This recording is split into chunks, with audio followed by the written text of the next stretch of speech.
effective food safety training program, it's easy to think that someone just had a good idea.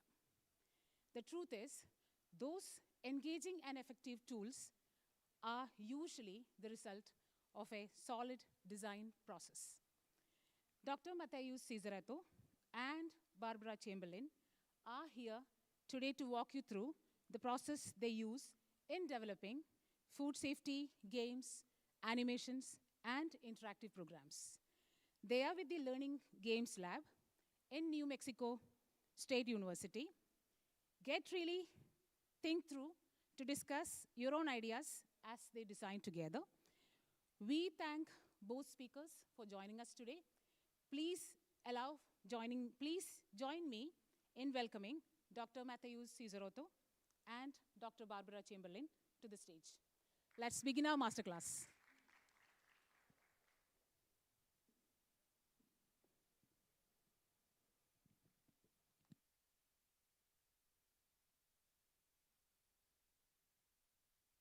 Good morning. So I'm Barbara. And I'm Mateus. We are so grateful that you are here today. So good morning, welcome to day 2. What? We are so pleased that you are here, and we're grateful that you're here. Can I have a show of hands? Who here is now currently involved in developing educational materials for other people? Yes? Shout out. What are you creating? Handouts, workshops, games? What are you making? Allison? All of those things, all right? What are you making?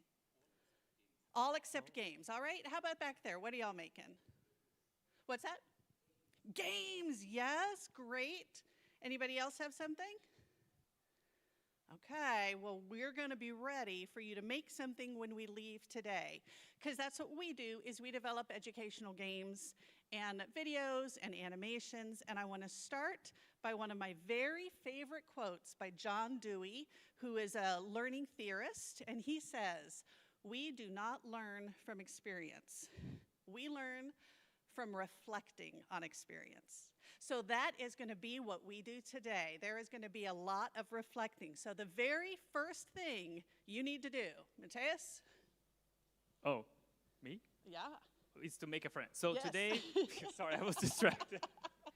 So stand up, find someone that you don't know, make a friend, introduce yourself, and we're gonna go from there. So I know it's a weird room for that because the chairs are all pointing front. So just stand up, talk with someone next to you, make a friend. And take your things. This is going to be your friend for the next hour and a half. So pick a good one. Pick somebody that you can talk through ideas with. Groups of 2, groups of 3, that's okay. But this is going to be where you reflect on experience. So introduce yourselves. Tell them why you are here today. There isn't even snacks in the room, so there had to be another reason you came today. Hey, Mateus, I'm Barbara. How are you? Hey, I'm Mateus. Nice to meet you. It's good to meet How's you it too. going? You want to talk through some ideas today? Sure, yeah, let's talk about games. Those of you who just came in, we're going to do some reflecting, some discussing today, so make a friend.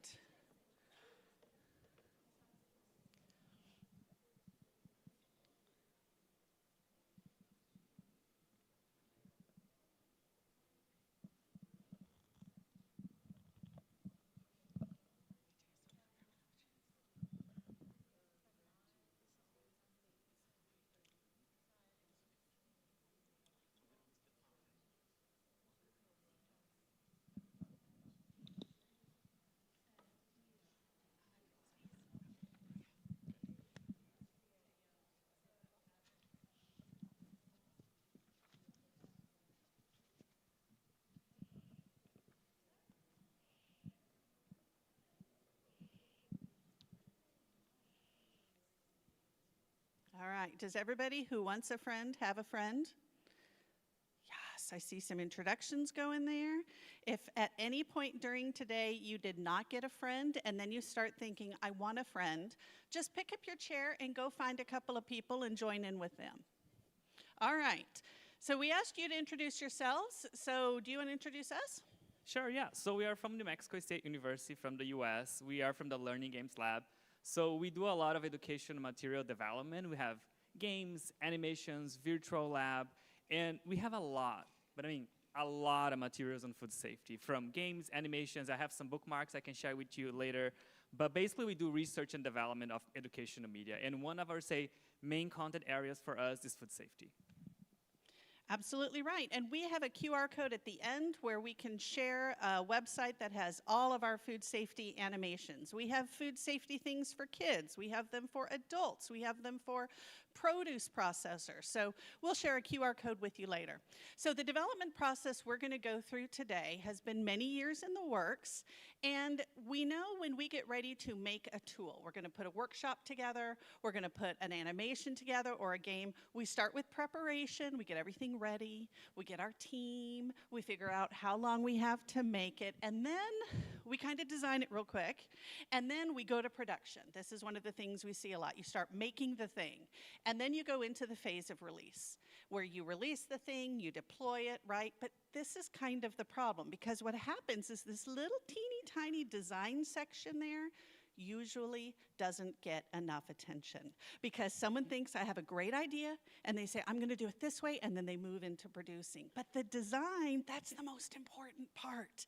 That design part usually takes almost as long in our shop as the production part. And we have developers and programmers and artists. But before we get them making the thing, we make sure we have designed it well.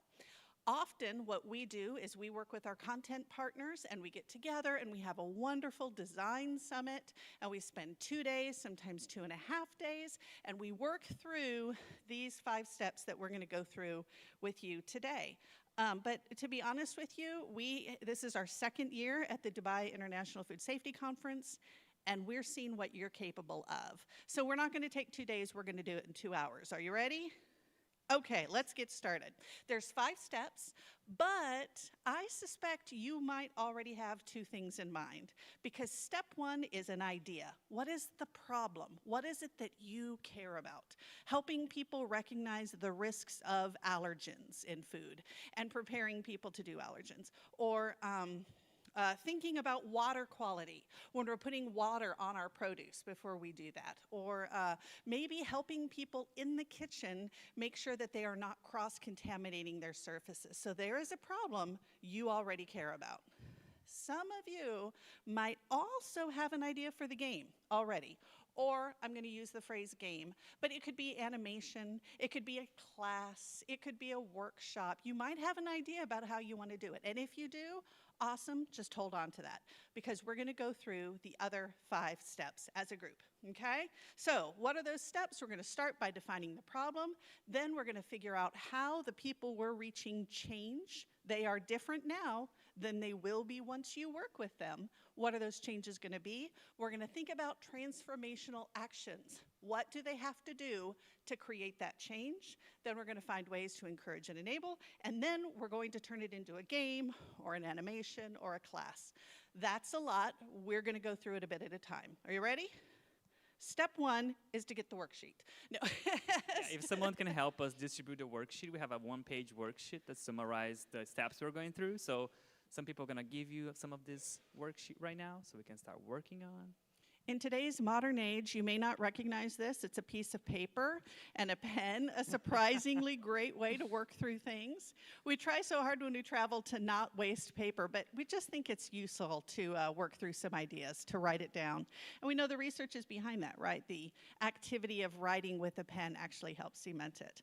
Okay, so we're going to give you some examples from all of our products, and then we're going to ask you to do it. So the first example of defining the problem is, what is the issue you care about? And then you're going to say, what is the difference you want to make in this field? We are all engaged in food safety, but there's something specific about you that you either need to address in the next few months, or something you address your whole career doing. So who are you reaching? What is the problem? Who is it that you want to change? It's early in the morning. Some of us are from different time zones. Are the juices flowing? Okay. The best example I can give you of a well-crafted problem statement is from our product called Don't Wash Your Chicken, because the problem statement is right there in the title. In the US, we have a lot of people who are preparing their turkey or their chicken, and they'll take it to the sink, and they'll rinse it with water, which then aerosolizes all of those foodborne pathogens and sends them around the kitchen. So we had a very simple set of animations and a campaign, a social media campaign to don't wash the chicken. So on our worksheet, when we were generating this, we defined the problem as this: get home cooks to stop washing poultry to avoid contaminating surfaces and ready-to-eat foods in their kitchen. That's even a little longer than it needs to be. It could have just been get home cooks to stop rinsing their chicken. That's the problem statement. Any questions about what the problem statement is? This is the shortest, quickest part of today. You ready to do it? All right, it's your part. So we're gonna give you a few minutes. This is where the finding a friend helps, so you might wanna have a friend to talk through it, turn around to one of the other people, or get up and move to someone and talk through your problem statement. What do you care about? Yeah, and sometimes you have more than one problem in these days. There's so many problems you want to address in food safety, so list them, and then maybe you want to pick one to work today. So I would say list as many problems as you can, but you select one to work with us today. And you might each have your own. Everybody's got their own problem. That's okay. Yeah. If you don't have a problem, borrow your friend's problem.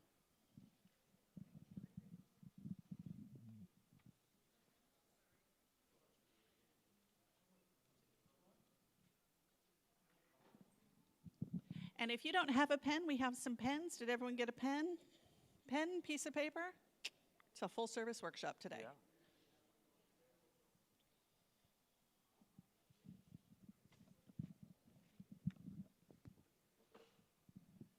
I have a mic.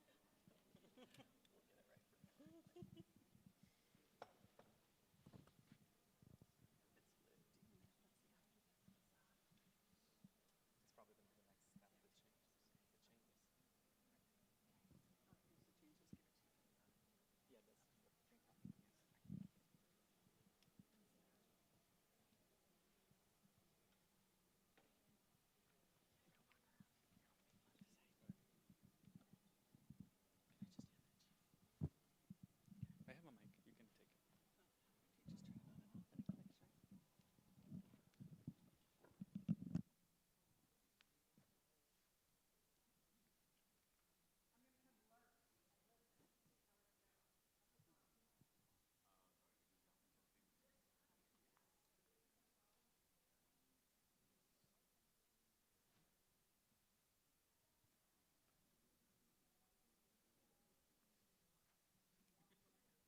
Heard some great problems. Oh, nice. Yes, guess which we heard about?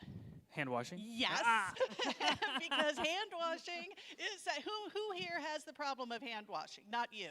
Yes, we're fine. It's other people. Getting people to wash their hands. And it's not just getting them to wash their hands, it's thinking it's important. It's knowing when they have to wash their hands. It's doing it even though they feel like they've washed their hands. I heard allergens, getting people to look at allergens. I heard air pressure blowing, not using air pressure. What are some of the other ones I heard? Any other good problems? Shout it out if you've got a good problem. Yes? I just now feel that my problem is more complex than Ooh, this. well, okay. Problems should always be very simple, but they're always more complex than they are. That's okay. So the marketing team for a food manufacturer don't work closely with internal stakeholders in a company. Ooh. So the product development life cycle takes a lot of time. And Yes. they don't consider risk management or doing risk management for innovations before suggesting new products. So you've got a process problem, getting people to talk to each other at the right time. Excellent. All right. Your problem statement is probably simple to write down, but complex to that's what we're here for, right? If all these problems didn't exist, we wouldn't need to be here. So it's a good thing we have all of these problems. All right. So we got the good problem statement.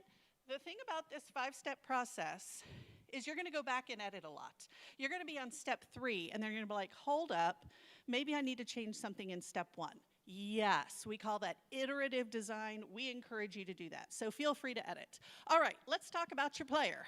Okay, I'm going to use the term player. It could be your viewer, your learner, whoever it is you want to change. So when you see the word player, that's the person you want to change. They're the way they are now, but we want them to be different. I mean, they're fine, they're lovely people, but we want something about them to change, okay? Let's think deeply about what those changes are, okay? How are they different? How do you want them to be different after you're done with them, okay? We think there's 5 ways to think through this, to get those juices flowing. Number 1, the easiest, knowledge. They need to know something, right? What do they know? Number 2 is skill. That is the application of knowledge, right? They might know they need to wash their hands. Skill is knowing how to do it properly. The third is behavior. What do they actually do? So skill is they need to wash their hands. Knowledge is they need to wash their hands. Skill is they know how to wash their hands. Behavior is they choose to wash their hands. And they are washing their hands when we're not watching them, right? Which is very closely tied to physiology. That might be just a change in the body. We think of this through all of the changes we make. So for food safety, we may not have a lot of physiological changes. We might be designing a game that's designed to decrease someone's blood pressure. Probably for food safety, it's the first 3, but emotion, how they feel. We are talking about hand washing, and we want them to care about it, right? They might have the knowledge, they might have the skill, and it might be they think, how important is it? I'm not really hurting anybody. So a lot of times we try to get someone to do the skill. And we brainstorm as many of these as possible. So we're going to ask you to do that. Even the ones you may not address, brainstorming. Is there a knowledge change, a behavior change, a skill change, an emotion change? That's going to help you get where you need to be going. And then we have an example for that. So this is a product that we released for mid-schoolers, 11 to 13 years old. It's called Theme Park Kitchen. So how do you talk about food safety with that population, with that age? But research point to us that at that specific age, they start cooking more at home, microwaving dishes, and then what are their food safety practice, right? So we have this game specifically designed to teach them about hand washing, temperature control, and cross-contamination. So when we look to the examples that Barbara just shared about the process, they can be a little tricky to articulate and sometimes take a lot of time, but I think an example can help you to articulate better, seeing how we did that. So for that project specifically, for knowledge, we basically wanted them to know about food safety. Is that a thing they should care about, right? Washing their hands is important before handling food. So that's the knowledge change we look for in this project. The skill will be the properly washing their hands. So how long they should wash their hands, when they should wash their hands will be the skill they will gain after playing the game, right? The behavior will be the intention behind. So in the game, they have multiple times to practice washing their hands with the idea that they can internalize after, normalize washing their hands in the proper amount of time, and specifically moments like before handling the produce or maybe after handling the meat, they need to wash their hands. So their behavior will be like intentional to wash their hands. The emotion is about being more empowered about the food safety practice, understanding what it is, and seeing their responsibility as well as not making people in their family sick. Will be more like an emotional response to that. And the physiology is a little, I stretch here for this example, but basically they might not be as much as sick as if they didn't wash their hands or didn't have the food safety practice behind. All right, now it's your chance. We're going to turn to the worksheet. So this is a little trickier than just getting that problem statement down. So if you can come up with a good example for knowledge, behavior, skill, maybe physiology, and emotion. Emotion, I think, is the trickiest, right? Emotion is they feel compelled. They might be motivated. They might feel empowered. They might feel angry. That's very powerful. They could be really angry that nobody cares about these allergens on the food, and they have someone in the family who has an allergy, and they're done with it. So whatever it is, we want them to feel, okay? Let's go ahead and pop forward. We're going to give you the little cheat sheet for that so you can think through each of those. Let's try to get at least 3 for your problem. Now, this is the person you're going to target. How are they different before than after? Is their knowledge going to be different? If so, how? Is their skill going to be different? If so, how? Is their behavior going to be different? If so, how? Is their emotion going to be different? If so, how? And I'm going to come around and get some more good ideas from you. Any questions we have for that? Okay. They'll get it back up. It's okay. There's the little sheet. There's nothing on that screen that's not on the little sheet there, so. Thank you. And as you have questions, give us a yes. Or if you're like, I got my problem, but I can't think what it is. Yeah, let's go here. How you doing? Yeah, what's your problem? For the knowledge, Mm-hmm. I wrote the innovation, process, and risk management.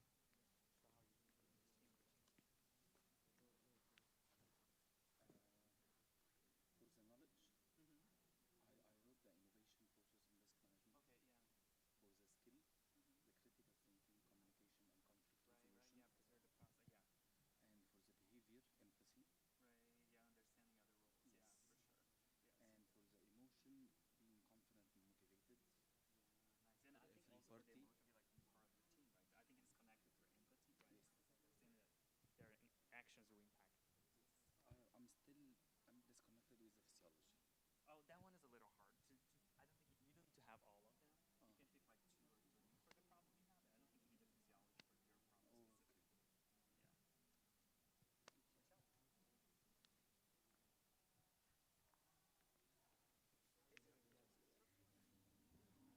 Yeah. Physiology stuff, yeah.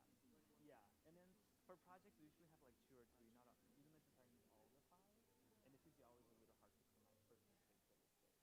It's more like if you're designing like that people exercise, they lose calories or blood pressure will drop.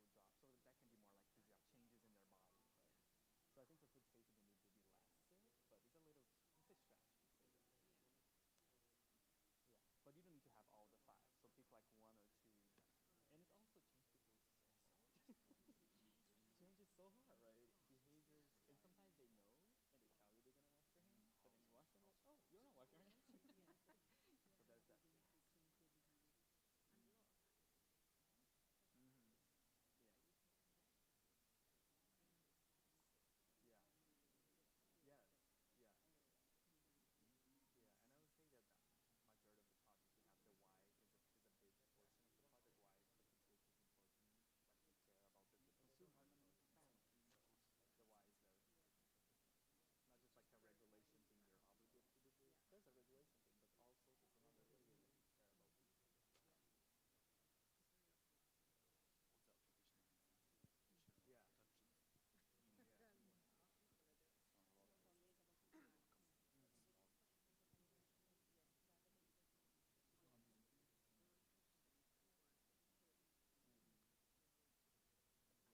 to all the expense. Okay, thumbs up, 100%. I've got it, I'm ready. Thumbs down, this is not going to happen. So show me where you're at. Thumbs up, thumbs down. Yeah, Allison's sort of okay. Okay, we're going to keep playing with it. Got some thumbs up, thumbs up. Okay, if you are here, that's okay. We're going to keep working, and you might come back and say, I know the change now. We are talking about chicken washing, because along with hand washing, we all deal with chicken washing, and the cultural differences in a hotel chain where your workers come from different backgrounds, and they all have different ways of doing it, and who are you to tell them that the way they've handled chicken is wrong, right? Right? Yeah, I know, right? And so we are talking that the change they need to make may not be in their workers. Maybe the change they need to make is in how the managers are talking to the workers. And it may not be, don't wash your chicken, don't wash your chicken, don't wash your chicken. It might be, tell me why you wash your chicken in that way. Oh, this is why chicken is different here than where you were grown up. Maybe your mom really taught you to wash it. That's awesome. Your mom, lovely. I bet she's really great. You know what? If your mom had the chicken we had today, I bet she wouldn't wash it, right? So the change they might be doing, they might be trying to change their employees by changing their managers first. That's part of the iteration that's going to happen, is you might keep thinking who is really in power to make the change. Example back there talking about the role of the managers in the training and the food safety culture around people. So sometimes it's not the workers in the floor, but the managers that manage those people. I think it's very powerful, and this is why it takes time to go through design, is to go through the process of who am I trying to change, and then who am I trying to target with my materials. You might be trying to change this person, and the way to get them is to change this other person. And also the idea of changing people. Changing is so hard. Yes. Oh my gosh. So we have 5 changes here. Sometimes you just work in one because the problem is complex and changing people is hard and sometimes take time. All right, we're going to go to the third step, which in my opinion is the hardest step and the most important. But we're okay. We are all very capable people. Most of us, not me, most people here got here to the room on time today. I didn't, but it shows me how capable you are. We are smart. We are capable. We can do step 3. Are you ready? Who's with me? Thumbs up, thumbs down. Yeah. Yes, you're with me. Okay, yes. All right. So this is where we're going to identify transformational actions. I'm going to use this fabulous ramp. Oh, it's so elevating. Okay. The transformational actions. Okay. Forget about what's on your paper for just a minute. Just think about you in your life. When is the last time you learned something? When is the last time you changed, right? I'm going to give you an example. My son, in his last year of school, he's getting ready to go to college. I work at a university. I feel like I have that process down. And I learned something new the other day, okay? It was a whole scholarship process. I hadn't thought about it before, in that the way he could apply for it, something had changed. And the way I learned it was we were at this honors night at the school, and the people from the university were there, and they had a little sign there that described the whole thing about an academic index. I had no idea what that was. So I read the sign, I went, I don't know what an academic index is, and there was a person there, and I asked them, what's the deal with the academic index? And they told me, and I was like, I did not know that. We discussed it, and then later that week, I was talking with some of the other moms, and I was like, have you heard about this academic index? And I found that first I read it, then I talked about it with someone, and then I taught it to somebody else, and I totally know how the academic index works now, okay? So there were 3 verbs I engaged in to make the change. I received information, I discussed that information with somebody else, and then I taught that information to somebody, and I have it down. Okay? You want to give me an example when you changed? Sure, yeah. For me, I like to learn languages, and I think for me, learning the language, one of the components that I observe that's very important is practicing. Having many moments that I can practice saying the words or saying the wrong incorrectly, or talk with other people, exploring vocabulary. So for me, practicing, having a chance to practice is an important thing. And connecting with food safety, I would say that's very important as well. Have the chance to practice the thing that you're learning. I was going to ask, can anybody else think of a time you've changed? It doesn't have to be about food safety. Anybody changed recently? These are mine was a very small epiphany. Yours you've been doing for many years. Can someone, yes, Julian, when was the last time you changed? Sorry. Thank you. We are all glad you changed your clothes. Thank you. Anybody else learn something or change in a different way? Anyone learn how to bake a cake or rebuild the engine? I don't know. No? Okay. Then next one. Yeah, Julian, you got another one? Yeah.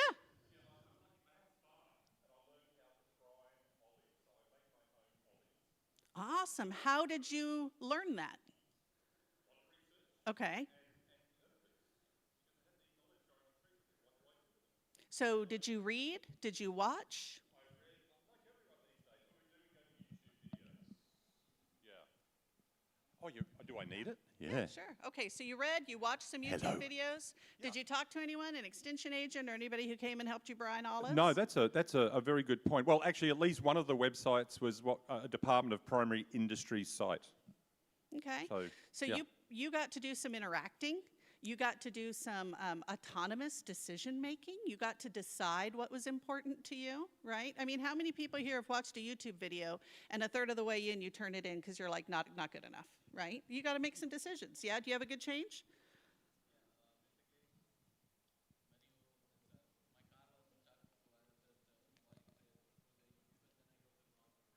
Okay, I'm going to ask you to do it again because you've practiced it now and it sounds really good. So do it now with the mic. Yeah. So basically, my car was stuck, and I wanted to know what the issue was. Yep. So it was related to some parking sensor. So I checked the YouTube videos, and then I found out that, okay, this is the problem, and then I went to the workshop and changed it. All right, so you did some watching of YouTube videos? Yes. You did some practicing with it? You probably failed, if I'm guessing. You might have done it not exactly right the first time. Yeah, that's and why I then had to kept take doing it to it the again. workshop. Yeah. Yep, failing is a fantastic way to learn. Absolutely, absolutely. So this is going to be all about the verbs. You can come up with your own verbs, but this is hard, so I'm going to give you some guides to help that with. You don't have to use our verbs, but this gives you a general idea. Okay. One of the easiest verbs is to receive, right? You are gaining information. The fallacy is that we all think if we just tell someone something, it's enough, which is hilarious. I would be rich and really skinny if that worked. So we know that receiving information isn't enough, but it is a good way to learn things. Watching a YouTube video, reading a sign, reading a book, just tell me. And for a lot of information, that's all it takes. Chicken washing, it's not. It is not enough to just be told that chicken washing should not be done. It's not enough. Okay, another good one is to communicate. Remember I said that I taught another mom about the academic index? When you have somebody teach something or share it with others, that's a great way. Mateus is doing a lot with college classes. Do you want to tell them about what you're working with the model? Yeah, sure. We are using this specifically model to work with college students in food safety. How the idea of articulating a game idea can help them learning the content of food safety. So we don't actually code the game or create art, but we plan with them all the content, learning objectives. And so then planning the content and all the game, they learn the food safety material. They engage a lot more with the class. Absolutely. Okay, another great category of verbs is to try, right? You're going to try to, I don't mean to besmirch your good name, sir. You might have been excellent at fixing the car the first time. I have never felt more empowered than when I changed the pump on my toilet. And it took me like 15 times, and I felt great. So I had to try it, and I had to try it again, and then I had to try it with a new little thing, and then I tried it again, and I got it. Trying is a great way to learn. Apply. You have information, and you're going to put it to work. I imagine, Julian, you did that a little bit with brining olives. Did you? You took some information, then you put it into practice with the olives, right? Trying it and applying it are connected. You might imagine. So we're talking about managers with culture. You might be asking people to imagine, what is it like to come to a hotel and you're the only one from your country and you feel a little out of it, but you know food safety. You might be a cook, you might be a chef. You have to imagine what it is like. That's a very powerful way to learn. Reflecting, I started right out with my favorite John Dewey quote, we learn by reflecting from experiences. Thinking about what you've done, reflecting on it, that's one of my favorites, and then feel. So many emotions. Feeling is so important. One of the things that I do, I lost my mom a few years ago because she was undergoing chemotherapy, and while she was going through chemotherapy, she contracted listeria, and she died from listeria meningitis. So one of the things that I do is go to company tours and talk to others and share the story of the loss of my mom, which I'll tell you is not fun, and it's not my favorite thing to do. But when other people can connect emotionally to my loss and they think about the people in their lives that they lose, it's a little easier for them to take it seriously and for them to realize, ooh, everything I'm doing now matters. So sometimes getting your audience to feel is really what you want to do. So here's some more examples of verbs, because I want you to have a lot to just work through. Lots of great verbs there for communicating, lots of great verbs for trying, applying, imagining, feeling, and reflecting. That's a lot of words. I get it. And I also want to tell you, we did put the slide deck up in the Whova app where you can download it if you like these slides. Mateus, tell me more about these verbs. Sure, yeah, we have an example. If you go to the next slide, we have an example of a product. So, and also I forgot to mention, but all the products that we share here, they're available for free, so you can play or using with people that you're educating or training on food safety. So this one is a virtual lab experience. It's like, start with an animation to tell why food safety is important. It's very short and engaging. There's this virtual experience that you go to the facility, talk with the characters, the people working there, and you learn the content from them. And then after this 15 minutes experience, you have like this whole class you do asynchronous, more detail, more example. So when you think about like the verbs here, so the first one for receive, this one we intentionally designed the language of this project to be very simple and easy for people to grasp in this virtual experience. So in the 15 minutes, they will understand why that's important, and we're like, oh yeah, I think you should take this longer course because this is important. I see the connection. So receive here, we were very intentional with the language that we used. The vocabulary was less technical, but telling them why it was important. And can I give just a quick example of that? It might be you can't wear jewelry when you're working in the kitchen because contamination can be in jewelry.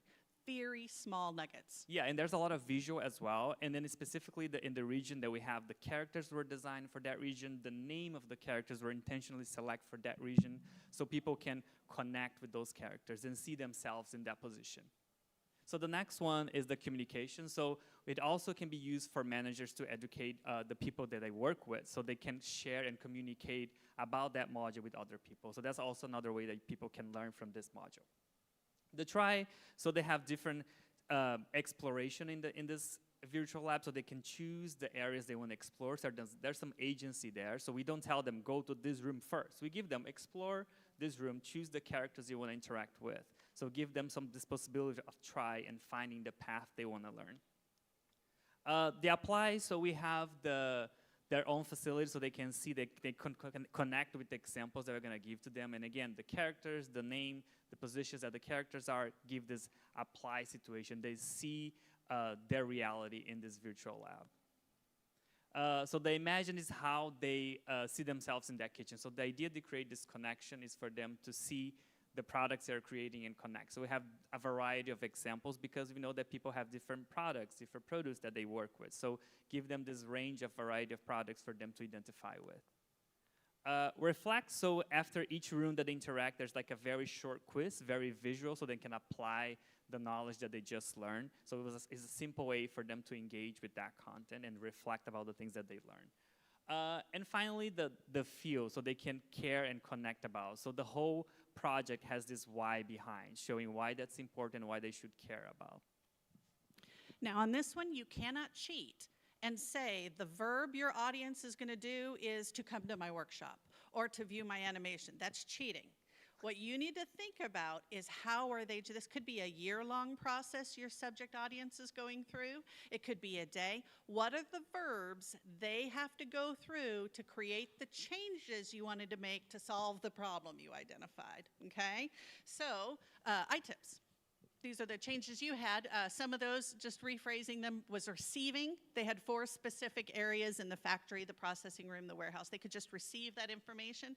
They could feel. It is their responsibility. If not you, who? That was a very prevalent design approach in this is your responsibility, your responsibility. They explore, they get to pick what they learn. Oh, I already knew that, I'm gonna go to the next room. Ooh, pests, I didn't know I was responsible for pests in a commercial kitchen.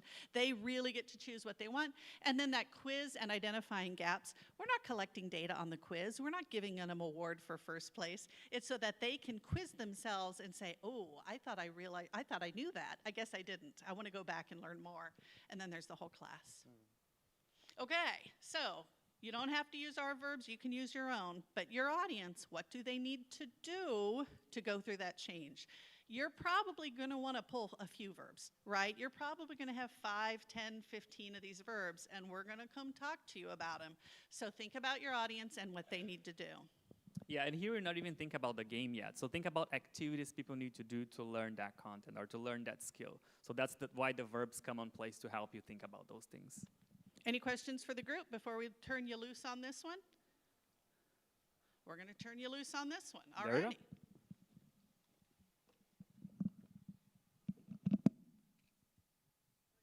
I just want to give a shout out to these awesome tech people in this room. It is no surprise at this conference that everything works so beautifully. But look at this, mic on, mic off, everything works great. You all are doing a fantastic job. Thank you.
It's like solving problems. So you make a problem and you solve that.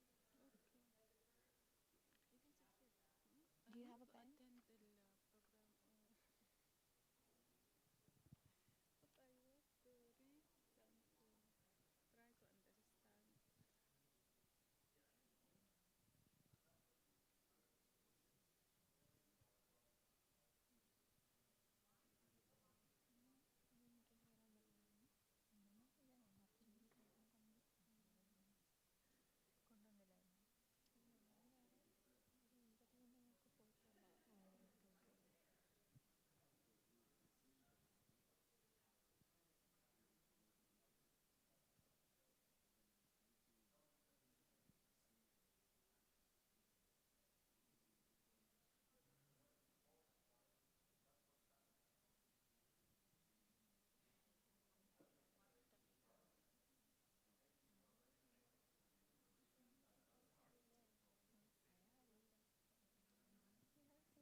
we doing on our verbs? Thumbs up, you got your verbs. This one you need, oh yes, we have some enthusiastic verbs back there. I love it. Okay, thumbs up, we need more time. Is this, and I'm not getting this at all. How are we doing? I'm ready? Ready? Okay. I heard some great verbs. I heard prioritize. That is a really good verb. A good way to get you here is, why aren't they doing the thing you need them to do already? They know about hand washing. We've told them 100 million times about hand washing, and they are still not doing it. So we heard prioritize. What was the one that you had said, Allison, that? Oh, watching and observing. She's talking about people playing with their hair and they're prepping food, and she wants them to observe others, experience disgust. She wants them to be grossed out when they see other people do it. That's a great emotions. We remember things so much better when we're triggered by an emotion. And then what was the last one that you had that I loved? Oh, the feeling. We talk a lot about feeling. He wants them to have a sense of achievement, a sense of empowerment. I did this. I think that's powerful with chicken washing. Like, well, you might know about chicken washing, but I really know how chicken washing works. Like, it feels so great when you feel like you've uncovered something other people don't know. What good verbs did you hear? I hear some verbs on the receive end. So how do you receive that information? And a lot of on the manager side, people talk about like role models or seeing like good examples of the behavior that the company is expecting. Does anybody else have a verb that they are so proud of they want to share with us? Good verbs? I like experience discuss. That's very good. Experience pride is a good one. Explore, practice. They're all good verbs. Okay. And nobody cheated. Nobody said their verb is to learn from me, right? Their verb is to learn or to receive. Okay, any other questions we have on verbs? This is the hardest part. You're probably going to come back and revisit this one a couple times. That's okay. All right, ready for step 4? Okay. Why aren't they doing this thing already, right? Why aren't they doing this thing already? It could be there's a barrier. Well, let's go through it. Okay, what you're going to do, your job, sometimes it's not just to teach people, it's to encourage and enable. That's what our jobs are, is to encourage and enable. We want people to do this thing. We want them to change. Our superpower is to get them there, and we're going to encourage and enable. Why aren't they already doing these things? Well, there could be a barrier. The reason Julian wasn't brining his olives is he didn't know how. There was a barrier. He hadn't been exposed to anybody else who had been brining olives, and he didn't have that, right? There was a barrier. Another one, they may not, actually I guess that's better for they didn't have the opportunity. There's something there blocking them, or they need something given to them. As we're talking about one of the discussions we had here, giving the chance to practice, they haven't had a chance to practice that before. Maybe it hasn't been revealed to them in that way. And then they might need motivation. Sometimes the thing we have to do to change, I think about learning how to type. I know that's a very old-fashioned thing because I'm in my 50s, so I learned how to type. But learning how to type was very boring, and it just took practice, and I didn't want to do it. So games that motivate me to practice typing is what got me to practice typing. So sometimes they just need motivation. I think there's really just 3 ways. You got to remove a barrier. Something is currently stopping them from doing it. You need to give them an opportunity, provide them a way to do or learn or receive or something they haven't done before, or you just need to motivate them and get them to do the thing. Yeah, so I have an example of this one. So this is called Market Set Go. It's a game that's about to be released. It's targeting farmers market vendors and educate them on food safety, different concepts, temperature abuse, cross-contamination, personal hygiene. So if you go to those examples that Barbara was just mentioning, the first one, the barrier that we have on this project was the vendors. We understand that they think that they know the concepts, but in practice they actually don't know very well, so they need the chance to practice or connect with that content. So that was the barrier. They think that they know, but they didn't know the content properly. And I heard that from someone earlier, that they're like, I already know it, I already got it. That's the barrier, is because they're pretty sure they understand what they're doing already. And in fact, they are not. Yeah, and then with that lack of perception of the risks, so right, because they think that they know, so they don't see the risks or the possible outbreaks that can raise in their specific product or produce they are selling. Right, can't be me. Washing hands doesn't connect to that person down the line. So then the opportunity that they're missing here is to connect with the content, understand why that's important, and the different levels depending what they are selling at the market. So for that reason, in the game, we have different stands showing different variations of the project. So if you have like a produce, it's on a specific risk. If you have like a produce and like raw meat as well, so brings more content to the complexity of why that's important. And then they can identify the risks, right? See the risks that will be exposing consumers if they don't follow those safety practices. And then the third part is the motivation. So how do we make this engaging for them? So in this game, they build their own market. So we don't label as like, oh, come here and learn food safe. It's like, come here and build your own market. You can create the way you want. You can personalize, customize the stands. And then we design intentionally with our content experts what kind of stands you're going to have there. So we can introduce the concepts. We start easily with produce. And then at some point, we have cross-contamination, temperature abuse, and then they'll need to handle those concepts. There's customization, there's achievements during the game, so there's a lot of elements that were put there in place for people to feel that they're not necessarily learning the content, but like building their market and profiting, and then they see what they get the content. And then in that concept as well, we have a lot of mini games related that are not food safety. They're like, you play this band, you build this necklace, you fold clothes, you make a bouquet flowers. So it adds this motivation gameplay experience to the game. I think one of the things y'all did so well on the design of this, he talked about our vendors, people who are creating farmers market, and the barrier was they didn't think they needed to learn it. So that means they will never voluntarily go to an opportunity to learn the things that they think they've already known. So they created a game. We did some early focus testing with our consumers. Oh, you're a vendor at a farmer's market. Would you enjoy playing a simulation game where you get to create your own booths? And yes, because they felt empowered by that, like, oh, yes. So he made this whole game that's the fun of doing a farmer's market, making people happy and generating all those things so that people would come play it for the fun while we could kind of inject that knowledge into Yeah, them. and another big component in this project is that we understand from research that they really value the consumer's perspective. So the way that we deliver the content is like through reviews to the booth. So the consumers go there and leave a review in their social media. Oh, this person is not washing their hands. Gross. So then there's mini games that they can play to fix that thing. I don't know if we had that one up on the slide, but that feeling disgust, that's exactly right. You're playing the game and social media screens pop up from your customers that'll say things like, oh, they had a loose dog there that was just pooping. I'm never eating at that place again, right? And so it was a really good way to help people make that connection. Do you want to go through these? Do you want me to do that? Sure, yeah, so the barriers is here is identify that what they need to learn, right? So they think that they knew the content, but they didn't know. To see the risks that are related to their practice or lack of practice. The opportunity here is so then make them connect with the products and the variety of the products. So for that reason, the intentionality on the stands that we have. So we can reach a lot of vendors in the market and different complexities that they have with the market. And the final piece is the motivation, the why behind why that's important, right? And how we deliver intentionally this game mechanic to players. It's not necessarily focused, this is a training you need to do. It's more like, come here, build this market, and as you're building your market, you're learning the content. And let's talk about barriers for a minute. That belief, vendors' belief that they already know this, right? His team did not decide to change that barrier. His team was not like, we're going to convince you you're really doing it wrong, right? That wasn't, but when they understood that was a barrier, they said, okay, we need another way to get at them. So it very much helps to talk through, is there something going on in your subject's life that's keeping them from doing this thing? Do they need an opportunity to practice, to try, to be exposed to it? What does that opportunity look like? And do they just need motivation?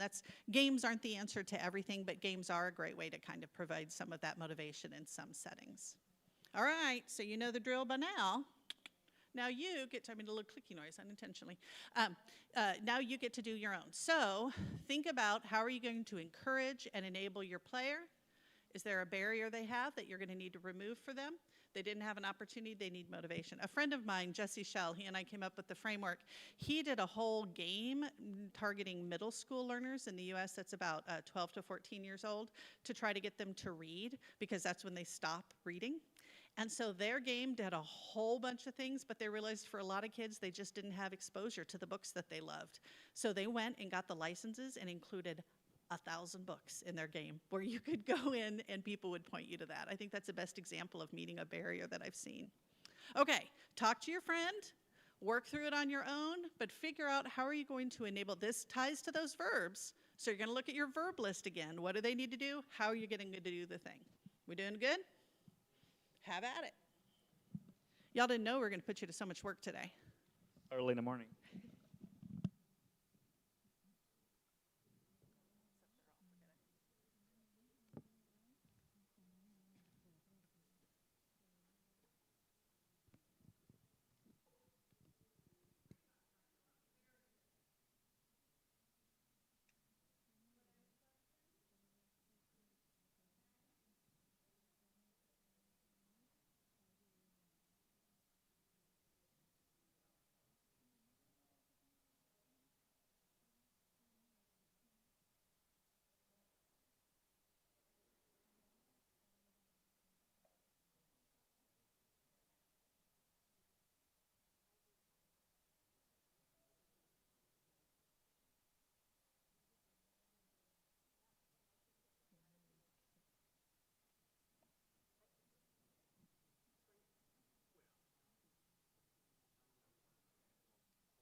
anyone who's struggling with encouraging or enabling? They know what they want to do, but they're struggling to get them there? You guys have this down. I think one of the great misnomers of life is we know we've learned something and we always think we learned it differently than we did.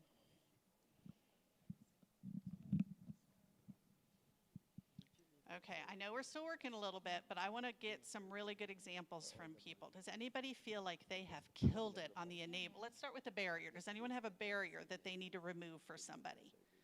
Anyone have a barrier they want to share? Okay, Allison? Thank you. Yeah, for me, the problem was people fiddling with their hair behind a cafe counter. This is a weird barrier, but very often it's teenagers and young people. They want to look good, so they're fiddling with their hair. So that's quite a big barrier for them. It is, how do you then persuade them that you already look great and you don't need to keep fiddling with your hair? That's an excellent barrier, right? And it's a prioritization. More important than anything else is when somebody walks into this cafe, will I be prepared for them, right? That's a really important barrier, is they prioritize that. Excellent. Anybody else have a good barrier? For us to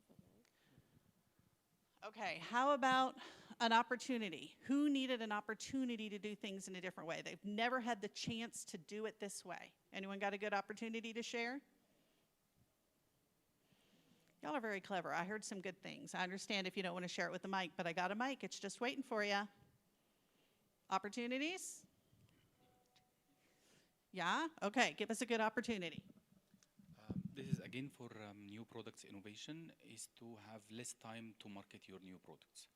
So the development will take less time if you are doing it correctly. So you are having less cost, less waste in the production. So if I'm understanding correct, you want to give them the opportunity to realize how much time they can save by doing it the correct way. They need an opportunity to process that. So it sounds like your verbs are to do some reflecting and some real thinking about their processes, really observe it, look at it, and change it, and they need an opportunity to do that. That's so important, that meta-processing. We rarely give our processing enough time. We just do it without thinking intentionally about it. That's a good opportunity, intentional reflection on that, okay? Anybody else have a good opportunity? Okay, how about motivation? We hear this all the time when we're talking about food safety culture. We're trying to normalize, we're trying to establish. You have a good example, motivation? When they do something great, we recognize them. Because when there is a recognition, the person, he or she himself feel one step above, and it motivates themselves within themselves. On seeing it, the path starts there. I love that example. We all, as human beings, have a need to be recognized and to feel like we are good at what we do. Every single one of us needs to be recognized and told. One of my favorite animation videos I've ever seen, I think it was Frank Yanis, I'm not sure, when he was at Walmart, but they did an animation for the people at Walmart who worked in the deli counters, so you know, you go and you cut your meat or so forth and so on, but the animation was all AC/DC, and it was that song Thunderstruck, like, you know that one? Okay, that's AC/DC. Anyway, so what would happen is you just had these clips of people grabbing the black apron, right? And then put that apron on. And then somebody else would put on the black apron, and the apron would come on, and they'd tie the apron, and this music was inspiring. And it was like that was your superhero cape. That when you put on this black apron, you have power that nobody else has to do this correctly, to save the customer, to keep the food safe. It was so empowering. I think every person then that saw that video went into work the next day and put on that apron, and they tied those apron strings, and they were like, yes, I have the power. It was so empowering. All right, anybody else have good motivation they want to share? All right, there's one more step left. One more step left. All right, so you have someone you want to change. You know who your audience is. You have a problem statement, your change. You have the verbs, what do they need to do. You have ways to enable or encourage them to do those verbs. There's one thing left, and that's just to make the game, right? That's it, right? Now, this is the part that when we started, I said we sometimes skip to that so quickly. So what does that mean when we propose the game? Okay, or the animation, or the workshop you're going to do, right? It can be any of those things. Remember, you're going to build the game that encourages and enables them to do the actions that lead to the change for the problem you care about. So if you take that through, if you came to this morning, you're like, I got a game I want to make. It's going to be Minecraft, but it's going to be food-based, I don't know, whatever it is. Whatever the thing is, you're sure you want to make it, now's the time to check. Because what happens a lot of the time is you got the change you want to make, and so you jump ahead to doing something, and the reason there's a disconnect there is because maybe telling them not to wash the chicken ain't going to work because they've heard it before. And so the problem isn't telling them not to wash the chicken. The problem is listening about the reasons why they did chicken, right? Well, on our Don't Wash Your Chicken project, we did a lot of focus groups, and we found some of the very same things we talked about with that. A person they loved in their life taught them to wash chicken, or where their chicken came from, it was not clean, or it was processed poorly, right? So we listened to all of those things, or there was a goo on it, and they just hated the goo. And those were the reasons they weren't washing their chicken. So then we made media specifically. We have an animation called Not Your Mother's Chicken that we talked about when grandma had her chicken. It was different than the chicken you have, right? We have an animation called What's the Goo that teaches you it's just a saline blend and you wash it off. So working through these processes backwards working backwards. So if you have an idea for a game, make sure you have that. Is there anything you want to say on this one before I move forward? I don't think so. I think you cover everything, yeah. Okay. I want to just share one thing. I said earlier, I think the greatest misnomer is we all think we learned incorrectly. Do we have any musicians here? I learned violin growing up. I don't play it now. But if you ask, how did you learn violin? I would say, well, I took lessons. But that's not enough, right? The reason I learned how to play violin was my mom just made me practice even when I didn't want to. And I had to learn the very basic steps, right? I had to learn those little hot cross buns, 8 notes in a row before I could play. I had to learn how to read music. I had to be around other people who thought playing the violin was important. I had to be with people who actually were a little better than I was, and then I was kind of motivated to do it better. There were a million things that went into how I did that. So breaking down, Julie and I were talking, unpacking why people don't do things is so helpful, and this is our goal. Okay, so propose the game. Now, when I told you we do a 2-day design summit, we usually get almost to this step in 2 days. And the reason for that is we talk through research where content experts come in, we go through research, learning theories help us, but we give all of this process brainstorming time. Because as we're talking about something, and I'll try to pick one of the examples we heard, working with the managers, right? We might have gotten all the way through before we realized, oh my gosh, we're not trying to change, the managers. We're trying to change the manager's bosses. Hold on, we need to go back and we need to make that, right? Or all this time we thought we could talk to them about chicken washing when actually it's not chicken washing we're trying to change. What we're trying to change is to help them appreciate the cultural differences more. And if we really focus on valuing the cultural differences, then talking to them about chicken washing will be different. Whatever it is, you want a lot of people in the room when you're doing this. We do our design summits with if we're making a game, we have our programmers and our artists and our context experts, because discussing all those things is helpful. We use whiteboards and we just write all the things down and we'll go back and revisit them in the steps. Yeah, and the idea doesn't come naturally immediately. Sometimes you need some saturation in the content. For that reason, the 2 days discussing, and then sometimes in the next day we're like, oh yeah, I have an idea, because we discuss all that so much that the ideas came naturally at that point. But don't feel frustrated if you don't have a game idea, even going through all this step right now. Like, takes time to build and iteration. So sometimes we have a great idea, and then we put in front of users, what is this? Doesn't make any sense. So for that reason, also we do a lot of testing during the design and development to really make sure that we are creating something that makes sense for that audience. Okay, so when we get ready to do the game, we've got all of that down. We document, just like y'all have, what we think the problem is, the changes, the activities. We document it. We keep them up on the room. And then we start creating what we call the design documentation to go into development. And if you talk to 10 different design studios, 10 different game development groups, you will come up with 10 different ways to do design, 15 different ways to do design documentation. And ours changes every single time we have something a little bit different.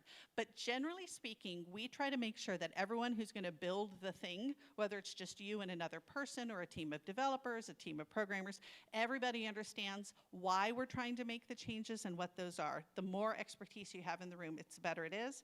Take the time to do it well. And then for us, we don't go to production until we really have this designed out. It's not just a piece of paper, it's storyboards. It's wireframed. You might get to go in, even if it's just a PowerPoint, where you go through and you feel like one player's journey is. We really take the time to storyboard that, because at some point we might say, hold up, we have this situation where this guy is talking to his daughter, but do we really want a guy talking to his daughter? Maybe we want a guy talking to his son, or do we have the right representation in there?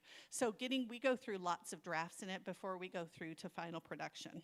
So here's a starting point for you to start thinking. This is on the back of your worksheet, and we're going to send you home for this one. This may not happen. This isn't going to happen today. But I want you to take a look at it, and we can ask questions. We talked about audience. The people you wanted to change, sometimes that's your audience. Sometimes your audience is people who are going to influence the people you want to change. So it's a good idea to go back to your audience, your venue. Where is this going to be played at? When he was talking about the Market, Set, Go game, we knew it was going to be used by vendors on their own, with their phone, when they have downtime, right? That's a very different kind of game than a game that's going to be used in a classroom. If we're in a classroom, we're all going to open the game, and I'm just going to stare at you until you play the game. It requires a very different level of motivation to play than if it's on your own. So that venue for how they receive the information, your story, what does it look like, your art styles, your genre, what happens on it, your appeal engagement. These are things that you just need to decide before you want to create it. But I want to highlight, which I think is one of the most important parts, which is the evaluation plan. You may not be responsible for your evaluation plan. That's okay. We do products a lot of time where we do our own evaluation, but you should be able to answer, how will you know if you're successful? You may not actually be able to capture it, but talk about how will you know. For example, one of the ways I'll know I'm successful is if I just pop in to the kitchen and they are not washing chicken, I will know that that is a success, right? If I start seeing production timelines that are a little different, think about all the ways. Sometimes those are actually measurable and sometimes they aren't. But starting with how will you know if your product made a change is a good way to check your 5 steps and see if you got them right. Anything you can add to that? No, we have 1 minute, I guess. 1 minute left, okay. There we go. We'll do this one. Yeah, so thank you so much for participating today. We have on top the QR code for our website. I also have some bookmarks. All the products that we share today here, they're free for you to use, if you will. And in the bottom part, there's a survey. We work for extension, so every time we do this workshop, we ask for feedback. So how can we improve? What was the best part for you? What did you learn today?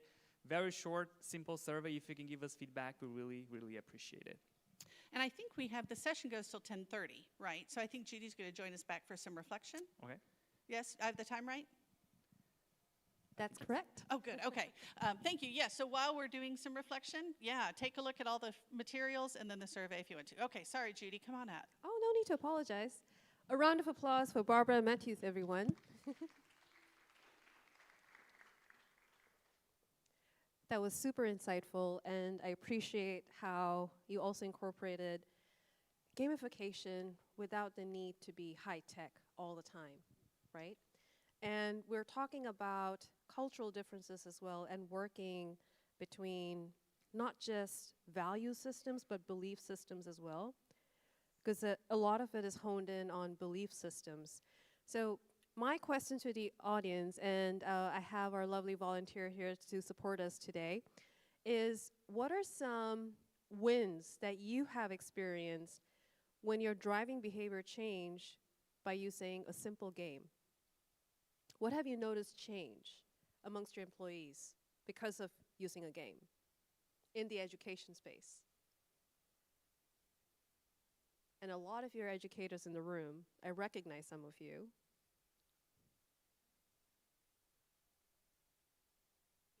That seal. You're going to start us off with an example. Okay. Unless we do have you- one do from you the have- audience. I have one unless someone from the audience wants Yeah. to. Sometimes you have to kind of get things going. Yeah. For Theme Park Kitchen, which is for middle schoolers when they're first learning how to cook. We wanted them to internalize using a thermometer, temperature abuse, keeping separate things separate. And so the first 8 levels of the game, I think, you can see the contamination, and then you're like, oh, that plate is dirty, I gotta go wash it. Oh, this counter's dirty, I need to go wash it.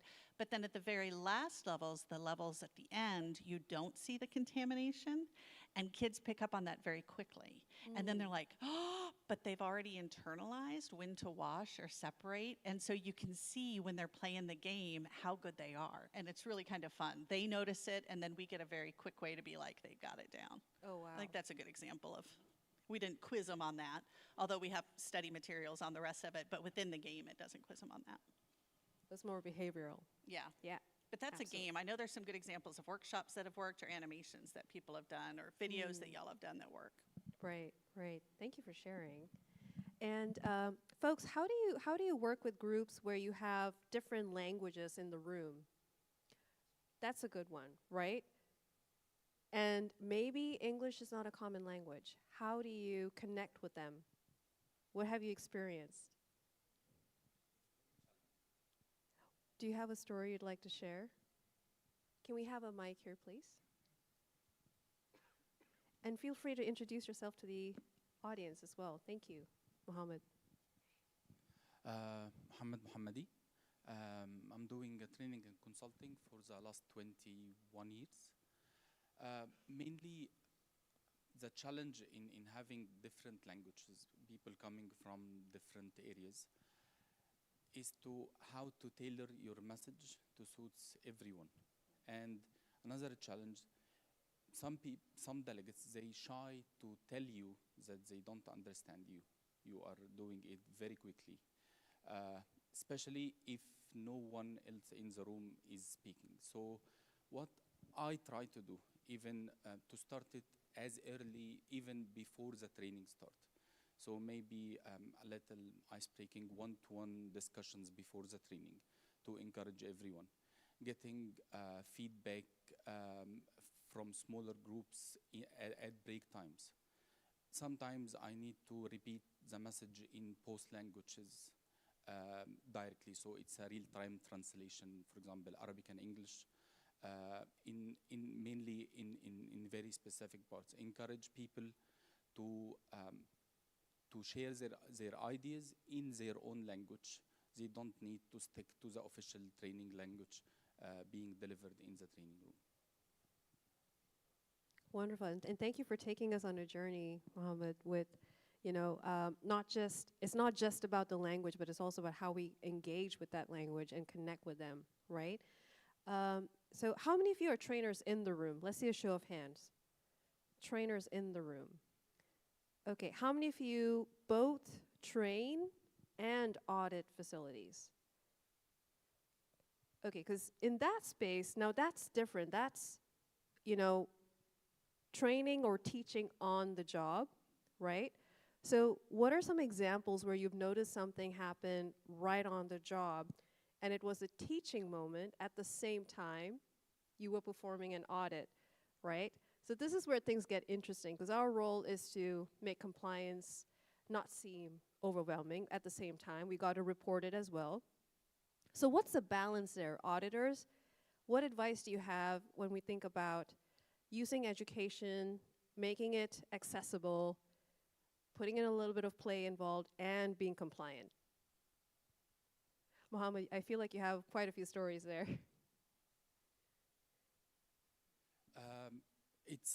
Maybe it's one word, autopilot.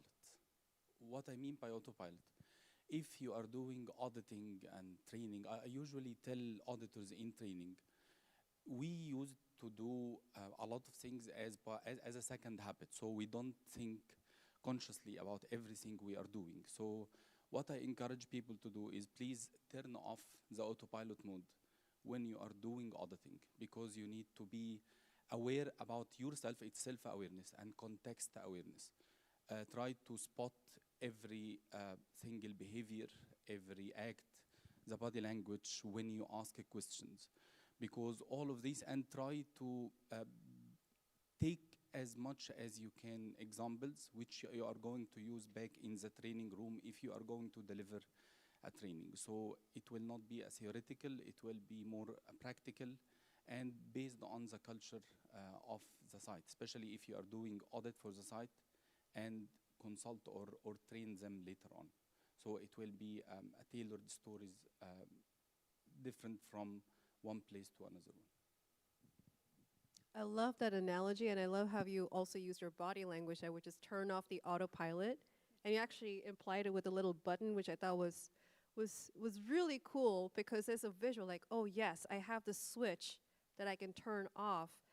So Barbara and Matthias, what's your advice to individuals in this world where they play a dual role of being an educator and an auditor?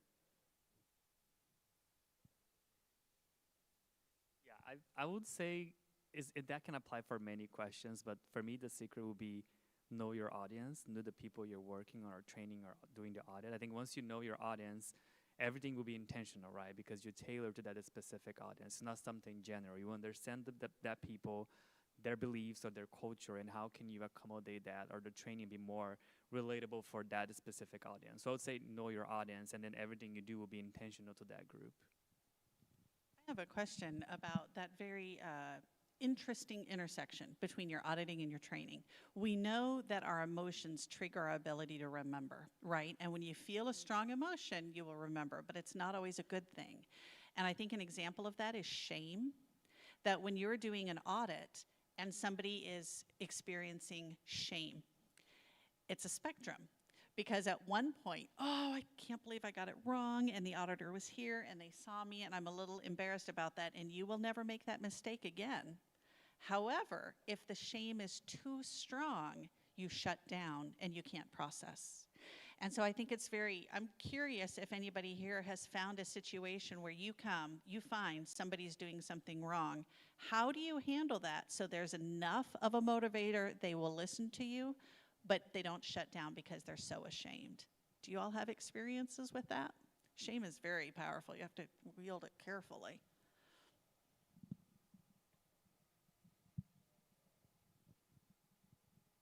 Oh, there we go. Thank you.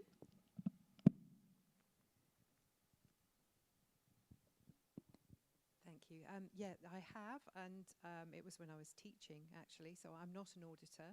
I was a food technology teacher in school, and when pupils got things wrong, I think it's a case of being able to enable them, to your point earlier about reflection and communicating that it's okay to fail. Because very often a lot of us feel that it's not okay to fail, and you may have been brought up in a situation where you were very afraid to fail, and when teachers catch you doing something or you've accidentally done something, and very often it's a case of making people feel, and I'm going to use the term psychologically safe, keeping that communication going and talking through what the next steps are, really. But that's up to you as a trainer and making them feel that way. I think it's your interpersonal skills that come into play there. So what I heard was, as I talked about it, a spectrum, like a little bit of shame is good, too much. So the antidote is the psychological safeness, creating a safe place, and then that enabling failure, it's okay. I like that a lot, that it's okay, we all make mistakes. Thank goodness we have somebody to catch us on that. I think that's very powerful, is that psychologically safe space. Because safe failure, that's the goal, right? Safe failure is how we remember things, so that's good. Thanks, Allison. Psychological safety is the big one. And I'd like to build on that and ask, how many of us in the room today are hygiene, health, and safety officers for restaurants, hotels, retail? Okay, so we have a mix. Manufacturing. A wonderful family reunion. Okay, all right. So my question here is, because your world is unique, right? It's not limited to just food safety. What else are you doing? Let's pass the mic around. Other than food safety, what else are you responsible for in your property? Shout out those answers. Sustainability, great. What else? Health and safety, wonderful. What else? Profitability, yes. Business acumen, right? Okay, what else? Governance, Is that all in your job description? Quality, I'm probably not even scratching the surface, am I? So I bring this forward because when we talk about education and, making things connected, I think one thing that we also need to factor in is the educator, right? And in the food safety space, this is unique because when I think about working with hotels, restaurants, manufacturing units, they're not just handling food safety. Their world is so much more bigger. And that means what they create here in the food safety space needs to translate over to sustainability, health and safety, et cetera. So my question to the audience, for those of you who are playing many, many roles outside of food safety, what's a piece of advice that you wish you got when you started out in your career? We're talking about education, so now this is the reflection piece, right? What's some advice that you now are aware of that you wish you got when you started in your career? This is going to be a little personal to you.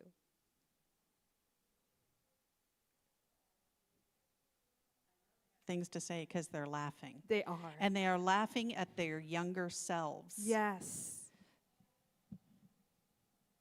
I can start if that helps. Would you like to hear mine? Yes. Okay.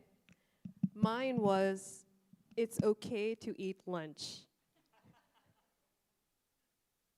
So something I used to do when I was much younger was I'd power through lunch and think, lunch is for losers. Lunch is for people who are slow. That was my mindset. I was super hyperactive. What I thought was productivity back then, I didn't know that there was a term for it, burnout. I equated burnout with productivity, and I got really restless if I was free for 10 minutes during lunch. And I thought, what a waste of corporate time, right? And so that was a mindset change for me because I was all about, I need to achieve this, and this before I turn 21. I was really hard on myself. And then I realized that the reason behind I was being hard on myself was a form of escapism.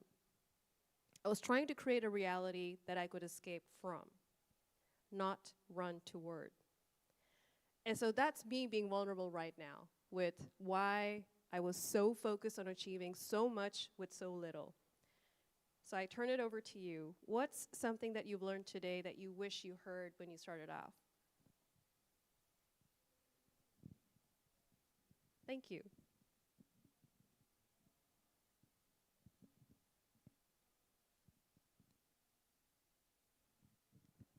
Hey, thank you very much. Would you like to introduce yourself to the group? Yeah, my name is Nirmal. I'm the hygiene manager for St. Regis downtown Dubai. So currently I have multiple hats on at the moment. I am currently looking after the culinary department. I'm also the chief steward. Plus I'm doing my job as well. Plus I'm looking after 2 properties, so running between. So essentially 6 people's jobs at the same time.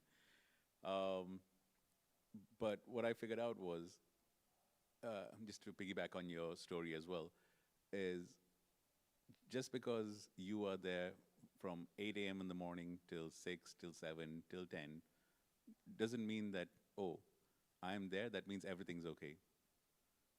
It's okay to go home. It's okay to have a personal life. So I go in at 6:30 in the morning. That's just because I want to beat Dubai traffic. But I leave at 4:30. I've told them I have a personal life. I have a family back home.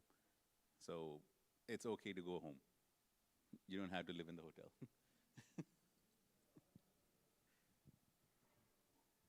Thank you, Nirmal. That last line, I think, resonated with everyone. You don't have to live in the hotel.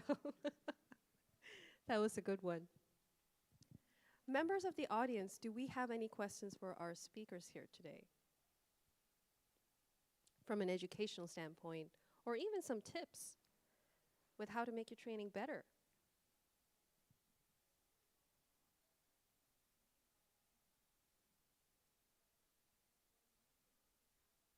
Wonderful. Can we have a mic here, please? Hi, thank you, Barbara. This is Chinmay, and I'm from the certification sector. So my question to you is in general, not from the technical side. From your experience, where we have various levels in the organization, leadership, middle level, lower middle, and then probably at the ground level staff. So from your training experience, what are the training needs that you have seen at the various levels?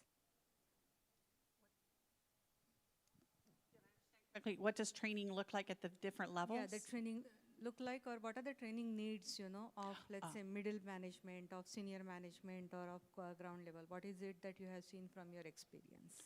Oh gosh, that's a broad question. I think if I were to ask like everybody in the room what the training level was for the individuals that you were responsible for, it would be different. I'd like to answer your question. I'll give you time to think about that with a response to Judy's question, which was, what do you wish you knew younger? And I think one of the things I understand now, particularly about food safety, that I didn't 15, 20 years ago when we were doing this, when I was starting out in food safety, was it's usually not a person that's the problem. It's almost always competing priorities. So, Nirmal, your example of having a personal life, that's really valuable not only for your own mental health, but modeling to your coworkers and your team that we all have a personal life is also important for their mental health.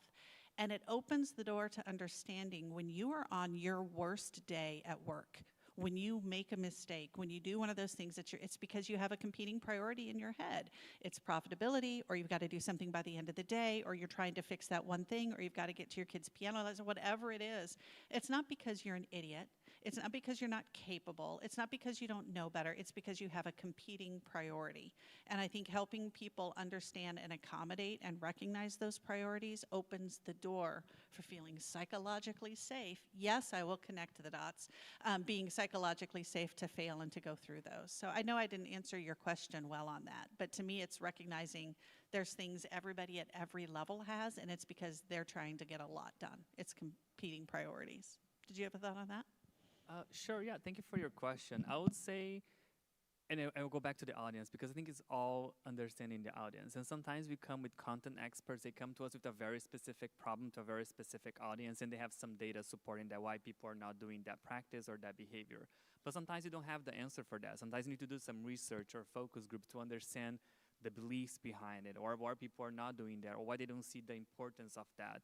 So I'll go back to the audience. Is sometimes we try to create something that will fit everyone, and that can be great in theory, but sometimes that's impossible. Sometimes you need to have accommodations or different variations of a specific module for a specific level, or like a more simplified version for another group of like people you're training. So I think it's all back to who is your audience. And as every time we do this workshop or we do this process with our team, we spend a lot of time on the audience, understanding the audience and trying to be very specific, like an age group or a specific commodity that people are working on that helps us to make some decisions. Otherwise, the problem gets so complex that we cannot fit everyone in that specific problem. One size does not fit all, for sure. I thought we had one more question here. Yes, thank you.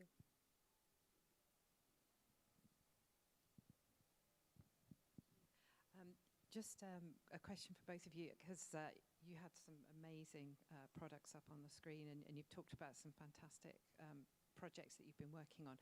What project do you think has made the most impact? What's been, I know that's a really difficult question, but are there any particular projects that stand out either from the audience or the needs, or, it's been a real, it's made a real impact? It's like picking our child. It's like, what's our favorite? It's hard. It's our own babies.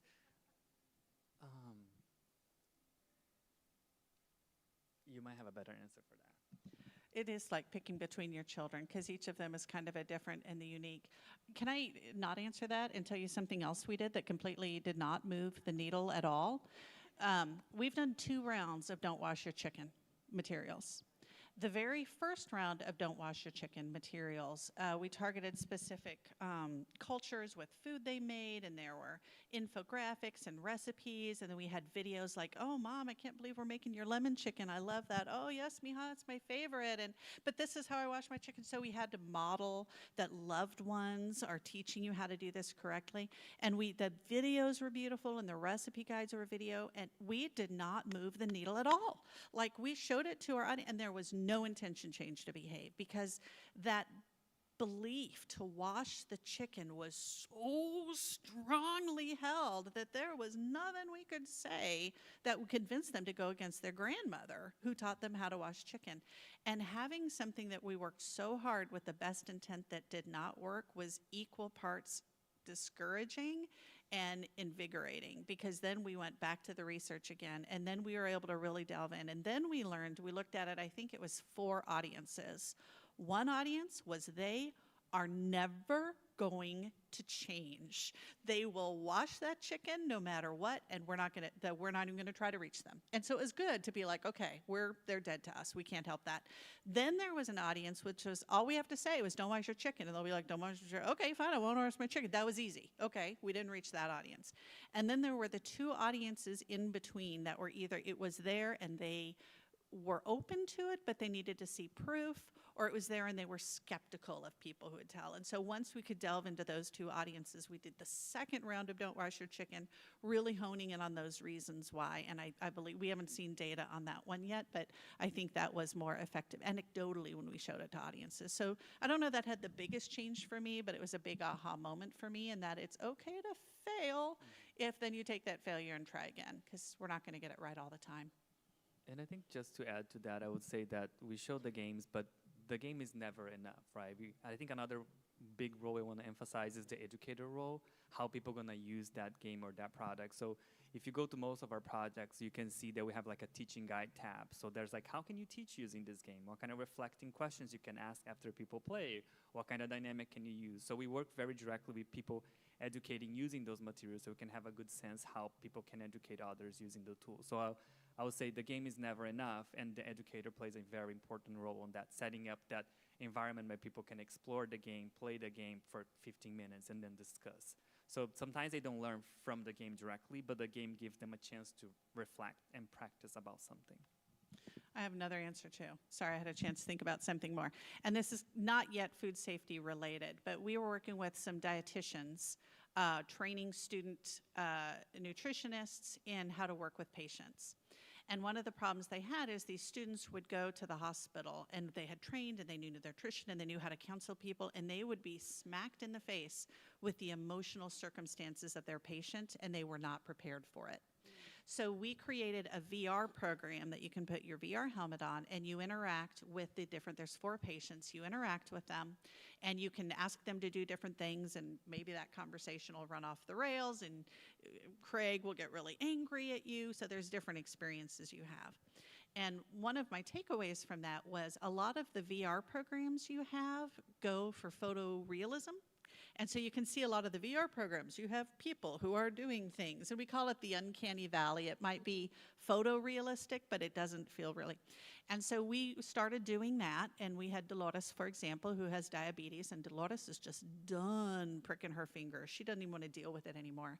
And so we went with a totally different approach. We did cell shading, so it looked like cartoon characters, and they have very big eyes and hands, and we hand animated all of it instead of going through AI, so that when she looks at you with her eyes and she starts crying and she says, I don't want to do this anymore. I am done. I don't want to do it anymore. You feel that emotion. And that was a big risk for us, to kind of make a cartoon VR program. And we are getting research on that back just right now. In fact, as we show it to patients and we ask them to reflect on what they learned, they keep talking about how real the experience is and how real those patients are. So I guess to me, that's a lesson of, 1, emotion. Emotion, emotion, emotion. Emotion is how you get people to change behavior. And 2, breaking the mold. You know, everybody's doing AI stuff and these auto-generated and these photorealism. And we were able to say, we don't think that's going to work. And in this instance, that worked well. So I'm wanting to do that VR, but I'm wanting to bring food safety in so that we can train dietitians so that they are counseling in food safe ways. So I'm hoping we'll be able to expand that. But I think that's something lately that I felt like, yes, nailed it. We don't always feel like we nailed it. So when we have those successes, we have to celebrate them. That's a lovely story right there. And I hope the food safety project kicks off beautifully too. Wow. So final thoughts. When we think about merging technology and education, and we have two experts in the room with us, health and safety officers, sustainability officers, food safety officers, what's one tip that you're looking for that will help you, succeed in your role and also succeed at increasing levels of awareness within the organization when it comes to using technology? Or a tip you'd like to offer. We have a lot of food safety educator experts in the room. It goes both ways. Yeah. There have to be some things. I'm so sorry. I was going to say there have to be some people who are like, yeah, but what you didn't mention was. Hey, thanks again. There's one thing I actually do in the kitchen, which actually helps me out. When I'm doing audits in the kitchen, I set up the camera with a time lapse. Oh, yes. And then I do my audit, and then people say, oh no, I washed my hand 20 minutes ago. I'm like, here you go. That's your evidence. You didn't wash your hands. And they're like, okay. Then they know that I'm filming them, and I, of course, take their approval before I do it. So it gives them something to look back into, like, okay, I did this, but I didn't know that I did. So it opens up their eyes to what I see, actually. That's wonderful. I think for hand washing, there should be like a game we make where you just watch video of people time-lapsed in the kitchen, and you get to hit the buzzer when they get it wrong. I feel like if you like, I think you would be so much quicker at turning off that autopilot if we could do that. Plus, it sounds fun. I would do that. I like standing in judgment of other people, so it would be enjoyable. Any other tips? I know we have experts in here. I want to hear from this group here that when you ask them what they wish they were told earlier in their career and they laughed. Any stories that you'd like to share or an experience? We have one. Okay. We have our mic there. Awesome. The question would like pertaining to what should have done in the younger days is just like why we are laughing is that just don't take the role. That's it. Oh. But it's off the topic. It's easy to laugh and say, don't take the job, but we've taken the job. Yes, exactly. Yeah. Now So here we are. obviously, we're the ones who stepped up to do the hard stuff, and more power to us, right? Like, Yes. if not us, who? Thank you. Absolutely. Now, negotiate a different salary when you took the job. That might be a takeaway, but we love the work. We're here. We could be doing other jobs. Everybody in this room could be doing another job. And when I was a kid, if you had said food safety would be a major area in your life, I'd be like, what are you even talking about? I didn't value it. I didn't understand it as a thing. But now we all know, and not a lot of people out there do. So we're sort of compelled to be the ones to make the change. It has to be us. And that's a wonderful way to end our session. It has to be us. Yes. Ladies and gentlemen, that concludes our session with Barbara and Matthews. Thank you so much. Their contact information is up there on the screen. If you'd like to connect with them later or stay back and ask questions, you're welcome to. Thank you so very much, ladies and gentlemen. A round of applause for our wonderful speakers. Thank you. Thanks, Judy. Thank you all for putting so much effort into this. Appreciate it. All right. So we'll have a little break before we start off with our next session. So thank you, everyone.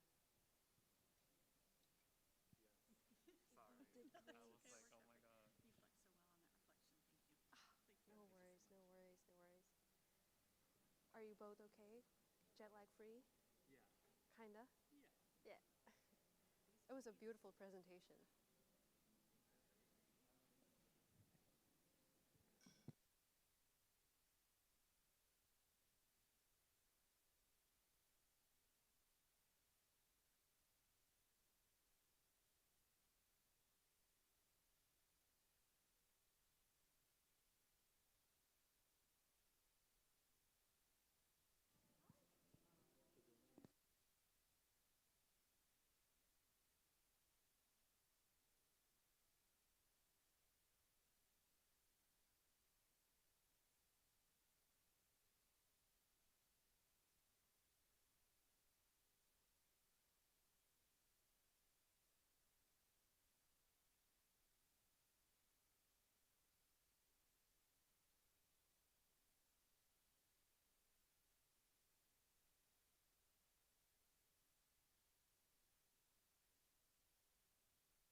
done it.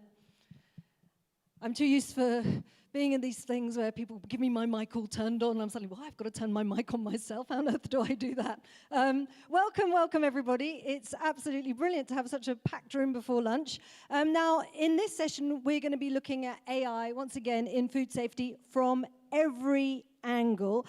And ultimately, what we're going to do is circle back to the one big question we've been asking ourselves is, how can AI reshape auditing inspections and the managing of food safety? So we're going to be touching on how people in the field can keep up with the pace of change, what skills they need, what culture changes are required, and also how AI can help make inspections more consistent, and how new digital tools, and we'll be talking about some of those, agents, the metaverse, and even avatars, which I find really quite exciting, are opening up fresh possibilities for traceability and global compliance. Now, for those of you who didn't know, we are unfortunately not with Bruno Séchet, who was going to be our first speaker, so everything has been kind of bumped a little bit earlier, so we'll be finishing a little bit earlier as a consequence, so more time to enjoy lunch.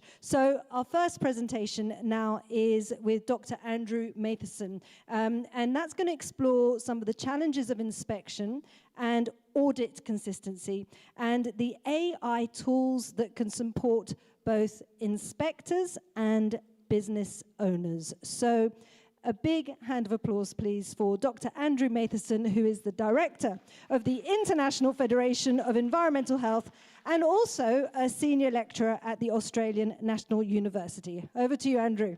And no beers, I'm sorry. Not yet.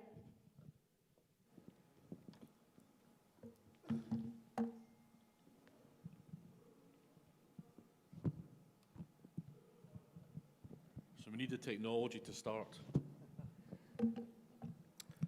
So I'd like to thank Bobby for bringing me along here. Thanks very much, Bobby. He's moved away, he was sitting there 10 minutes ago. And thank everyone else for coming in to listen. I'm not Bruno, so you're disappointed. I'm sorry about that. Bruno's not here, I'm here. I'm going to talk to you today about some of the AI tools that are around. This is working. It is working. Yeah, that's all right.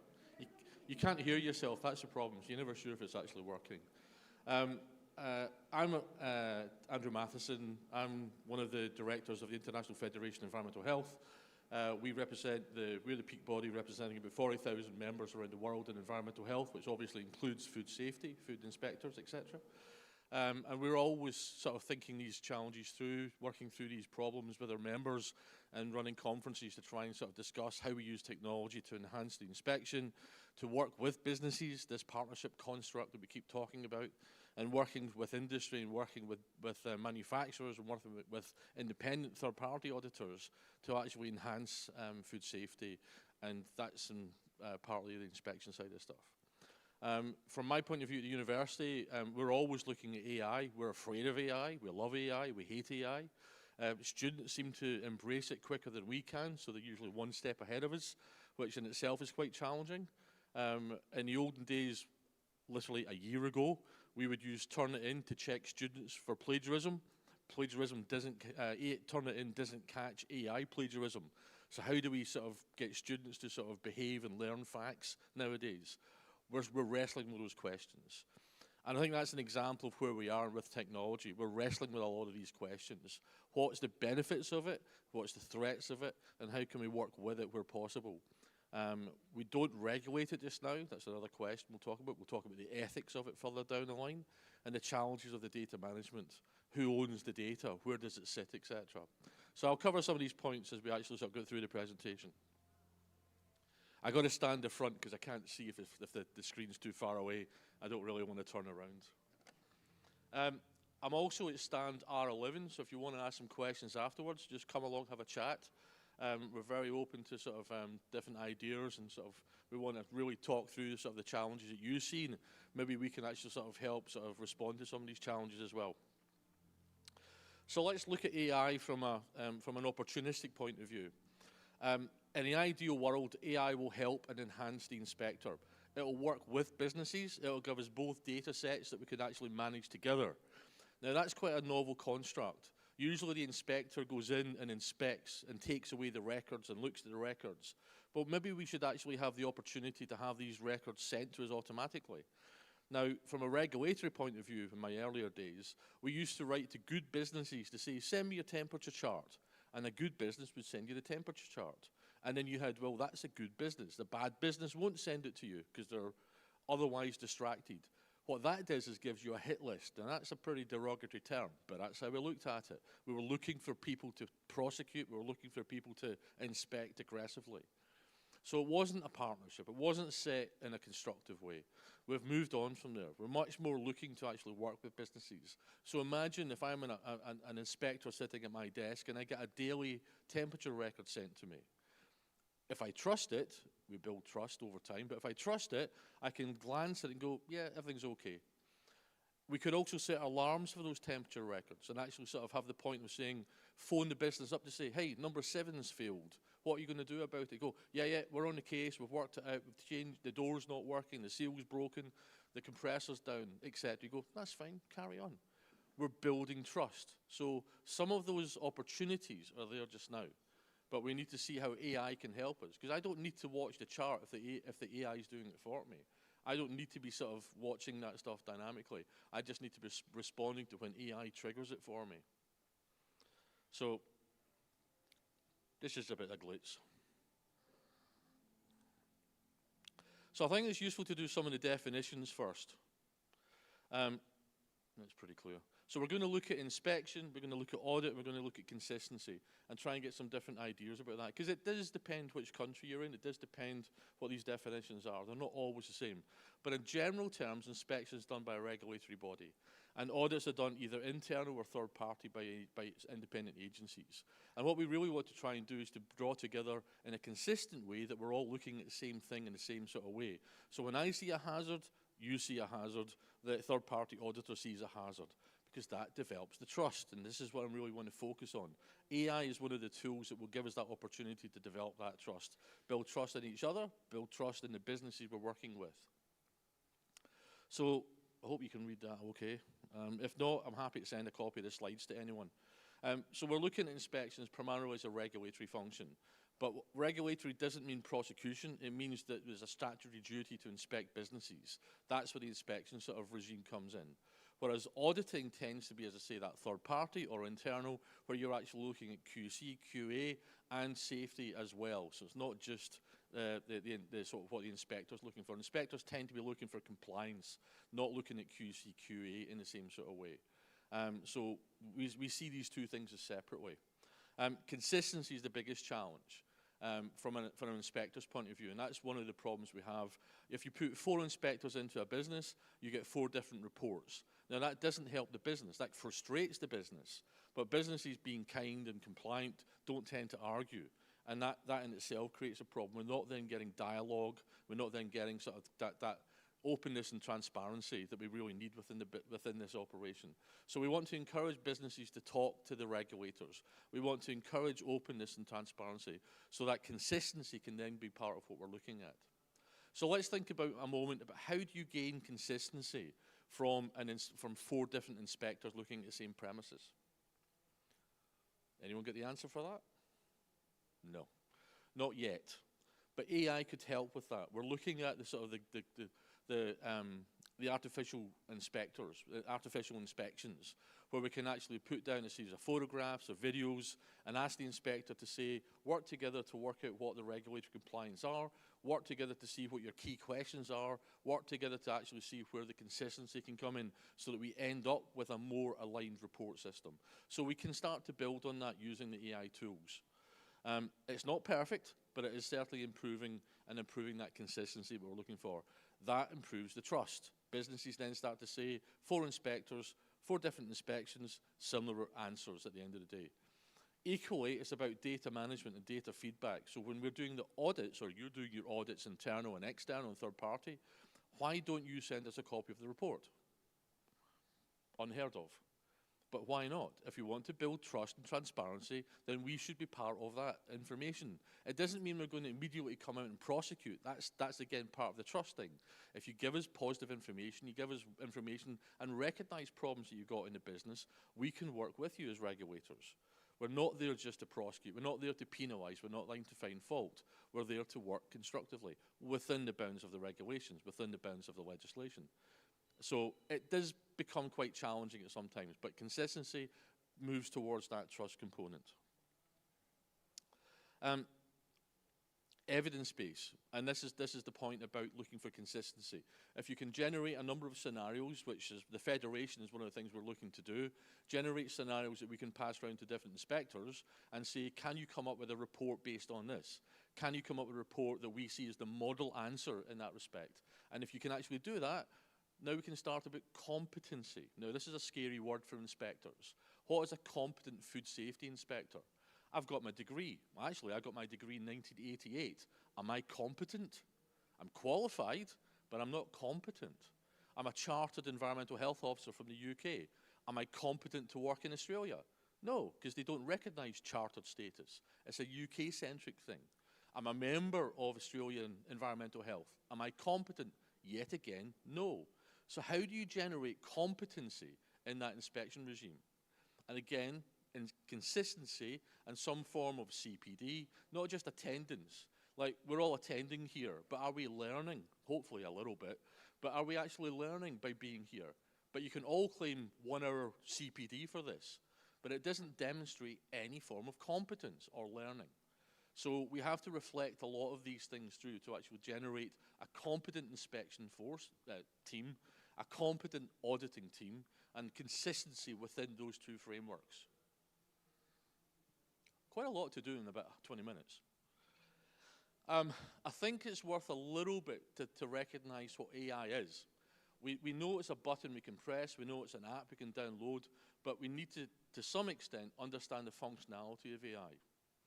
And AI has got a couple of options here. You've got the narrow AI and the general AI. So narrow is something like a closed environment where you actually feed your data in, feed the knowledge in, and let it sort of build up that deeper database, deeper understanding. So the narrow is when it's restricted information. The general is when it's looking at the world, and it becomes non-specific quite often, your answers. So you have to be thinking about how you want your AI to develop. And how you actually want to utilize the tools that the AI is actually generating. And know whether you wanted to do that narrow one or the wider one. The downside with the wider one is the data you put in it goes into the big universe. It's not closed, it's not necessarily locked down to you. It could be other people can look at it and use it. The AI won't say what the source is, but the AI will use it in its consideration. And that's a challenge that we actually see. And also where that data actually resides. A lot of the Australian data resides in the States, and that causes us some issues. The narrow stuff, that stays locally where you tend to want it if you pay for that service. So a little bit about the restrictions and the challenges that AI actually has just now. That will change in time. What was that? 1 minute? Or just ignore you? Hold it close. Oh, that seems to work better.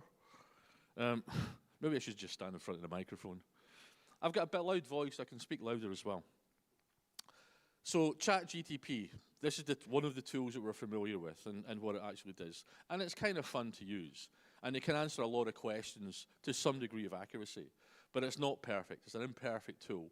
But it's a learning tool. And it learns more and it learns more. And it gets a little bit better and a little bit better. But we can't use ChatGTP as an inspection. But we can use it to generate reports. I, like most people, like gadgets. This is my latest gadget.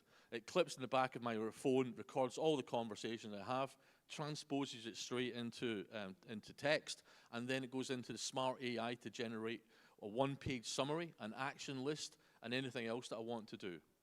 $100. But what a step forward for me. The amount of time that it saves me is enormous. Now you can use that for inspections. How about one step forward? Actually put it as the camera on your, sort of the camera that you're wearing, and you wear the camera that does the inspection with you. And by the time you finish the inspection, the actual sort of inspection itself has been transposed into report format. Now, you can use tools like Fathom that does that. It records the video, it gives you the action list, and it gives you the report. So that's going to save us time and effort. Now, is that consistency? To some degree, yes. We'll improve consistency because the AI is actually doing a lot of that analysis. But the problem is if you ask the wrong question or you don't ask the right question, it's only limited, or the limitations of the AI is by the data you put into it. So if you don't ask the right question, you don't get an answer that AI can then use in that report. However, you can ask AI to generate the questions before you go in. Now we're getting consistency. So if you go in with that 20 questions and you ask the same 20 questions everyone asks, and assuming the answers are the same, because there's variation within that and bias sometimes, because the businesses get smart. Hang on, they've asked that question before, and you didn't like that answer, I better answer slightly differently. So there's some variation within that.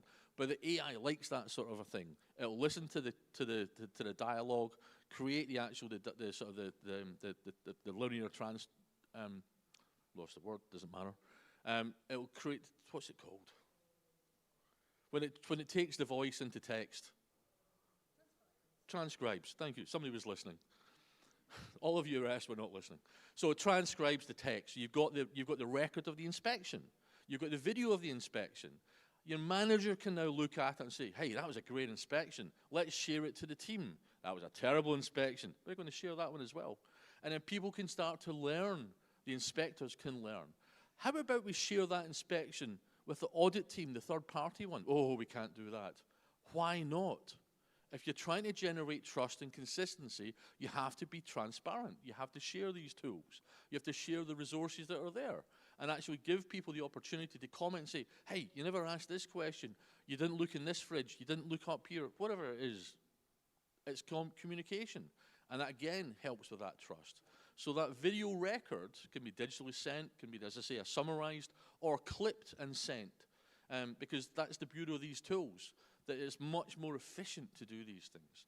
And that's the sort of stuff that we're going to see coming into play. I've got another tool in my pocket. Not that one. How about the digital thermometer?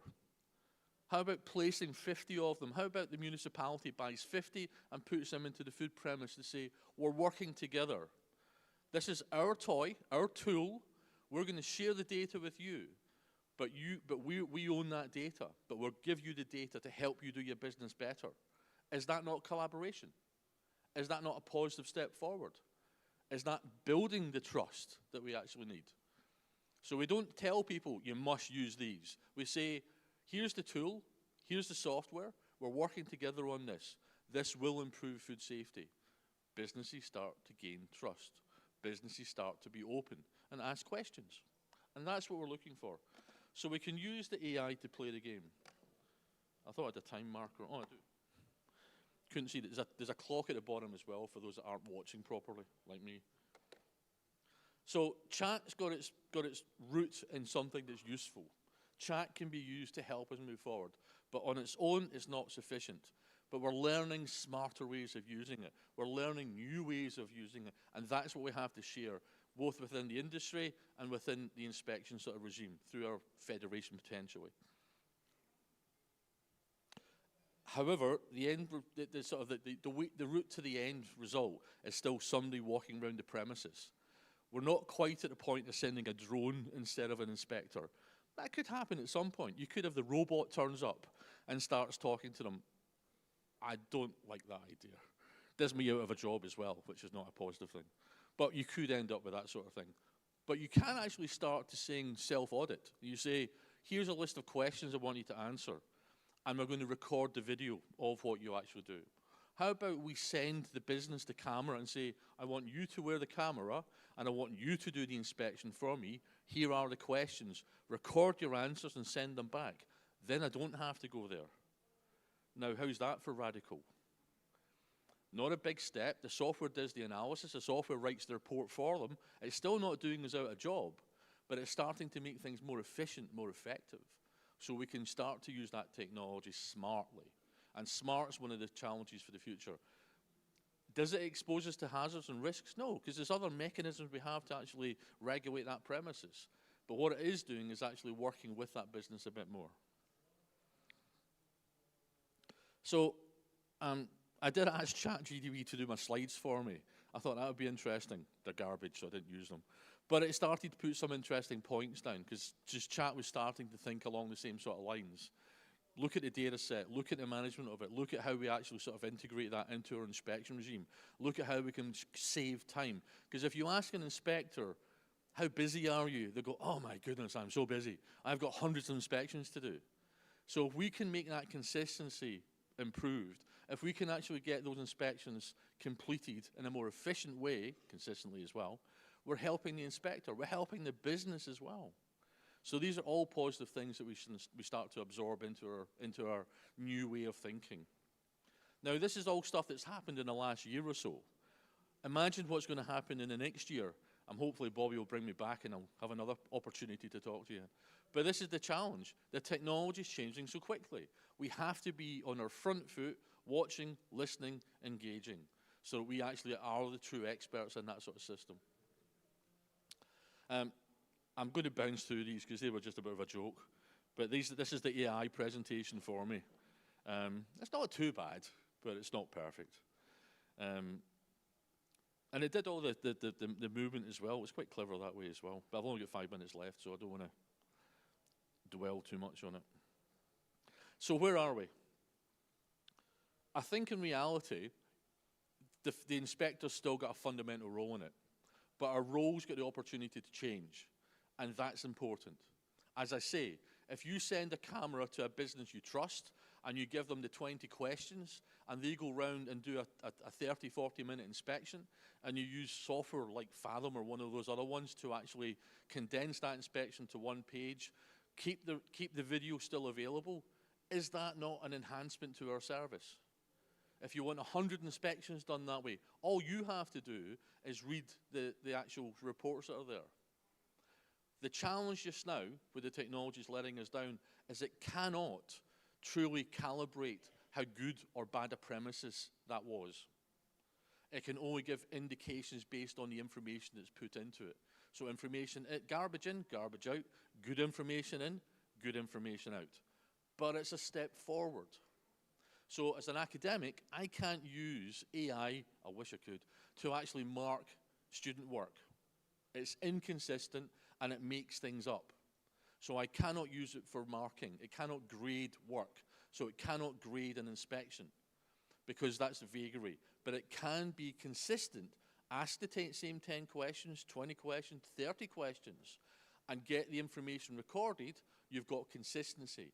Because then you can start to, from consistency, once you've done 10 of those inspections in the same place, the AI can start to analyze the answers and then give you some predictive modeling on degrees of compliance. Not whether it's graded as a good or a bad, but it can start to play smart stuff. And that's where we start to use the tools a bit better. And then once a year, maybe, you go into the premises and ask the 3 key questions they don't answer consistently. The rest of it you can be happy with, so it gives you much focused inspection.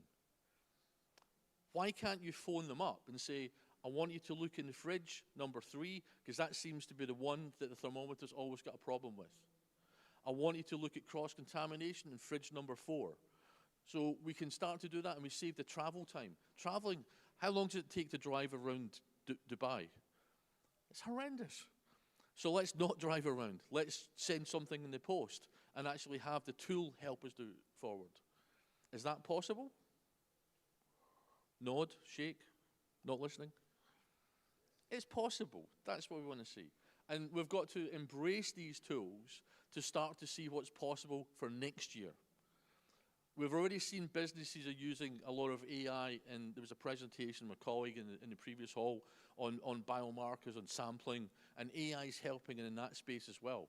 We have to understand that, we have to trust it, we have to embed that into our inspection regimes and our record keeping so we can actually have that enhanced report and a deeper understanding of the businesses.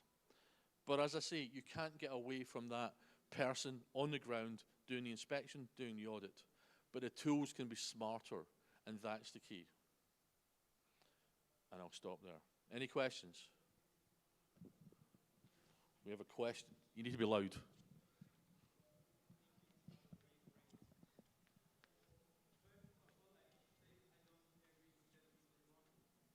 He doesn't agree. Fantastic. Get up here.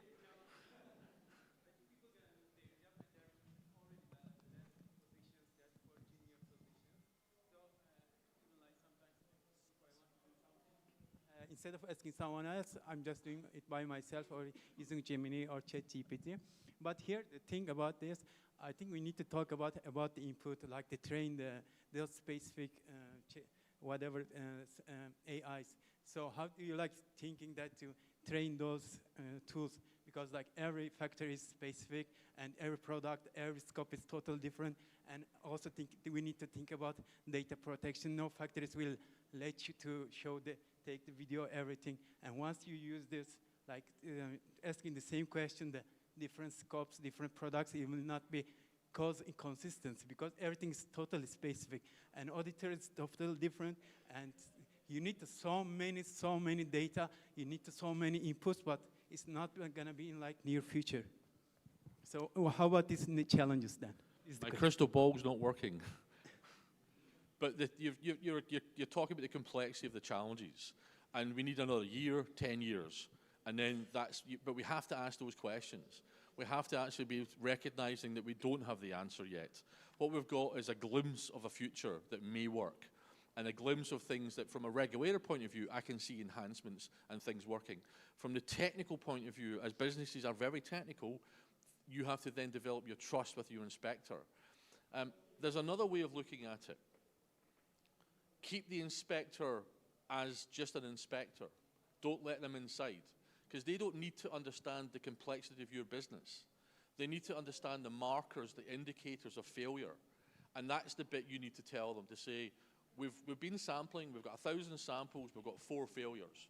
Now, from an inspector, you go, whoa, 4 failures, that's terrible. You go, let me teach you that 4 failures is normal. That's how the business operates. We're safe. We haven't got anyone that's been poisoned. We haven't got any great risk to the public. But we've found 4 things. We're communicating with you. And this is where the dialogue starts to improve. So I don't need to understand your business. You need to understand it. But we need to understand the actual intersect of where the inspector, the auditor, and the business risk perception is and risk reality. So that's a trust thing over time. And there is education required on that. But I don't need to understand what you understand. I need to understand that key component that you share with me. Hi, Another question? No. And we're getting close to the end of your time, though, I believe. 30 seconds. Oh, go on, Yeah. make it quick. A quick one. Hi, Andrew. Yeah, I agree. I think it's really exciting times ahead, actually, and how AI can really help with the amount of data that's going to be put into the system to help us with risk management really into the future as well in a broader scale. And my thinking, sitting here, is thinking about things like InfoSan and RAFs and things. So you're then developing actually worldwide communication food safety networks that are going to be really important step forwards into the future to help elevate food safety for the future. So it's clever. It's going to advance very, very quickly. But I think it's super exciting. Exciting with a cautionary tale. Yeah, definitely. And that's the reality. And I think there's enough cynics in the room that will be cautionary. But the opportunity to, as I say, I can see an inspection done remotely. We want to do that as an inspector. I want 100 inspections done remotely to build a data set to then start predictive modeling, where AI can start to come into its own. A different way of thinking. What it will do is really differentiate the good businesses and the bad businesses. And that's where I want to put my face-to-face time into, the bad businesses, because that's where my regulatory hat kicks in. That's where there's a wonderful thing in Australia called a penalty infringement notice, a PIN. It's like a speeding ticket. I walk into a premises, I see 3 bad things, you get 3 pins, and it's $750. I come back the next day, I can serve another 3 pins. At what point will you actually start to do the work? That's pretty harsh, don't get me wrong. It's not the first course of action, but it's the capability of actually doing that. So as an inspector, we need the tools to help businesses, but to punish businesses as well. We're there in the punishment business. That's what we're there. If you speed, you break the law, you get punished. We don't take the car off you, but we penalise you. So we have some of those tools elsewhere. Anyway, thank you very much. No, another question. No, sorry, final point, Andrew. I always think as well about the amount of data that's held with auditors in the private sector, and second and third party auditing should be all added into the system, exactly so you can focus on the problem areas. Yeah. Problem premises. Stall R11. Thank you very much.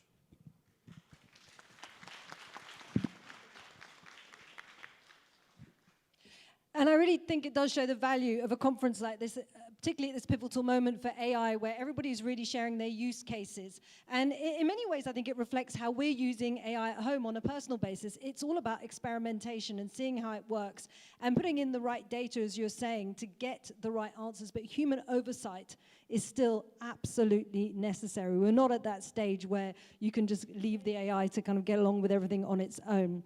So we're going to dig more, obviously, now into AI and find out more about how, well, LLMs are transforming food safety and compliance and how they're helping companies prevent recalls, stay ahead of regulation, and build more transparent supply chains. And to do that with us, I'm very pleased to invite to the stage Eli Abgodovi, who is the Director of Business Development for SGS DigiComply.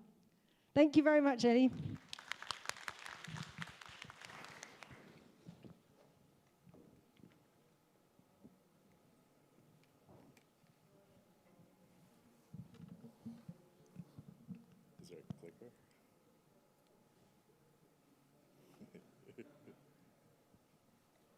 It's Andrew's love of gadgets.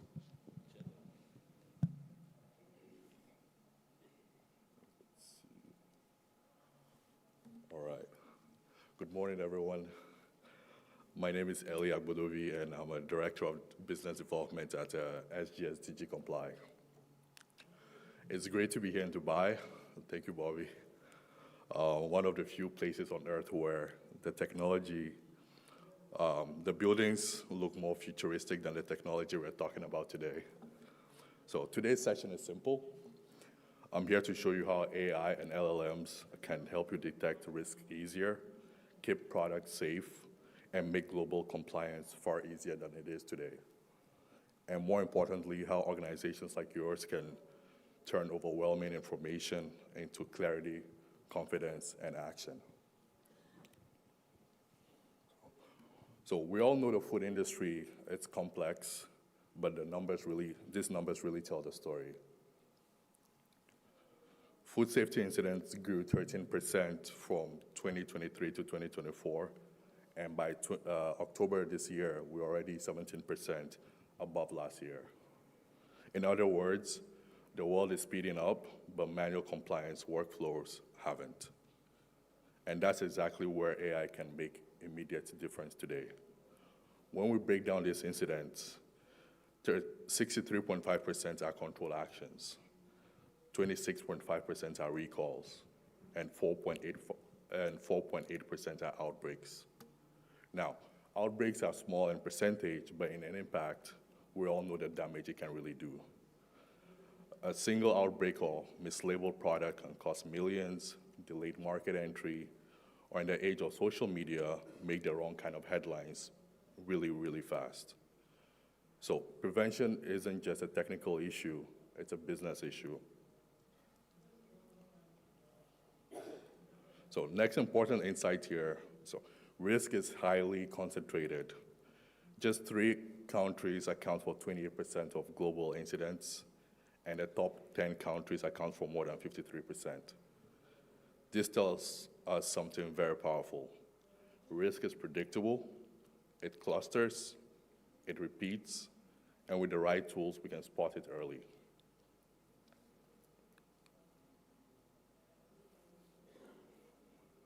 When we analyzed over 88,000 incidents, the patterns were clear. Certain product categories, contaminants, and hazards show up again and again for years. And these aren't surprises, these are signals. Signals companies miss not because they are unskilled, but because the volume of information is simply too much for any team to manually monitor. And that's the heart of the challenge today. The failures we see in the data, they are not new. The categories repeat, the risks repeat, and what's missing is early visibility. Visibility into regulatory changes, early warnings, draft laws, and emerging safety signals. That's where AI and LLMs close the gap.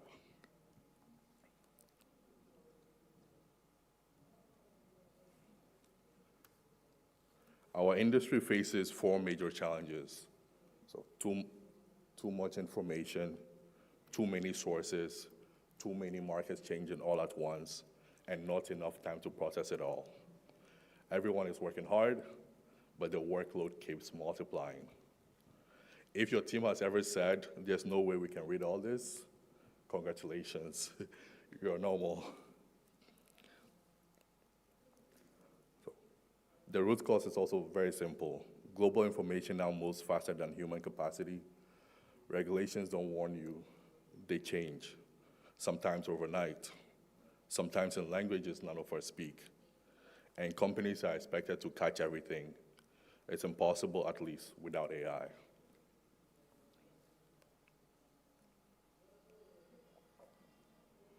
And this is where AI comes in.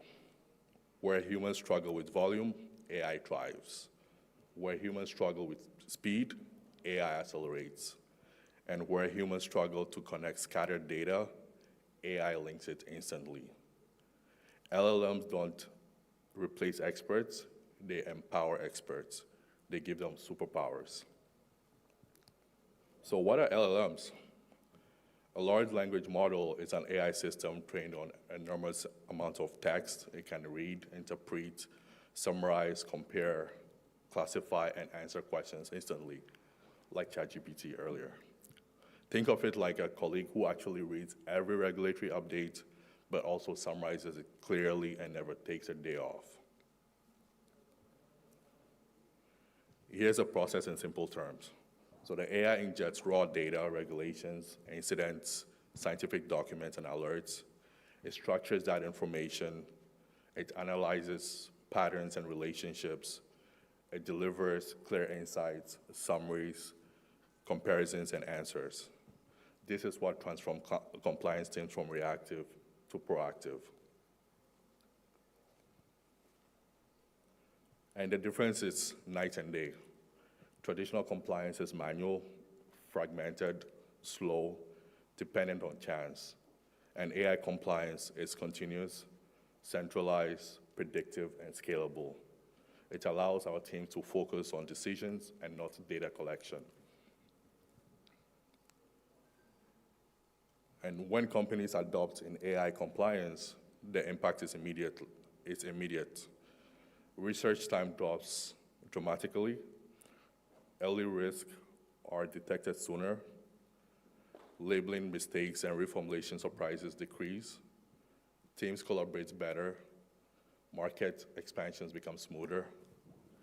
And most importantly, the risk of recalls go down. And this is not theory. This is happening with companies using SGS DigiComply today.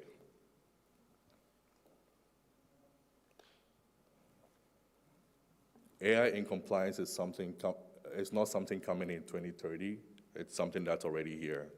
And companies adopting these tools are not just becoming more compliant, they're becoming more competitive.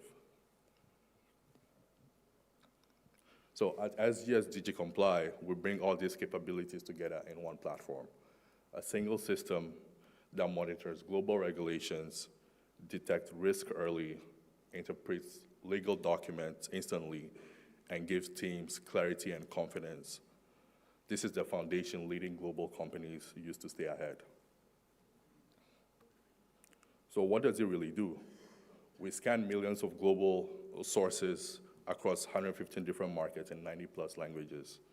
So think of government websites, official gazettes, scientific publications, recalls, incident reports, NGO data, media signals, and it's global coverage that no manual team can really ever handle.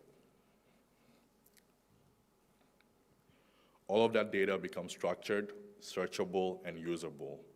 Users can filter by product, ingredient, substances, markets, hazards, time period, or regulatory teams.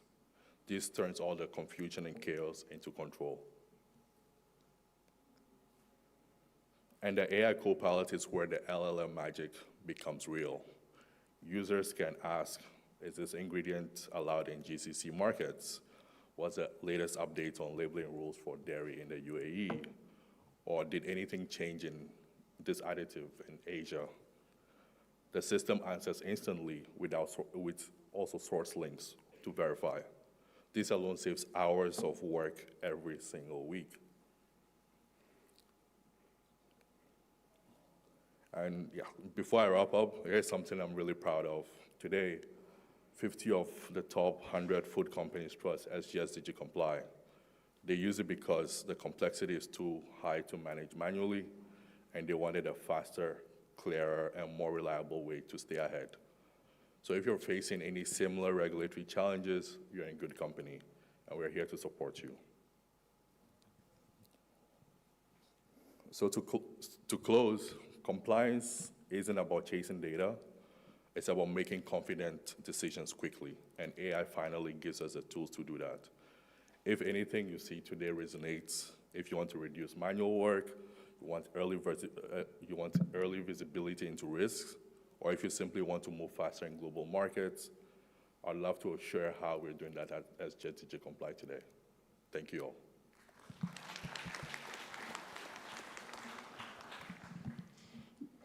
We may have some questions. I'm going to hand over to Judy, who's going to moderate the Q&A with Ellie and with you in the room. Thank you, Ellie. A round of applause, please, for Ellie, everyone. So, folks, we have our volunteers in the audience, and I want to also engage with the audience as well and see what the pulse is. When we think about incorporating artificial intelligence, LLMs, in our everyday, so question to the audience, what is the barrier that you face so far with implementing AI in food safety? What was a barrier that you experienced, maybe in the workplace? Security? Okay, let's shout out some answers, please. Accuracy. Ah, were you spying on a competitor? Okay, what else? Trust. Oh, the cost, yes. Would you like to elaborate on cost? Yes. Could we have a mic here, please? Thank you.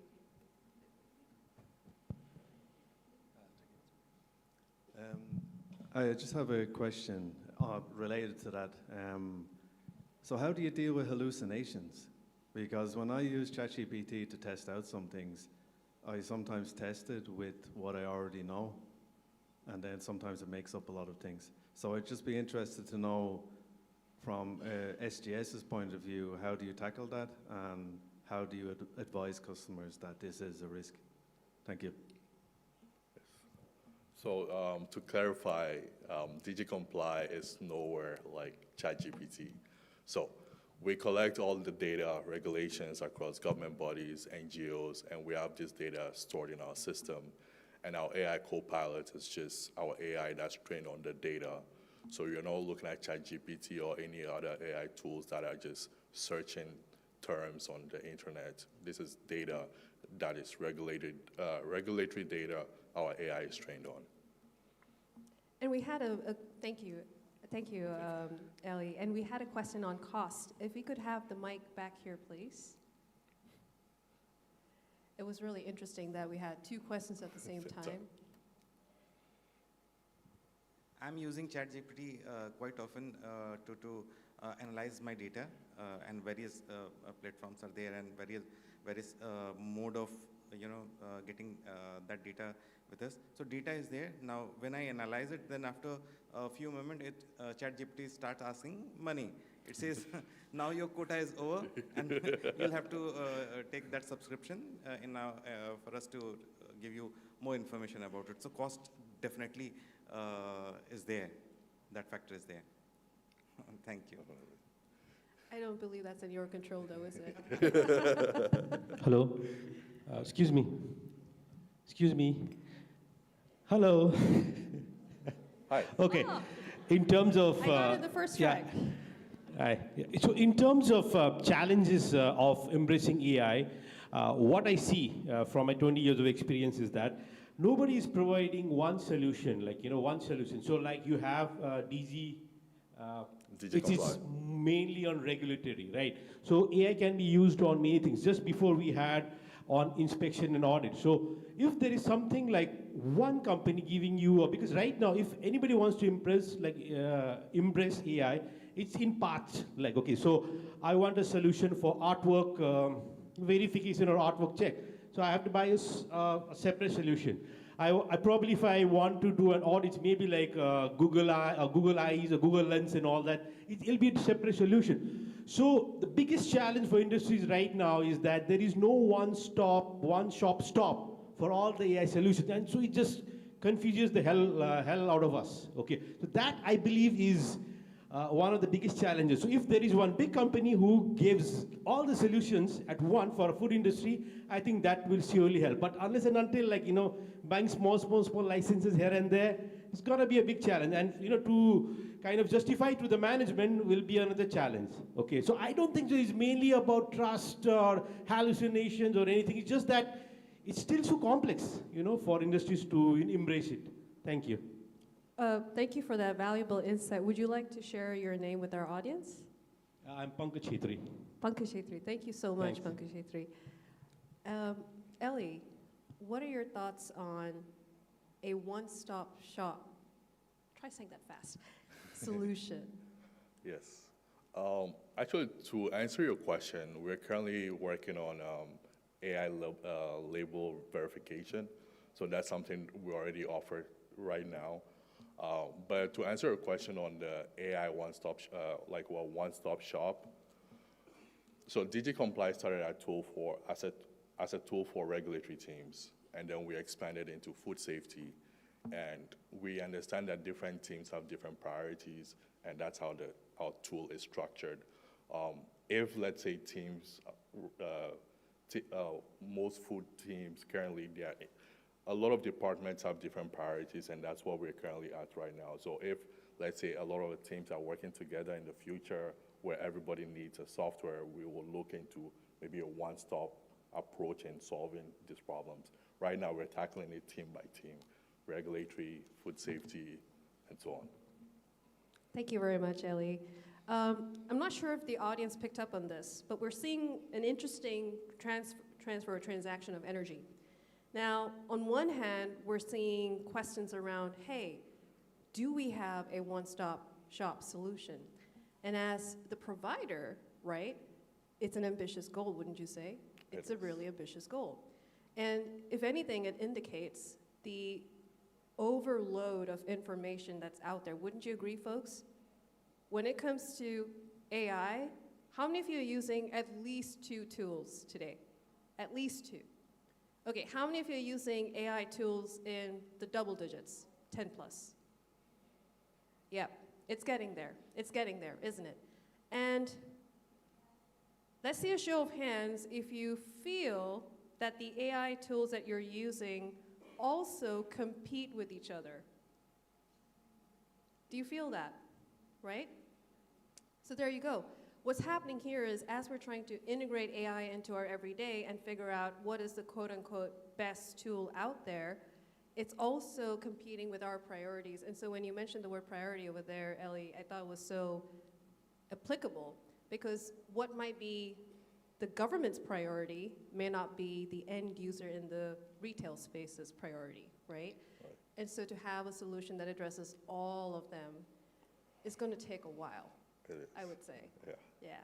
Thank you for sharing that. Thank you for the assets. That was when I heard the question, to answer the question with a question, if you will, it will be, do we have the same question when we drive a car?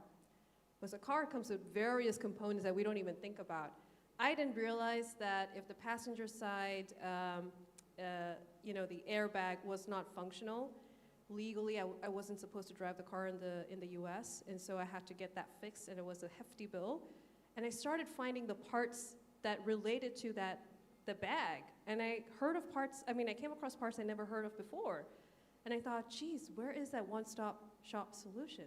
But that's also, it comes with the territory. When you offer a one-stop shop, you're also kind of diminishing the other consumer groups. So you got to be really specialized too at the same time, right? The other way of dealing with that, sorry again, is like, you can have modules.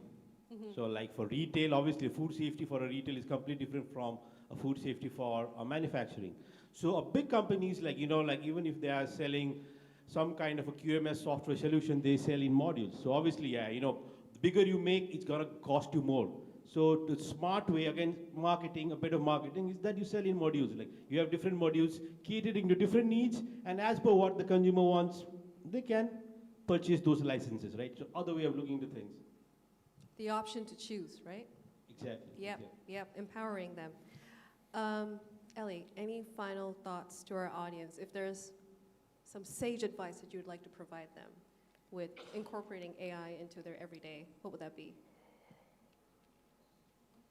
I would say AI is here to stay, and I think people who adopt AI would be part of the moving world. Like, we'll be part of that future world where AI is taking us. So I would advise everyone to use AI. Awesome. A round of applause for Ellie, everyone. Thank you so much, Ellie. And Isabel, over to you. And thank you very much, Judy, for that brilliant moderation just there, and very interesting questions from the audience. And I think what becomes really clear is, well, we're certainly not at the crest of the AI wave, and we've got some people who are more adept at surfing it, others who are just learning. And why this is so important, having these discussions, is kind of exchanging all those surfing tips and how to kind of get to that crest of the wave, most expert way possible. And really interesting questions here. When I'm listening to some people where you're using free versions of ChatGPT in your work, others have obviously got more developed versions coming along, but as yet there is no one-stop shop, and well, probably never will be at this rate, I don't think anyway. So we're going to dive further into this wave anyway now, and we're going to look at the metaverse and how that is being combined with AI avatars. But before you get up, Claudio, I've just made a mistake. I am going to be introducing something else. That is a teaser. Claudio, take your seat back. Claudio, I'm coming to you later. So this was a teaser. In a moment, we're going to hear from Claudio. But first, apologies for that, we're going to explore issues of traceability right now, which is key to preventing supply chain adulteration, and technologies we're going to be hearing about like radio frequency ID, IoT, the Internet of Things, and advanced analytics that make this all possible. And to help steer us through all of this is Chinmay, who is the Managing Director of Food Chain ID. Thanks so much, Chinmay, and sorry for that mix-up, chaps.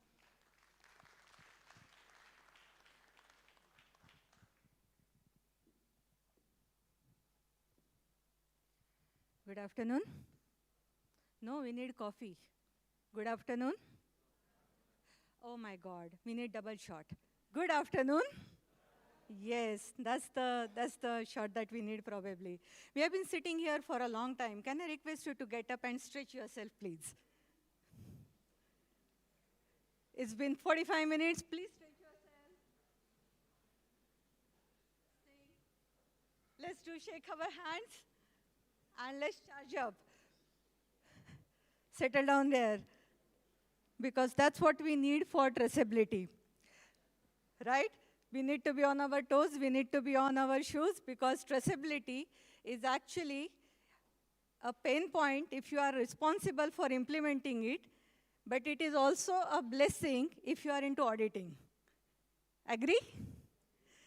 Because I still remember when I started my career as an auditor, this traceability was the most favorite clause of mine, because in one shot, you get a complete bird eye view, right? How many of you are in auditing? See there. Do you agree with me? Yes. So this traceability has been, and those who are into implementation, this is really this is a pain point, because not for your system, but also equal physical movement of the goods. You need to help me with the slide changer? Yeah.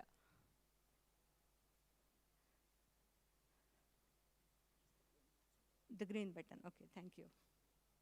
So what I'm going to cover, the need for change, why traceability, the core technologies, the what of traceability, the challenges of implementation, the real world impact and the future outlook, and then discussions and question and answer. Are we with me? Are you with me? Yes. Let's start. Is this a familiar problem? Very much, right?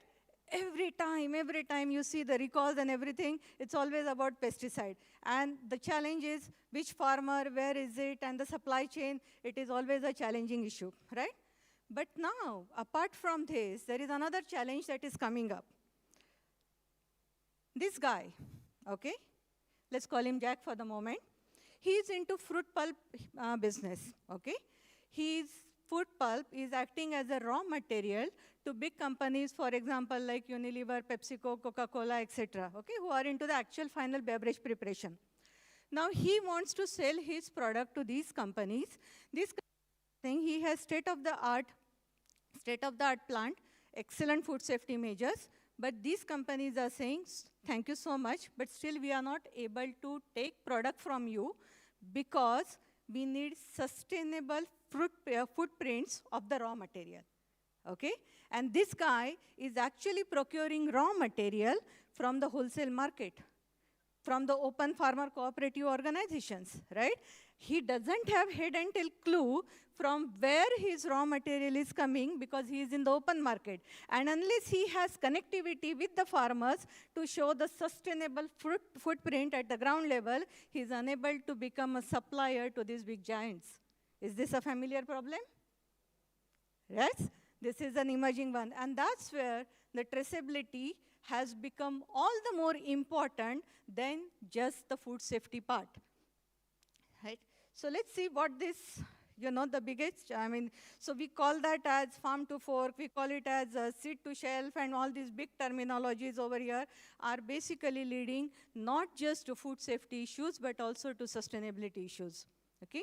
So technically, it is where, the complete following of the product across supply chain and this thing. This is the general definition that we hear, that we know, and the challenge is putting these dots together, right? So how do we put this dot? Okay, so first, let's see why this one. So first of all, it's regulation, okay? Now, regulatory one is the country-specific regulations, and these regulations are going beyond the internal traceability, right? How many of you have heard of FISMA, product recall regulation, which has been now shifted to 2030, wherein the fresh produce, they have given the list, those has to be traceable back to the farm. EC regulation, every country regulation, the traceability is not just internal traceability, but also going back to the source of raw material. The environmental traceability, EUDR. EUDR, what is that? What's the long form of EUDR? Anyone? Anyone? EUDR. EU stands for? European Union. DR stands for? No. It's the deforestation regulation. Okay, very good. Thank you there. So European Union deforestation regulations, 7 commodities I have identified. For example, palm oil, coca, those who are in chocolate business, right? Coca, then soybean, and so on. So now all these commodities, not just the commodities, but also their derivatives, okay? Around 1,000 plus HS codes are listed wherein their companies, whether trader, manufacturer, have to prove that the product, the raw material, is sourced from that area which was not deforested. Okay? So if anyone is supplying to Europe, this EUDR is mandatory, being applicable from 30 December 2025, just few days away, for large companies, and 30 June 2026 for small and medium scale companies. How do you do that? How do I know? So for chocolate manufacturing, I use lecithin. The lecithin, to make the lecithin, I need soybean, and this soybean is coming from some part in Indonesia, Vietnam, India. How do I know that whether the farm is, was not under deforestation? That's where the traceability comes in, right? And then the identity preserve products. The second is market, wherein the market requires very strong part in origin, claims related part, visibility over supply chain. So everywhere the market, the customers are demanding this. And the third part is scheme specific requirements. So now the food safety scheme, GFSI food safety schemes, and all the sustainability schemes are requiring traceability more than ever. So the most important clause that we require in auditing right now is the traceability clause. Okay? So these are all the benefits, definitely. I mean, you can go on increasing, but the most important is how do I use the traceability, the technologies I will be implementing for operational efficiency and risk mitigation so that the trust is achieved, right? So I have the traceability requirement for regulatory compliance, for operational efficiency compliance, and also for risk mitigation of my supply chain. Okay, so key components. I know this might not be visible thoroughly, but then how do I do, what are the first thing? When I have to start traceability, what is it that I need to do first, right? So first thing is, let me identify what is it that I need to trace, okay? Because as there was a question before that, okay, there are silos and then there are something, so what is it? What is it that I need to trace? I need to trace for regulatory compliance, or I need to trace it for customer, or I need to do it for a scheme requirement. Then identify what are my data collection points, where do I need to capture the data, and then decide the traceability software. Number of softwares are there. Not all are required. It's a cost. So let's evaluate what is it that I need to trace and track, and then what are the softwares, and then standardize this, and then put the complete compliances, put the loop. Okay? So now when I look at the traceability of fish product, this is not something scheme or this thing. This is minimum regulatory requirement. So right from capturing that cobweb that you are seeing there, that cobweb starts from the vessel. Okay? Vessel, transportation, blah, blah, blah, blah, blah. Not at all customer or this thing, a complete regulatory requirement. Okay? So you can see here, including the species. Okay? It's a FAO identified species also that needs to be identified, that when you are capturing, how much is the, what are the species? Sorry? The full ecosystem, and it's a regulatory requirement, non-negotiable, right? Same goes for animal origin products. So we are consuming meat-based products, and all meat-based product require the complete, every animal needs to be identified, every animal's complete life cycle has to be traced back, and then say that, okay, when I'm consuming this chicken sausages or this mutton sausages, this is the complete traceability. Regulatory requirement. Unfortunately, whatever it is. But then that is where the traceability requirements are moving. Okay. Farm management for the fish produce, right? The perishable products require it at a larger level. Now for perishable products, it's not just the traceability, but also the technologies like satellite imaging is helping out, okay, what is the soil structure, what is the soil health, and so on. So satellite imagery, I'll come to AI, because AI is the upmost. First, you need the technologies, right? And then the integration of this Internet of Things, all these things is now becoming common rather than a luxury or, let's say, a requirement, because every produce has to be traced back. So this is where I was coming to FSMA requirement. So FSMA is required for the fresh farm produce for these categories. Okay? Whether the farm is in US or something is being supplied to US, so we require for fresh produce, leafy greens, melons, and so on. And then on the right-hand side, what FSMA has done is they have made critical thinking, critical tracking events. So when you take a supply chain, so they have identified that at harvesting level, these are the tracking events. I mean, these are the tracking points that you need to have. At, let's say, initial packing, first time packing, you need to put this thing. It's a regulatory requirement. No option, right? So this, if we take these supply chain examples, you can see that here there are, transformations. So KDs are the key data entry points. So mandatorily, you need to have the information during harvesting, during packing, during this thing available into the records must be available. Now put whether that record has to be physical, online, all this thing, that is all company's requirement. But this is the requirement. Okay? So It's going to a very deep level now.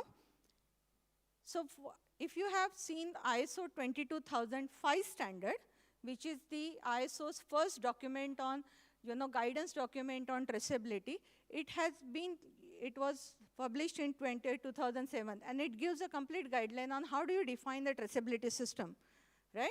So what are the considerations when we define the traceability system? What is my need? What is the innovation? Innovation means not from our side. The innovation from the supplier, the vendor who is providing us the IT platform. The usability, affordability, and scalability or interoperability, right? So these are first considerations that we decide, that we do before even we select any technology for traceability. So what are the widely used technologies? Definitely, everyone knows this, blockchain. It's being talked at a very, wider lane.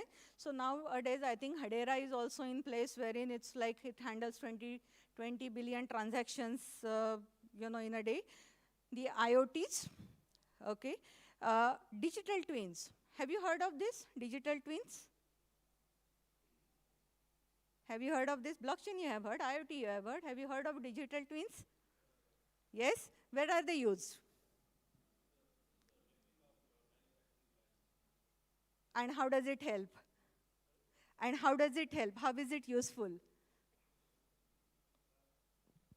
Yeah, hello. You can mimic, whatever is happening in real life. So in digital twin, you can mimic it, like conditions and all of that. So it's not, okay, you don't need to do a trial in actual, so you can do a trial in your system in the digital twin. So whatever positive or negative come, you can have an idea. Absolutely. So it's like a predictive part wherein you can imagine that what is going to be wrong in my operation. The AI and machine learning, the data tagging, the DNA tagging, and also the QR codes, which are the most common ones, right? The customer scans the QR code and he gets to know when he's scanning wine, which farm that grapes has come from. So these various technologies are available, but not all technologies has to be used. Okay, otherwise, because this will become a very costly affair. So where do I need IoT? Where do I need digital twinning? Where do I need AI? Is the data, analysis of the data, which is, which has come from various tools, the data captured by using various other tools. So AI becomes the top, but then what are the sources of collecting that data? And those technologies has to be need-based identified. So this is the same one, what we have also cloud-based systems. So what are the considerations that we need to do before selecting the vendor, or the IT system? So first part is, what is the data integration capabilities?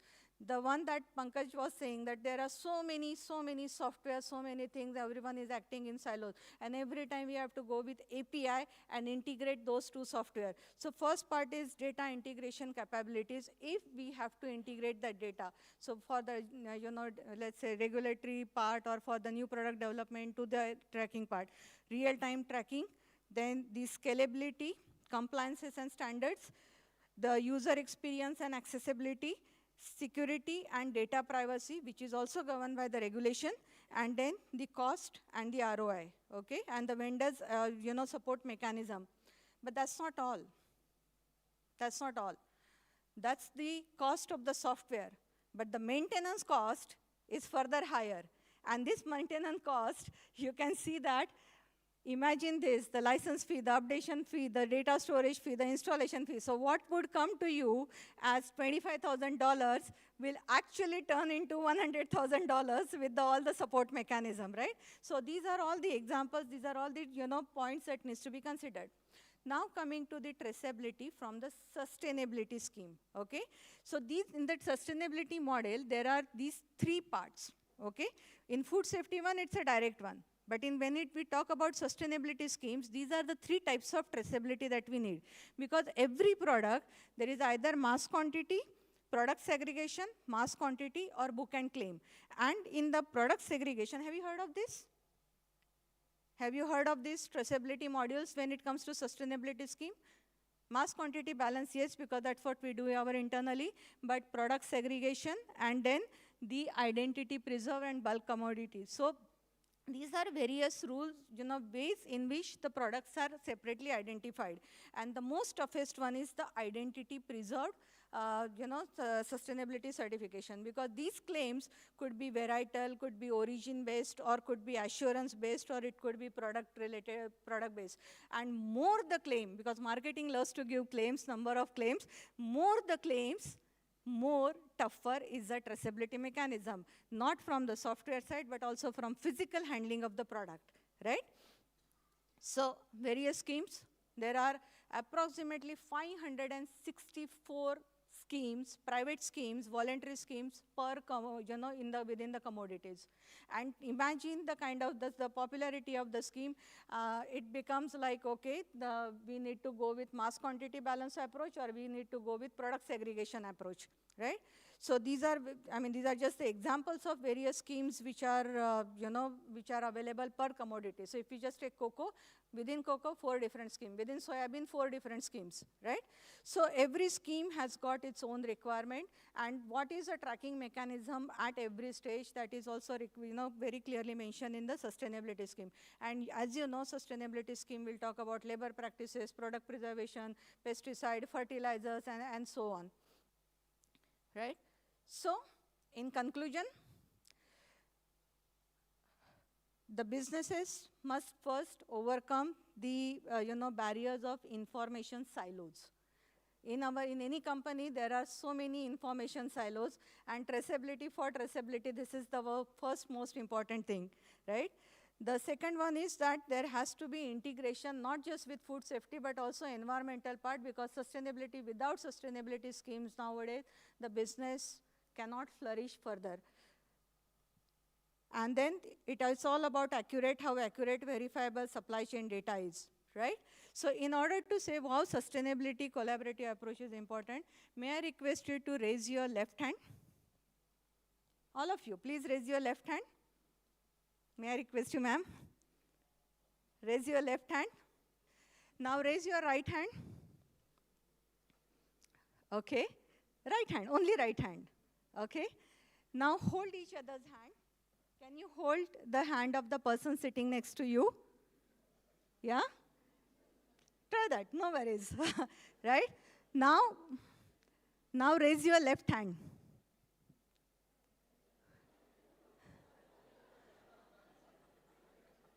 Right? That's what happens if we don't collaborate, right? Thank you so much.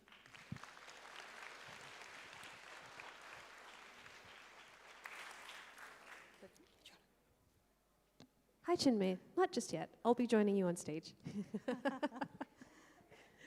We had a quick huddle there. Another round of applause for Chinmay, everyone. That was a fantastic presentation. Thank you. Thank you. So, Chinmay, you brought up a very valid point, which is breaking down silos as we're moving towards integrated systems and systems that honestly talk to each other well, right? So I'd like to turn it over to the audience. For those of you who are in HACCP teams and other related teams, you're working with multiple functions, engineering. What are some functions you work with? I don't want to prompt you too much. I already mentioned one, engineering, our best friend. Production, who else? Regulators, who else? Procurement, who else? Supply chain. Finance, yes. The wallet keeper. Okay. Do I hear HR? Yes, right? So each one has their own understanding of how important food safety is and how much budget, or fulus as we say here in the UAE, food safety deserves. Do we agree? Everyone has a different understanding of that. So what are your ideas on breaking down those barriers so that everyone's on the same page? I'm not saying everyone has the same understanding, but how do we get a diverse team unified on the importance of integrated systems in food safety? So I pass it on to the audience. What are some ideas that come to mind that have worked for you? A show of hand if you're ready with your response, and our volunteers will bring the mic over.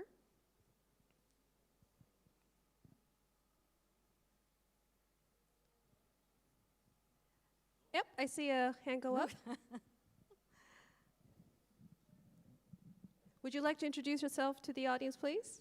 Hi, myself Anju. I work for Moral Experiences. I'm coming from Abu Dhabi. So one of the most important things to make sure that everyone collaborates is to raise awareness, because everybody will have their own perception on what the topic is all about. But when you work for a company, make sure that the goal is unified, and you to ensure the communication is unified across all the stakeholders. The first point is to raise awareness. Awareness, Yep. wonderful. Yep. Thank you so much for your insights. Chinmay, what's your advice to folks who are probably at the starting stage of that journey of raising awareness, and maybe they're in and out of meeting rooms where, for example, finance has a very different opinion about how much budget this deserves and something else needs to be given the wallet. How can they set themselves up for success when it comes to these conversations that may be difficult to break down those silos? Well, I will hand over this question to the audience because they have definitely done their bit in their organization. So maybe, Satish, would you like to take up this question? You can answer that, because regulatory is kind of the most important, I would say, the department in the organization. So how the barriers are broken within your organization?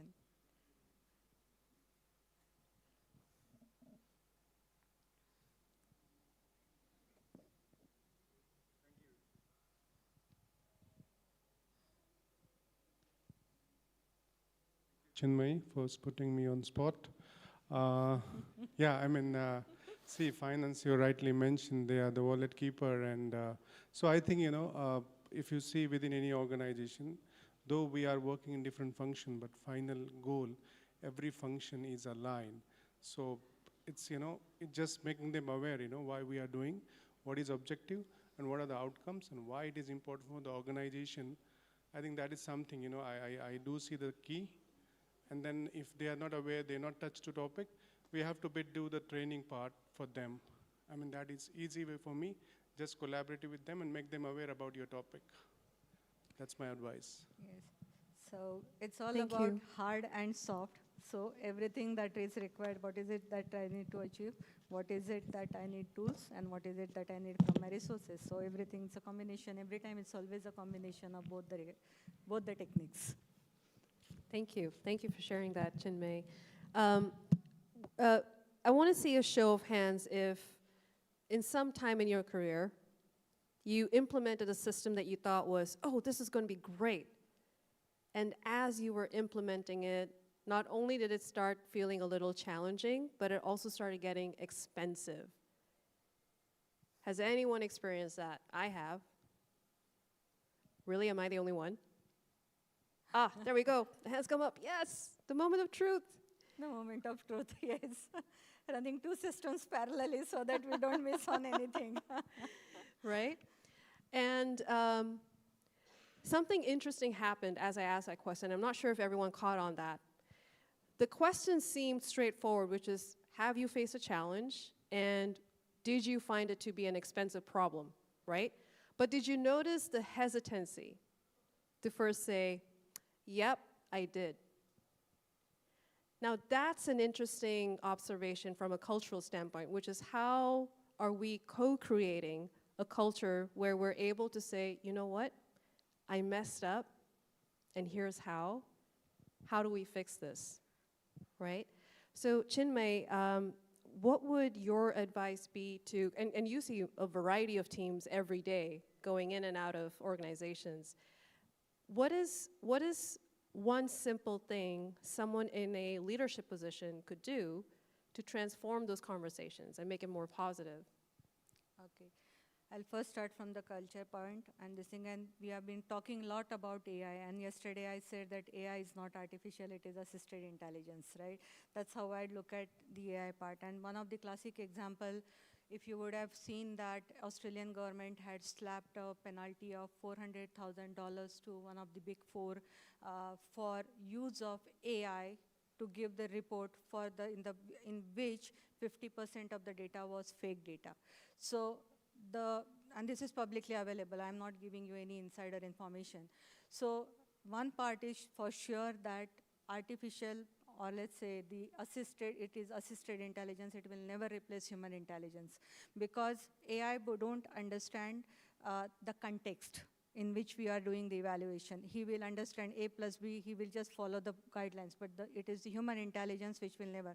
So I like from the first session that AI will not replace you, but those who use AI will replace you. So it's about, how intelligently we are interpreting the whole thing. And so if the culture is towards progressiveness, if the culture is towards, supporting each other, and that's what I said, that it is collaborative approach. If we don't collaborate, and we start competing, whether interdepartmental or intercompany or, it will be, we will go nowhere. It is time for us to collaborate.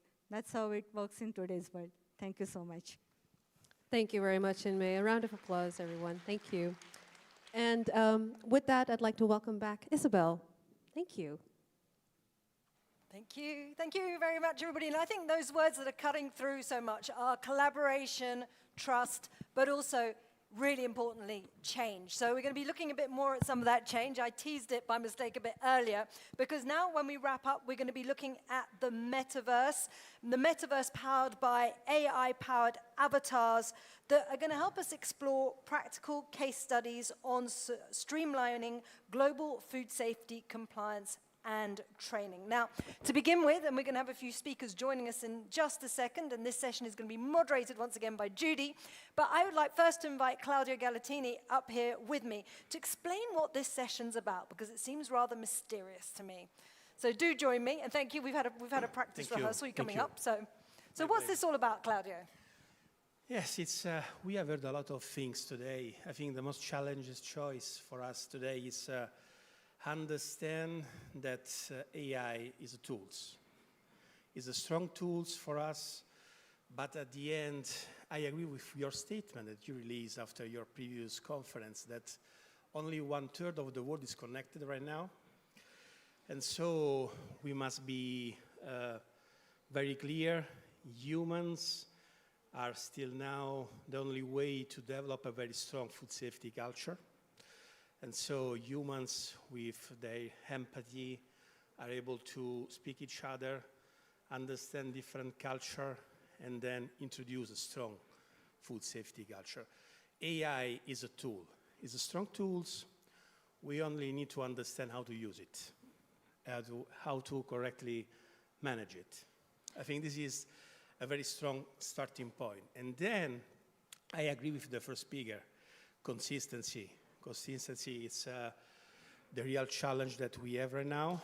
And so we need to understand how to obtain a real consistency for our audits and inspection. So thank you for your insight. Thank you, Claudia. Now, I'm going to invite Judy back on the stage, so she's going to have to kind of sprint over because she's at the back of the room. Because very interestingly, and I think one of the great reasons why Judy is going to moderate this is she is a culture transformational advisor. And as we've been hearing, she's got expertise in food safety. So she's really got her finger on the button when it comes to, I suppose, the difficulties in breaking down those silos and different people working together, but also the adoption of these tools and figuring out how it all works. So come and join me here. And I'm now going to hand over to both of you and bring the next load of speakers up. And this is a session which is going to be really interactive because we want to hear from you. And I think there's so many questions in the room. And I can dart about bringing the microphone around as well. So awesome. Thank you so floor much, is yours. Isabel. All right. So how would you like to do this? Would you like to be standing, seated? The same for me, no problem. I can stand here. Awesome. So Claudio, when you think about, the acceptance of new technology, there's oftentimes resistance that comes with it, right? What is your advice to folks who are trying to establish that trust with new technology in a way that brings people together rather than divide them? Because inevitably, it is going to cause a little bit of a divide at first, and they may be frustrated or they may give up halfway. And having been through that journey yourself, what's your advice to people who are starting out on that journey? This is a very important question. We must have an open mind. And obviously, in this period of big change, we must be ready, we must be vigilant, we cannot stop what is coming. So this is my reflection about all these days and about all the insight that I listened this morning, but also is my last slide. So it's what I really think. So we can stop what is coming. So AI is here. We only need to understand how to use it, but in the end, is a tool. Absolutely. Thank you, Claudio, for sharing that. Now, briefly, when we were having a little chat before you came on, I believe it was yesterday, you'd mentioned you've been globetrotting for a while, haven't you? So would you like to share where were you before you landed here in Dubai? Because I thought that was fascinating. Yeah. I was in China 10 days ago, speaking about the same topics, and also in that side of the world, everybody are looking very strictly to these AI topics. Then I was using AI during inspection some days ago in Mont Charles in French. And then before coming here in Rome, just 2 days ago, and then now I'm here. So we work as international food safety inspectors, and so we are now working a lot with Microsoft to develop these tools to better understand how they can be used. So it's challenging. This is why AI can help us for remote auditing, for giving an example, because we can reduce the stress. As you can see, I work not very well because I passed my last month traveling on the plane all around the world. Wow. And sometimes it's challenging. And tomorrow, I leave to go in Sydney, and then in New Zealand, and then again Dubai, and then I will stop next 7 December in Rome again. So it's challenging for us, but we are trying to do our best. So folks in the audience, in case you're wondering, why did I ask that question?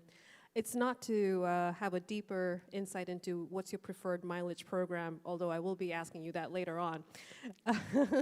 It's to see what are you seeing? What are the common pain points? Because each region is so specific when it comes to how it implements it, how it shares its data, and but they also probably share challenges with us, don't they?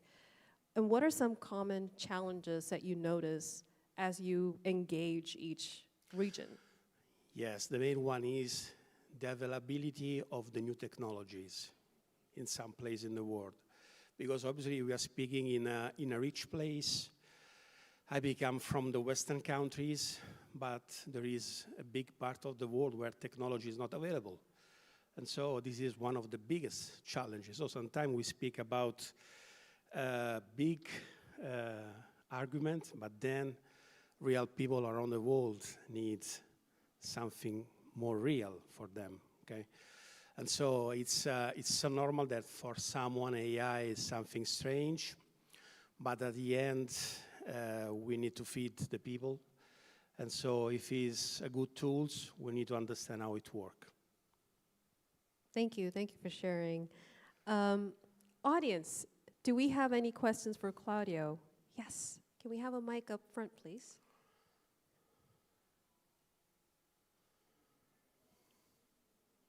And feel free to introduce yourself to the audience. I'm Nazar Abdelmajid from Dubai Municipality, Food Safety Department, Food Studies and Policy Section.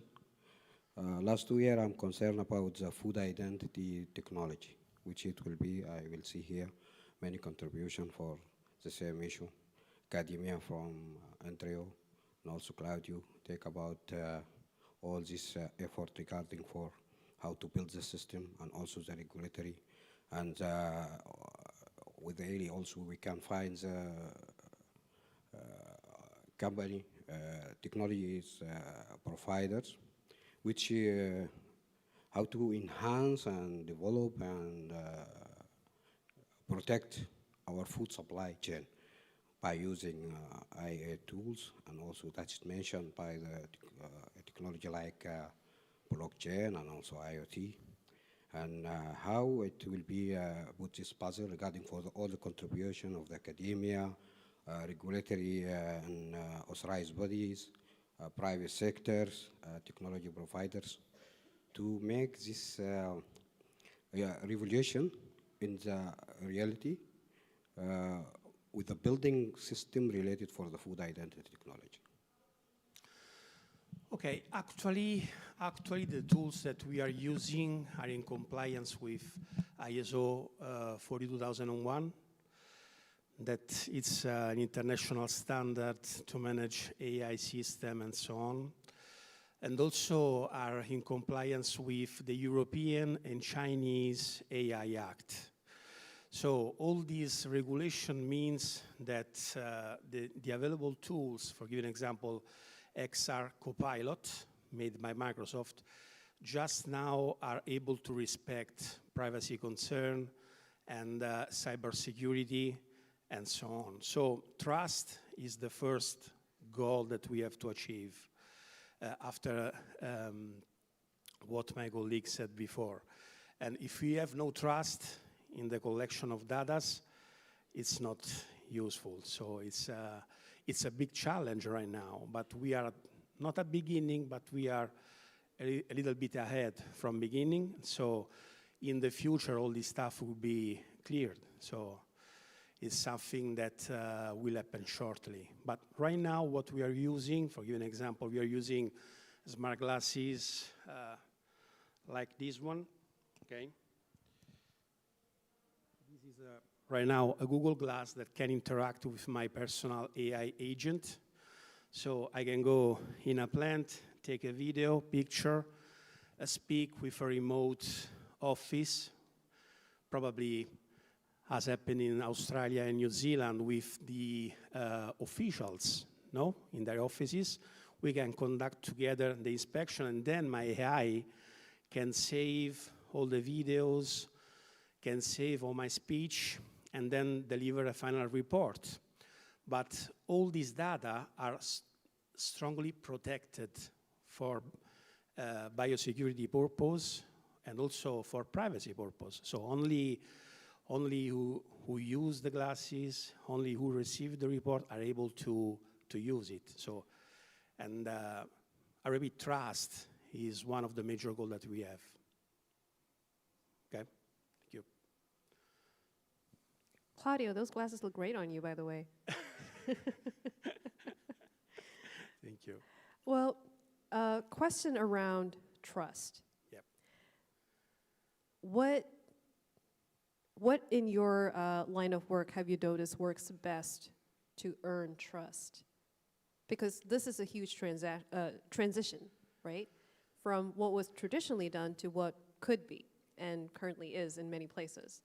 So how did you, in your line of work, earn that trust? Let me ask to my GPT 1 second. Okay. No, it's a cultural shift. Okay, so time is needed also by businesses because everything is new here, and so we are living in a 100 years ago we have the industrial economy that started. Now we have the technology era that is started, so people must become more familiar on that. So it's challenging for all of us. But if you speak with my son that is 12 years old, he knows much more than me, and so about the topic. So it's something completely new, and as we know, people is resistant to change. So it's we need time, step by step.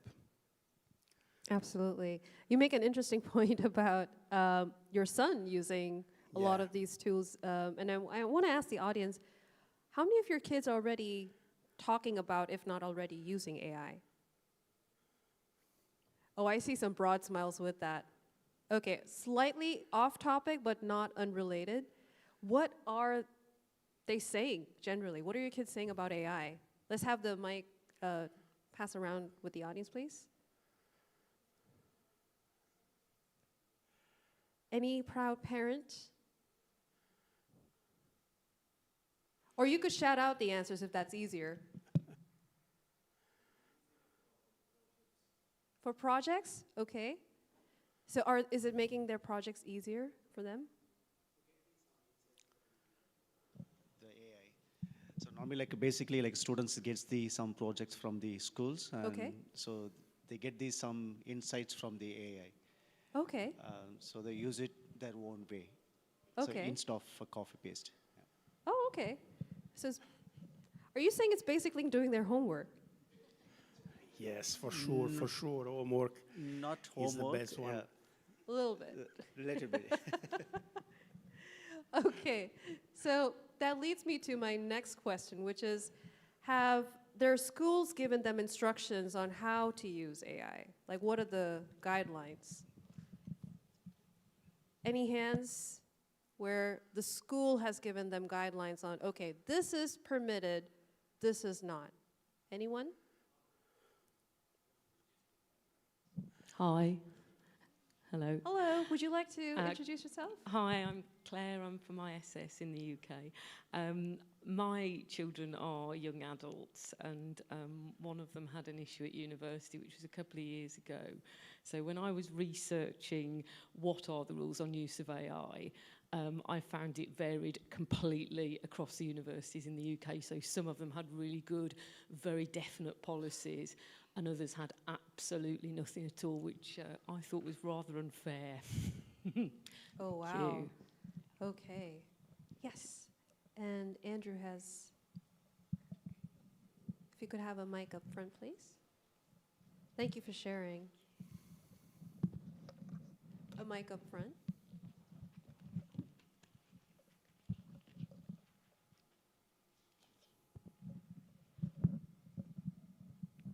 It sounds like it's on. Hi there. Thanks for the opportunity to come back to that. As an academic, it's a big challenge for me to actually think of an assessment that AI will not help the students do. So we're almost going back to the paper mache models and create a volcano, something that's physical as opposed to something that's technical. But we want them to use the tools. So we use the tools in the teaching to help the students enhance the learning. So I record my lectures, but I don't give them the lecture, I give them the summary afterwards. So they say, if you haven't covered these 10 points, you need to read deeper. So it's an enhancement in that thing. And then we put on the students the responsibility to declare how much AI they've used, because we want them to use AI. It is a tool, it's a developing tool. So we want them to be honest brokers and say, I've used it for this, for that, for something else. The challenge for us is to do an assessment that actually challenges them more. So we're doing much more presentations than we used to. We're doing much more innovative. We're trying to say it's innovative. It's probably just repeating what we did before, but in a different way. But we're trying to be more challenging for the students so that they get challenged as well beyond the AI. And that's what's good about it, because that's how the technology enhances. That's how the future sort of gets better. And we're still on trust. I trust my students to be honest in what they say. And that's part of where we move forward. Absolutely. Thank you for sharing, which is the trust factor. I'm sure all of you must be hearing trust come up a lot, right? Probably we've been hearing it for hundreds of times today alone. I heard it in a few other sessions as well. Now, the reason I asked about what are the schools saying with how we use AI, because as parents, you're probably looking into, okay, is this within boundaries? Is this out of boundaries, right? And in the inspection world, do we have guardrails in place, or do you foresee a unified guardrail or guidance on what is permitted and maybe what needs to be, verified by a human? Yes, it's something probably needed. We need time. Right. We need time because we need to test the technology right now to be sure how to use it, how to become consistent. So it's starting point Codex is working on it, so the Codex guideline. We have also many international guidelines published on that.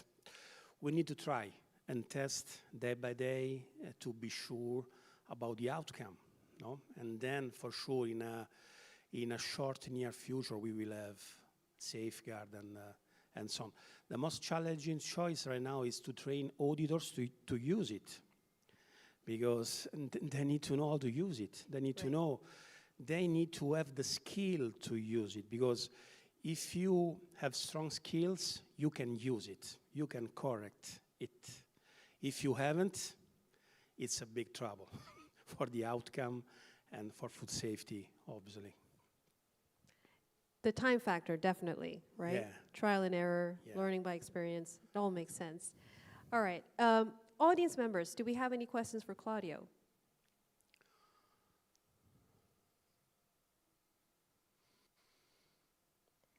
Aren't you curious about this wonderful pair of glasses? Is there something you'd like to show off about the glasses, Claudio? But this is actually, Google just released the last version. So from today, it became old, but it was a beautiful glass. It's something very helpful to conduct our inspection. We can save videos, but also we can train new auditors because we are with them.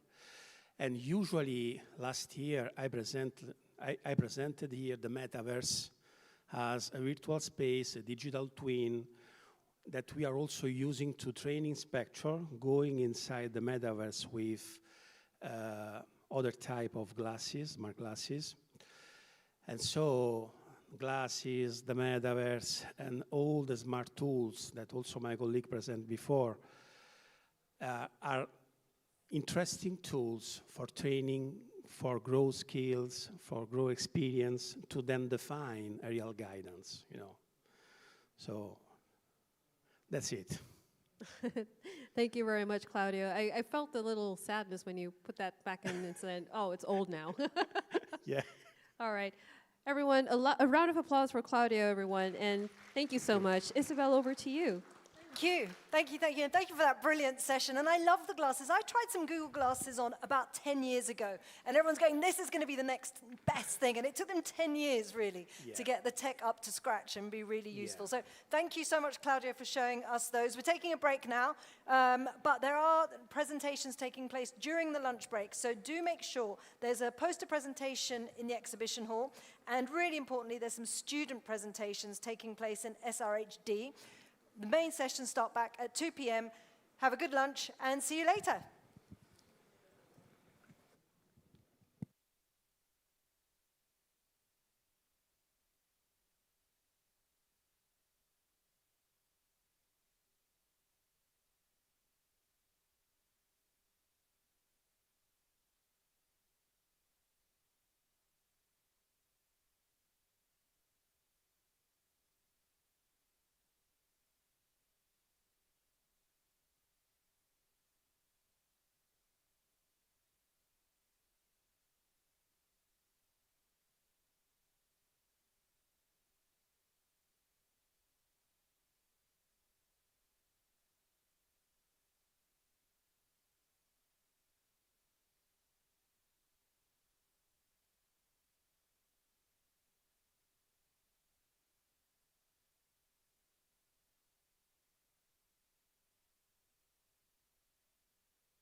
press it on. Yeah.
Hi everyone, my name is Mathilde Docher. I'm a food lawyer in global innovation, and I will be your moderator during this 1 hour.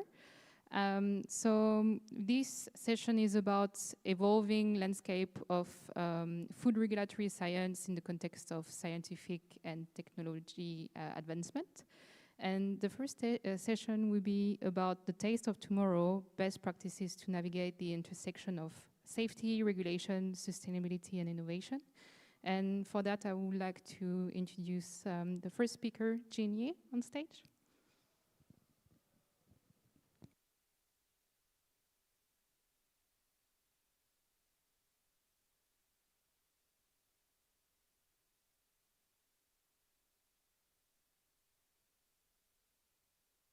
Hi, good afternoon, everyone. So I see the lunch is definitely more interesting than this presentation, it seems, but it's nice. I also appreciate a more smaller and intimate group for this presentation.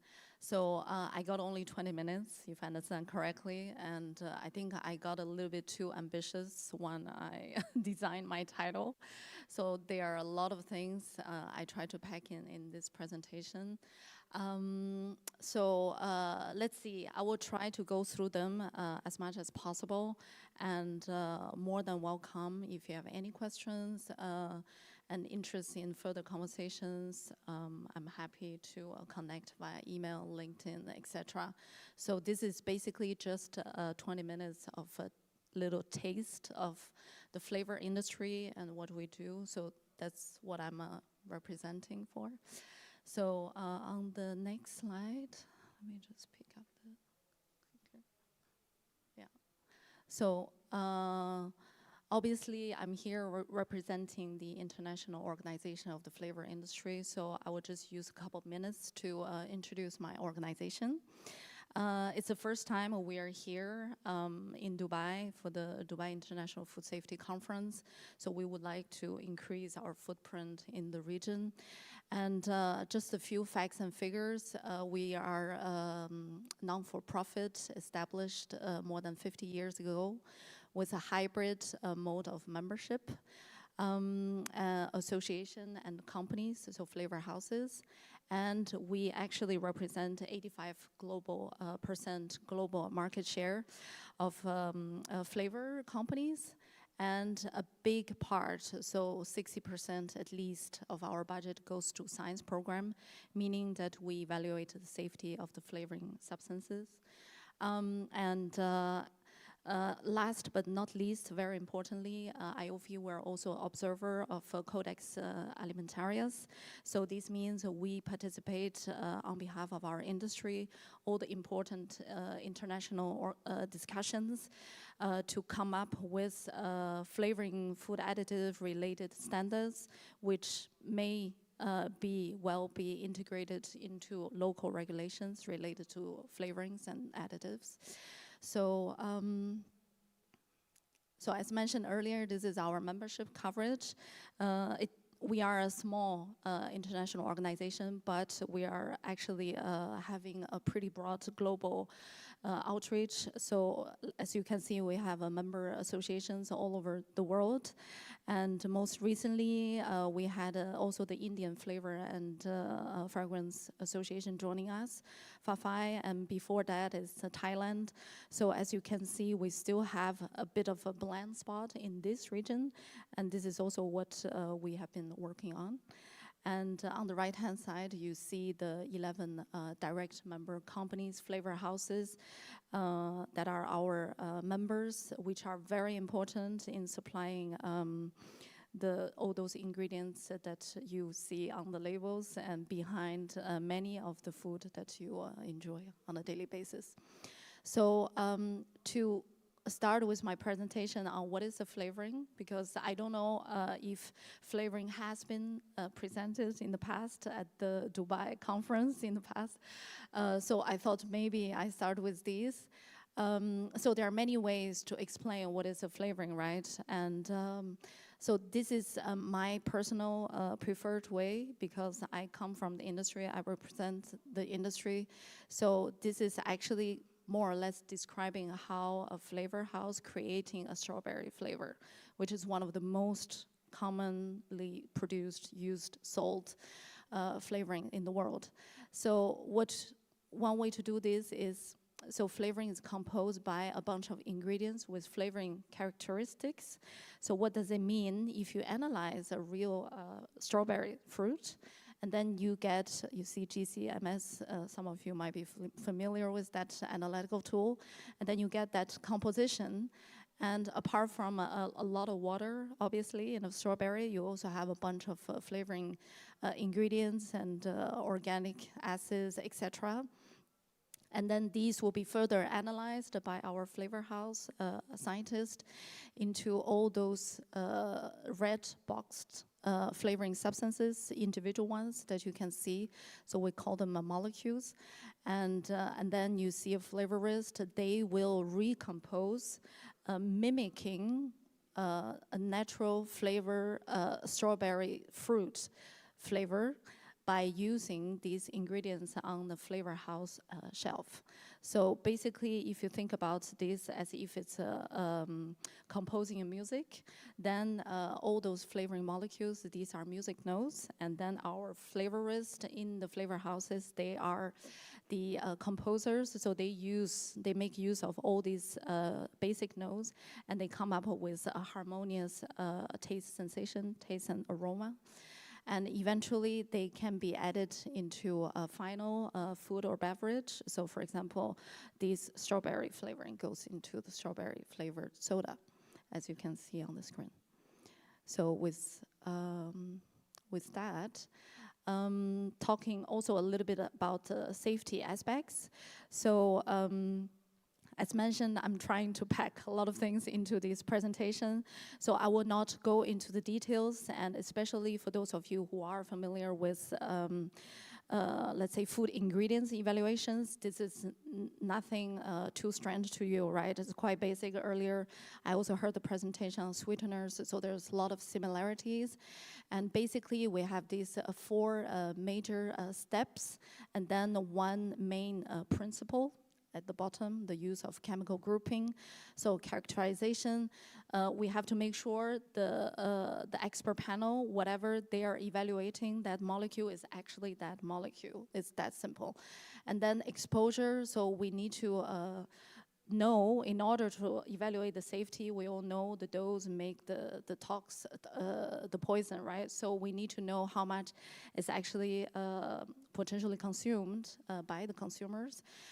So exposure and intake and exposure, and then the third is a pretty common one to the safety evaluation of a lot of food additives, so the ADME.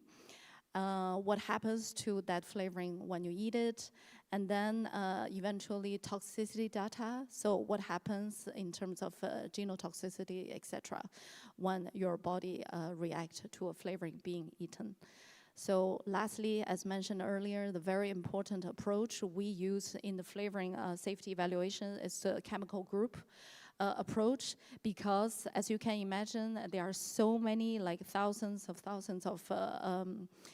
chemical molecules that they can also be used for flavoring purposes. So in order to, let's say, enhance the efficiency of safety evaluations, as also recognized by JECFA, so the Joint Expert Committee by FAO and WHO on food additives. So this is the very known chemical grouping approach using read cross between structural related substances. So what do we do with all these safety evaluation outcomes? So here I'm showing you a pretty classic route, let's say, to have those new flavoring molecules being evaluated for safety at, let's say, international level. So as you can see on left-hand side, bunch of lab works and unfortunately mostly still animal testing, but the industry has been working very hard on NAMs, so these are non-alternative testing methods.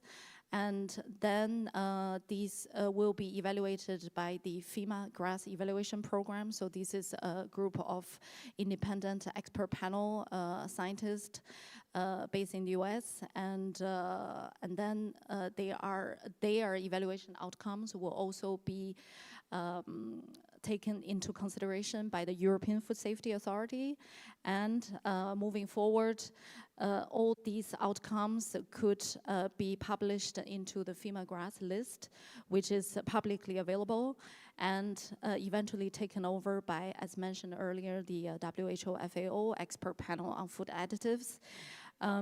So the final outcome which have been, let's say, peer-reviewed by several reputable international safety evaluation bodies, they will become part of the, let's say, the acceptance by reference listing, and this listing is well accepted by many regulators in different countries. So what IOFI, being an industry trade association, what we do is we have been monitoring since the beginning all these safety evaluations, and we put them together into this IOFI global reference list, and which is also publicly available. So the regulators go into there and you see the most up-to-date safe flavoring ingredients. So in fact, the IOFI global reference list has been well referenced in many countries, even directly in their flavoring or food additive regulations. And talking a little bit about the regulations. So I think we have to start with different ingredients used for flavorings. And so as mentioned earlier, at the codex level, there's a lot of work related to flavorings, and there's also codex guidelines for the use of flavorings, and where they defined what a flavoring is, and also did the classification work of flavoring ingredients. So basically, there are flavoring ingredients that are providing the aroma and taste, or improving, imparting, or improving the flavor of food. And then you also have the so-called non-flavoring food ingredients, which could be carriers, for example, or any food carrier solvents or some food stuff. These are ingredients necessary for having these flavorings dispersed into the final food and drinks.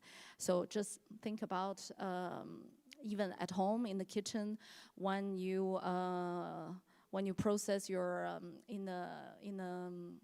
when you grind your peppers or cardamom, and when you actually want to apply them into your food, your dish, you would also add some oil, right? So this oil is actually what we consider non-flavoring food ingredients that just helps to disperse and while dilute all the flavorings into the final food.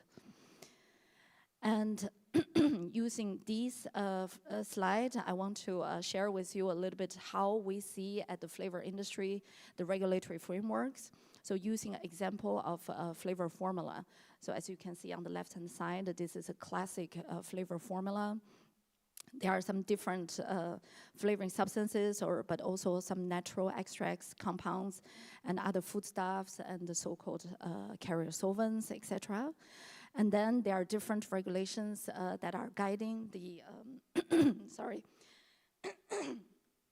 the regulations, so international level and also local level, without going into the details. And then there are also more and more other type of regulations guiding the use of flavorings in different parts of the world. Just for example, in this region, for example, where we are, halal regulations, very important, and also in Southeast Asia. And then you also have more and more sustainability related regulations that are mandatory to be compliant with. And at IOFI level, we have IOFI Code of Practice, which is basically our own industry Bible, or a set of best practices, as you can call it, that are basically based on the International Codex Alimentarius guidelines for flavorings. But we are also adding into some of our own industry, own self-regulatory guidelines in order to mitigate some of the blank areas from Codex. So this is also a publicly available document. And here, without going into too much details, this is just to show that different countries, different regulators adopted different approach in terms of regulating the permissibility, market access of our flavoring ingredients. So as you can see in the middle, certain regions and countries, they have obviously a bigger capacity in terms of safety evaluations. So they have a more matured expert panel. So with a lot of dedicated knowledge on flavoring molecules. So they do their own risk assessment. They run their own tox testings, etc. So that's the case for Japan and European Union. And then, as you can see on the left-hand side, this is the approach adopted by, I would say, most of the countries and regions in the world, including GCC. So these are the countries, as mentioned earlier, that are referring to existing safety evaluation outcomes from WHO, FAO, or the FEMA GRAS expert panel, or the European Union's evaluation outcomes. And then there are also still a few countries in the world using the negative list approach, meaning they do not regulate exactly which molecules you can use, but they simply say these are a list of a few molecules you cannot use due to their safety concerns. So this is visualizing it in a map. And with that, moving on to a little bit on the innovation side. So these are what we see, we observed, the four main key drivers for flavoring innovations. So precision fermentation and AI-guided formulation. We already heard a lot during today's session, probably also yesterday. And then functional flavor ingredients. This is a very interesting one. So the consumer wants it all, wants good taste, indulging their enjoyment, but without compromising on the health aspect. So a lot of functional ingredients being packed into flavoring formulations. And then advanced extraction encapsulation. This is a matter of better use the raw materials, so also linked to sustainability.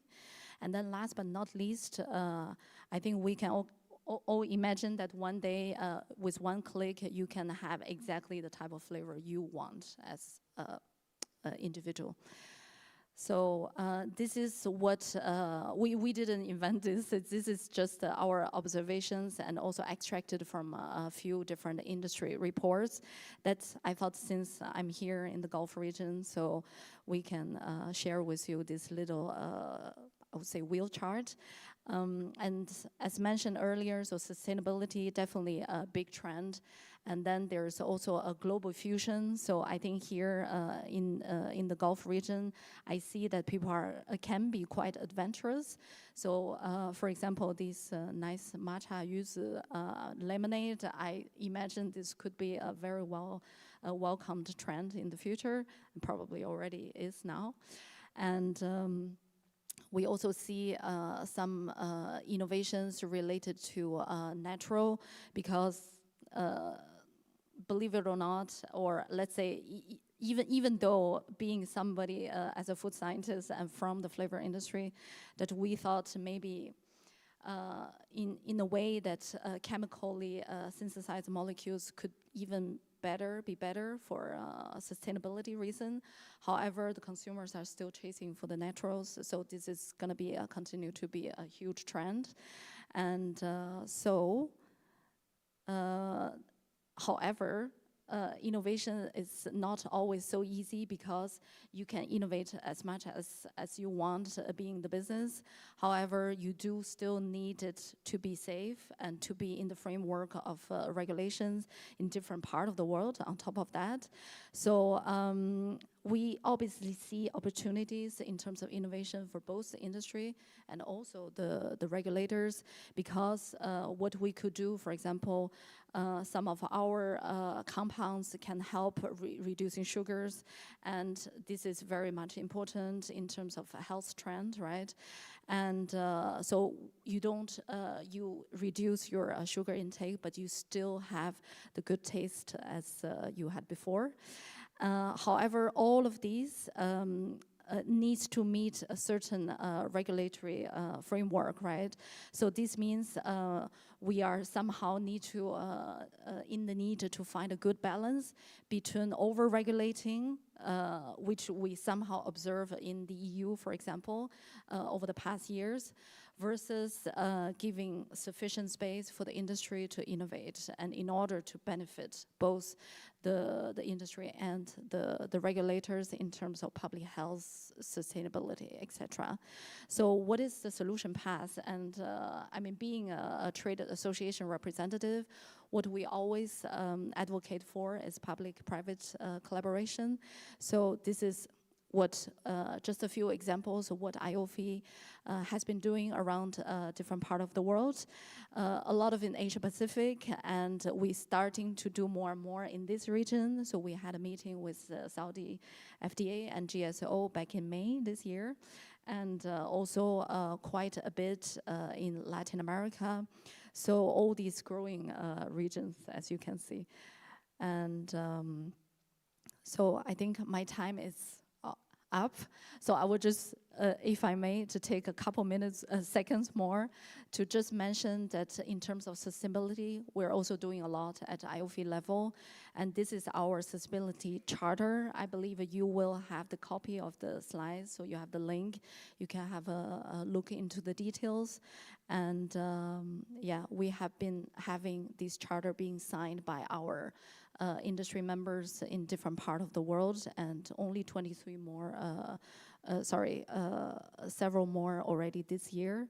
And this is just a reminder of our publicly available resources and for industry best practices. So with that, yeah, thank you very much.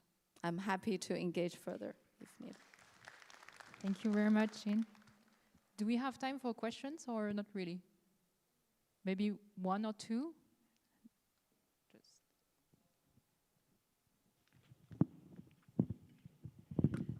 Hi, thank you so much for such a nice presentation. Thank you. I just have a question from one of your slides, basically because flavors definitely play a huge role when it comes to driving innovation in the F&B industry, not only F&B but across industries. One of the questions which I have, given that there are huge headwinds in terms of different regulations across different markets. On one hand side, there is a challenge of ensuring the innovations with reference to regulatory compliance, but also we are seeing trends that there are certain front of pack labelings which are being introduced in different geographies. So when it comes to water, plain water, that is exempted, but when it comes to water which is flavored, so they have to go through these regulations. So from the IOFI point of view, like how are you managing or advising on this particular trend in order for the industry to keep on innovating and yet manage and navigate this balance as well? Thank you. Extremely pertinent question. I will try to be fast. So I can only talk from a flavor industry point of view, right? And just using the flavored water example, it's interesting that we have been actually putting together industry comment on the East African communities draft standards on this flavored water. And what we can see is that first of all, flavorings in itself, it doesn't have any calories, right? So it does not provide such value in terms of that, which means this is a great place for the industry to innovate. Because without adding any extra calories, you can, for example, increase the intake of water. A lot of people don't drink enough. And so simply by adding some aromas and taste, you can do that. So just one tiny benefit of flavorings out of many. Yeah. Absolutely. Yeah. Thank you. All right. Thank you very much. Thank you so much for your presentation. So we're going to move on to the second presentation. We're going to move on to the second presentation on regulatory and safety implication of the packaging design under the EU framework. And for that, I would like to have Tania Diaz das Costa on stage. Thank you very much. Thank you.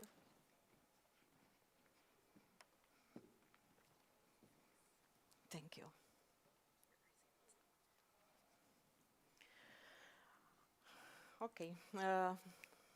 First of all, I would like to thank you, the organizers of this conference, and fit for inviting me and for promoting an important discussions on food safety.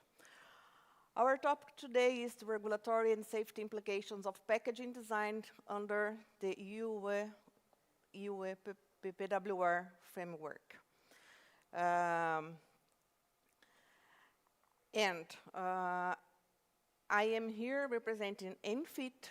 It's International Association Food Safety.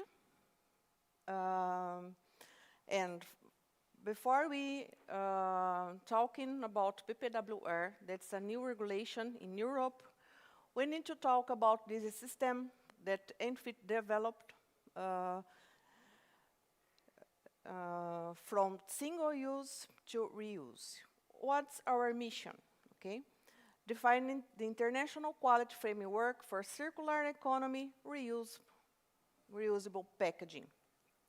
The basis for these standards, it was PPWR and guidelines for the Consumer Goods Forum. And what is important here? ENFIT is an independent organization and develops international testing, hygiene, and certification standards together with the leading partners. And what is important that we talk about safety, transparency, and efficiency across all systems and markets, so that we can do all these measures comparable and digitally traceable. Okay.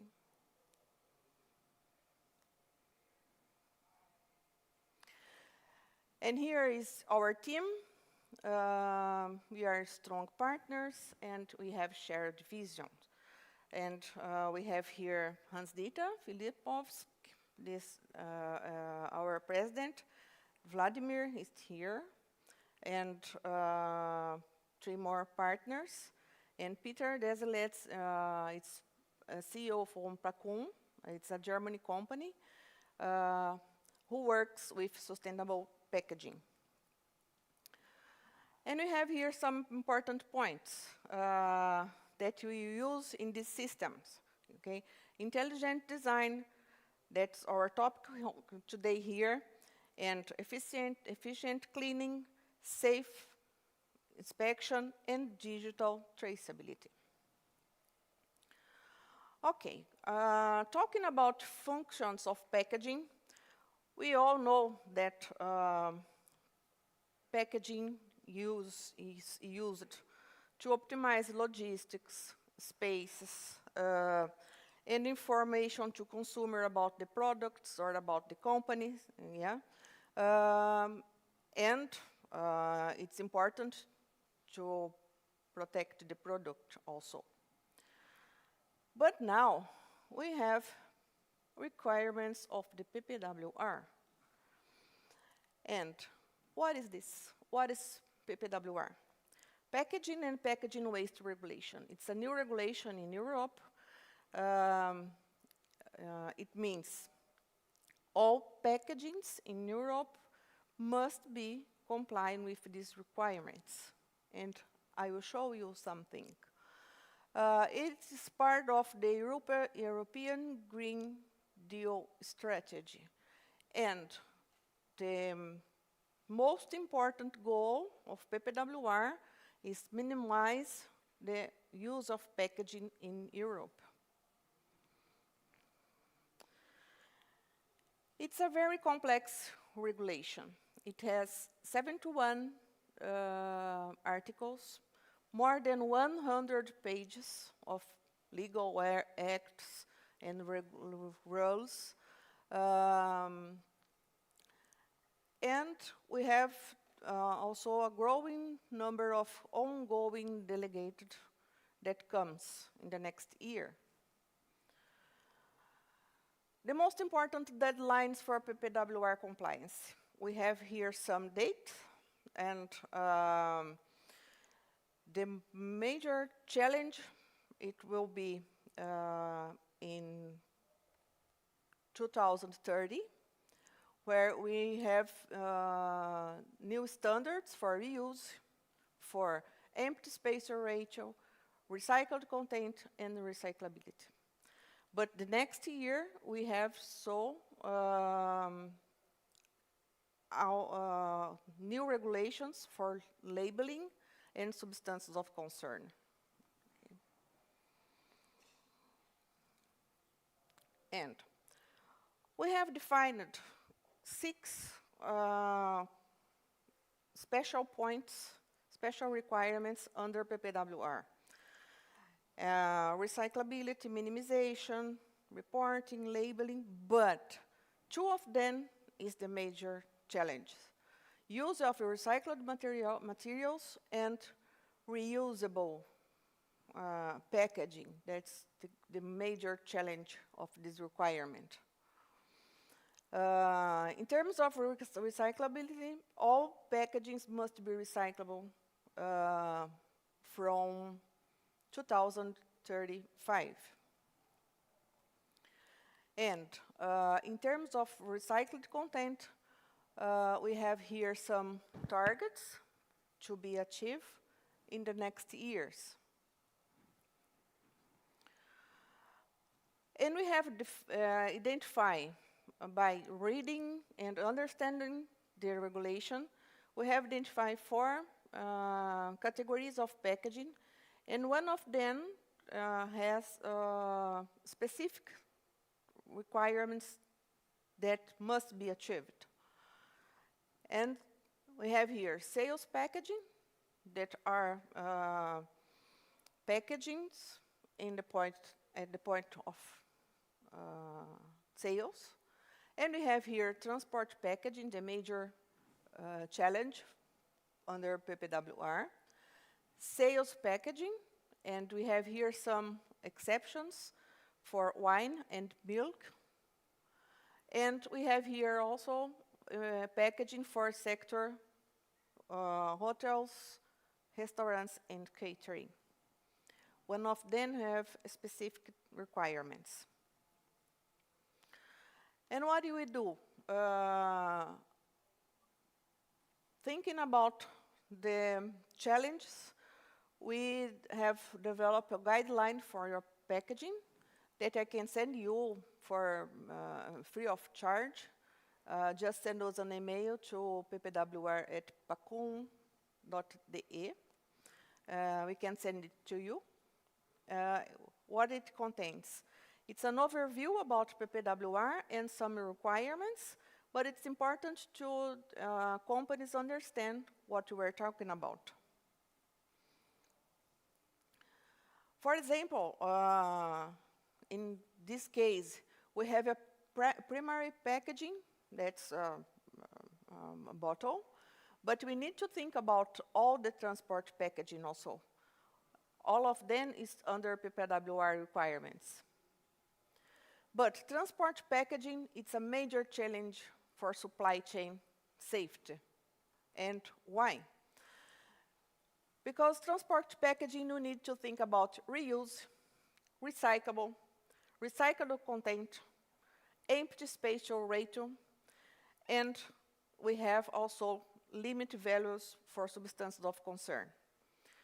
And when we are talking about reusable packaging, we need to develop, we need to think, we need to concern about cleaning and hygiene and track and trace, how it works, how the all stakeholders will be prepared to them.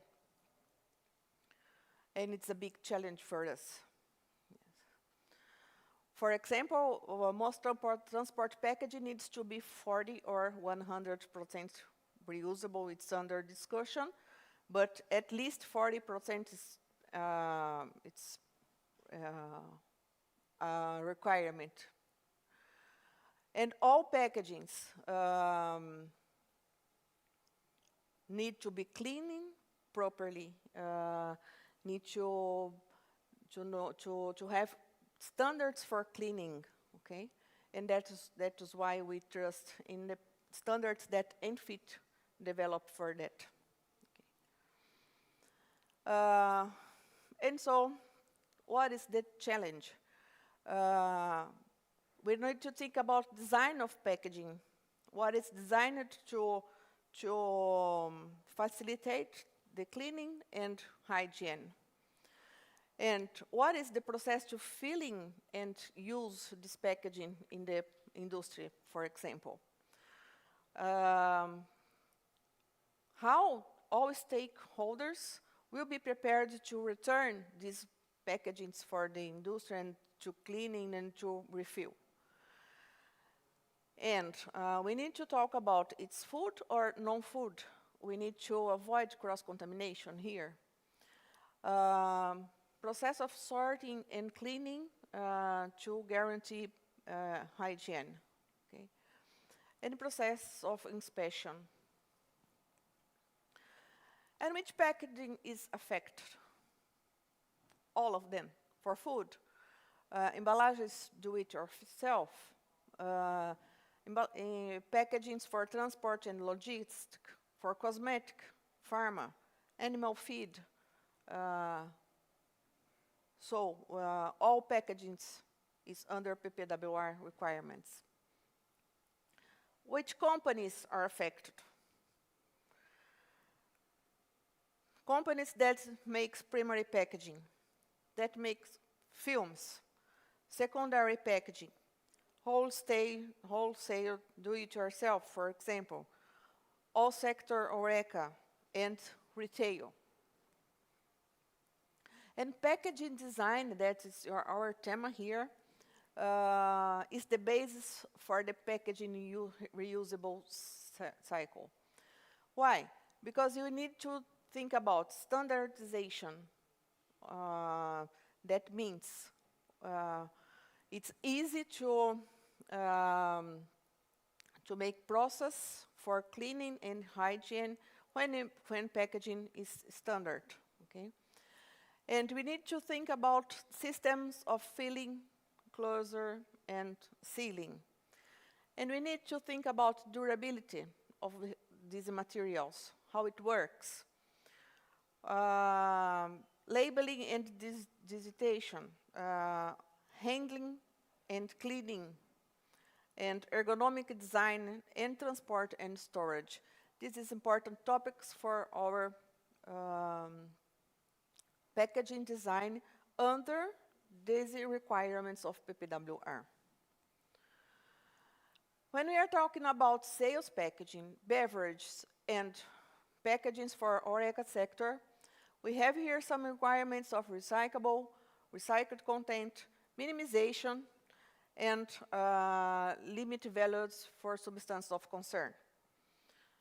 That's a challenge for all companies as well. Again, packaging design is the basis for recycled content that it's important for complying with PPWR.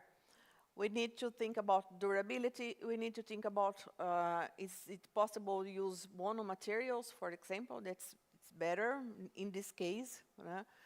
We need to think about food safety. How can we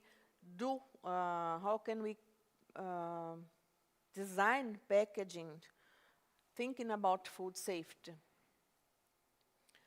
And we have something here that it's a little bit complicated, that is inks, additives, and adhesives. In packaging design strategies, we need to have all supply chain aligned. We need to comply with PPWR. We need to do risk assessment. But what is new? Design for recycling and reuse, it's not new. What is new? It's now we have under regulations that we need to comply with. And we have here a short video and to show you that it's possible to think about design for packaging under the PPWR requirements. For example, here,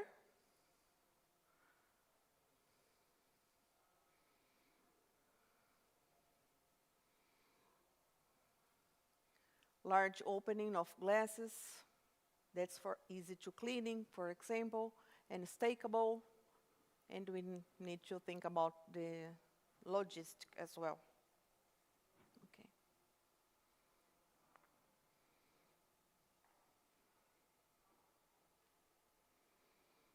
Just to show you that it's possible to think about the strategy of packaging design.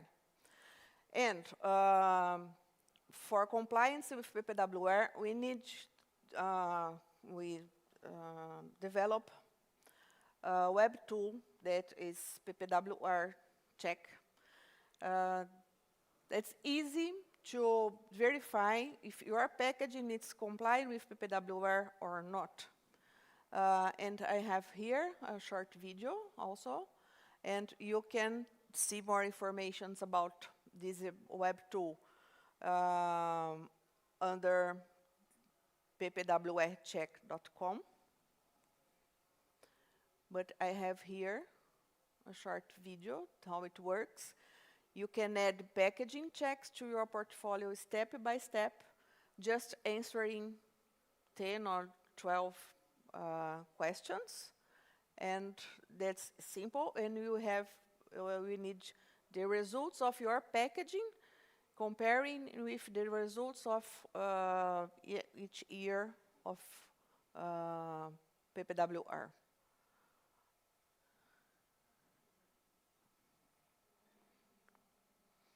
And you can do step by step, or you can also upload a mass of data. And you have here the results for each year.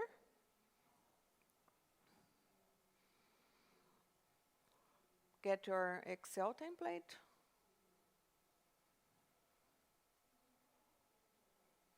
That's easy to work. And you can send you information also if you want. What we think it's the company is better use your time to find solutions for the compliance with PPWR instead of trying to understand the regulation. Okay.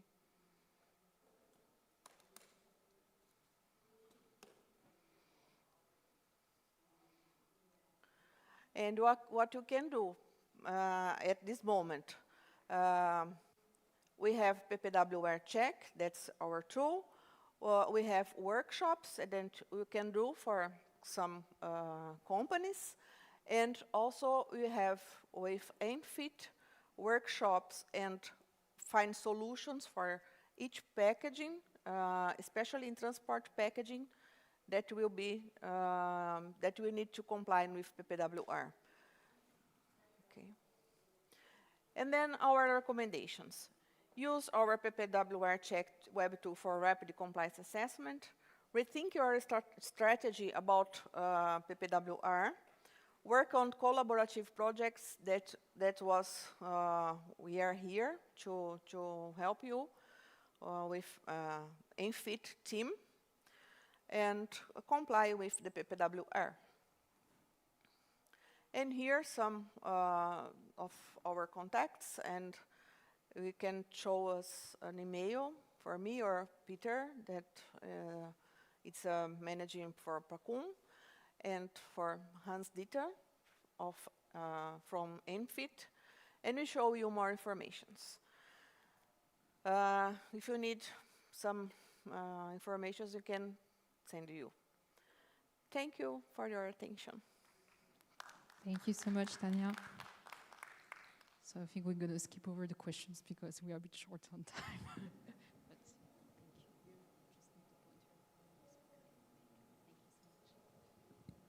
Moving on to the last presentation of this session on Australia's national livestock system, better food traceability and regulatory compliance, I would like to introduce Dr. Donna Bennett.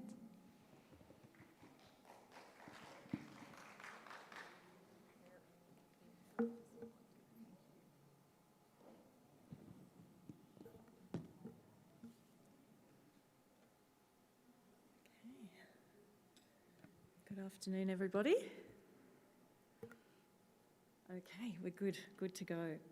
My name's Donna Bennett and I'm the Agriculture Counsellor for Australia, based in the Middle East region, actually based in Dubai. And my role is everything to do with Australian agriculture within this region and to support our industry sections such as Meat and Livestock Australia and Austrade. So there's many different footprints that we have in here, but collegially we work as one Team Australia. So today I'd like to talk to you about the National Livestock Identification System. And really, as many of you may know, Australia is a leading global exporter of livestock and red meat globally, and particularly in this region. And it's because we have a really great reputation and trusted systems of control. And one of those key pillars to support this success is called the National Livestock Identification System, traceability system rather. So it is called the NLIS for short, and it plays a critical role in ensuring our food safety, biosecurity, and supports our access to international markets. The NLIS is Australia's lifetime traceability system for livestock. So it includes cattle, sheep and goats. And it's been in place for over 20 years. It plays a vital role in ensuring livestock movement information is recorded to allow for lifetime traceability and is underpinned by government legislation which forms our regulatory framework for the system. The system works to enhance Australia's ability to trace livestock during disease and food incidents. The faster and more accurately animals and food products can be traced, the faster we can respond.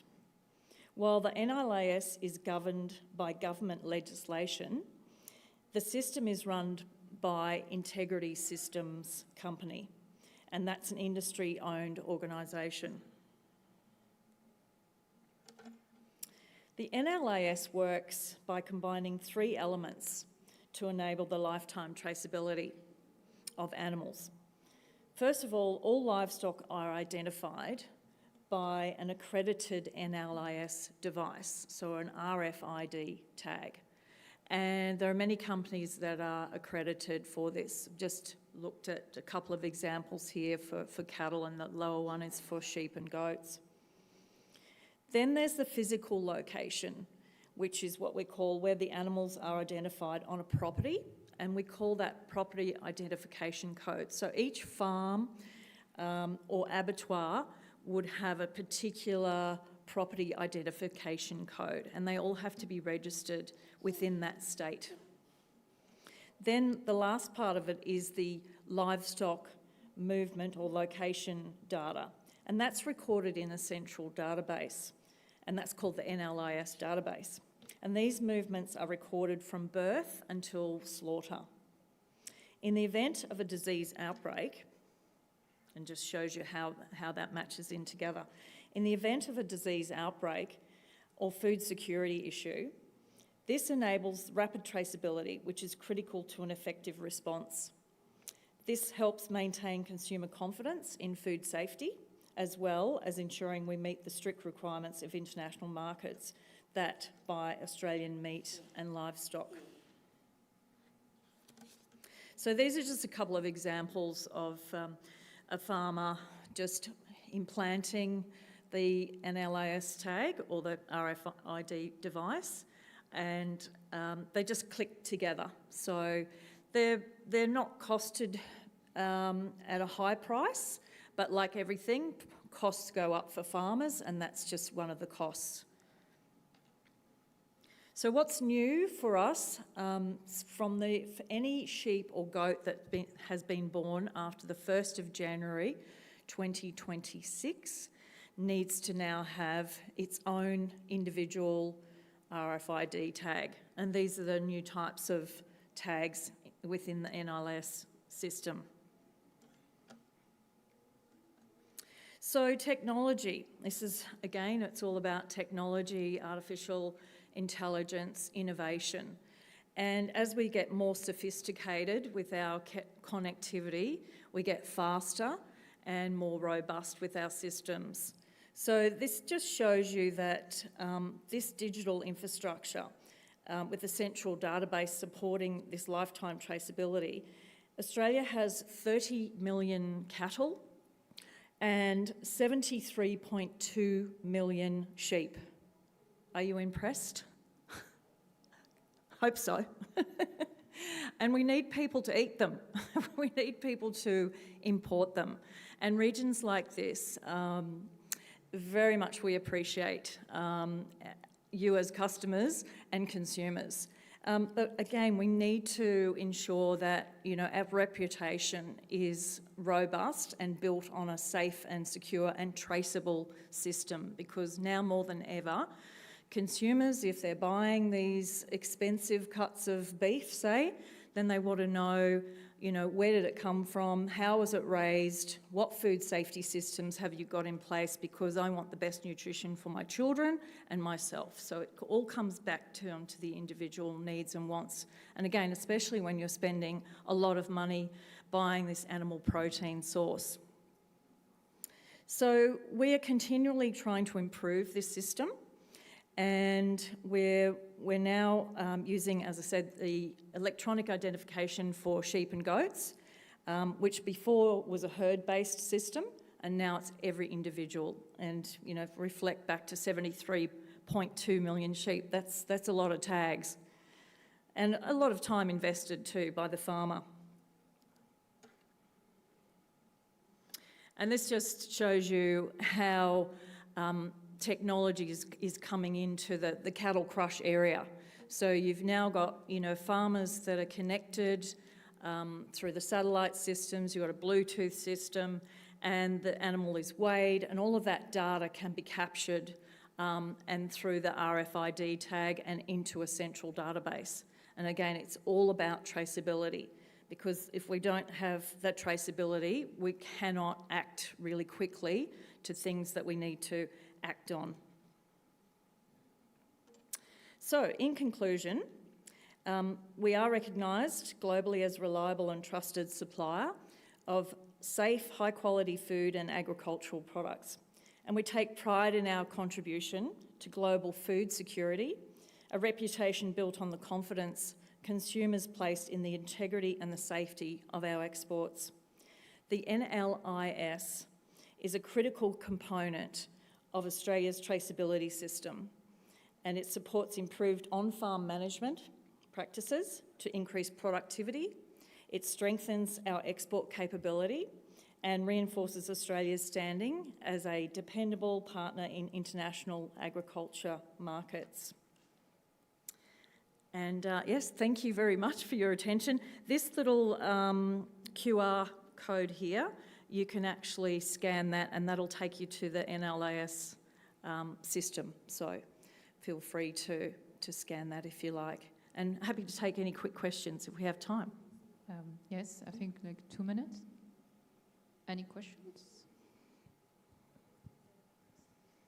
Hello, thanks a lot for the great presentation. If you were to advise other countries on how they can replicate the great things you've done in Australia, where would you recommend they begin? What would the first step be? Thank you. That's a great question, and I think it's multi-pronged really. It's about reaching the people that produce the food first, so it's about education, and it's also about having a good governance system in place, so connecting farmers, government systems, and obviously consumers come into that too, about why you would want this system. And it's really about what's in it for everybody. So it's that whole sales analogy, if you like. How do I benefit if I do this system?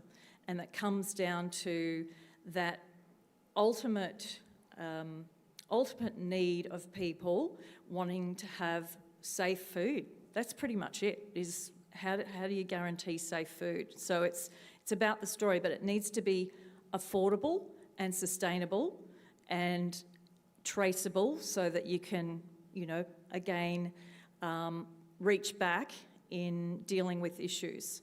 So just a long-winded summary, that is the farmers must be on board, the consumers must know that, yes, I'm willing to pay a bit extra to guarantee this food safety, but you've got to have good government regulation and that communication.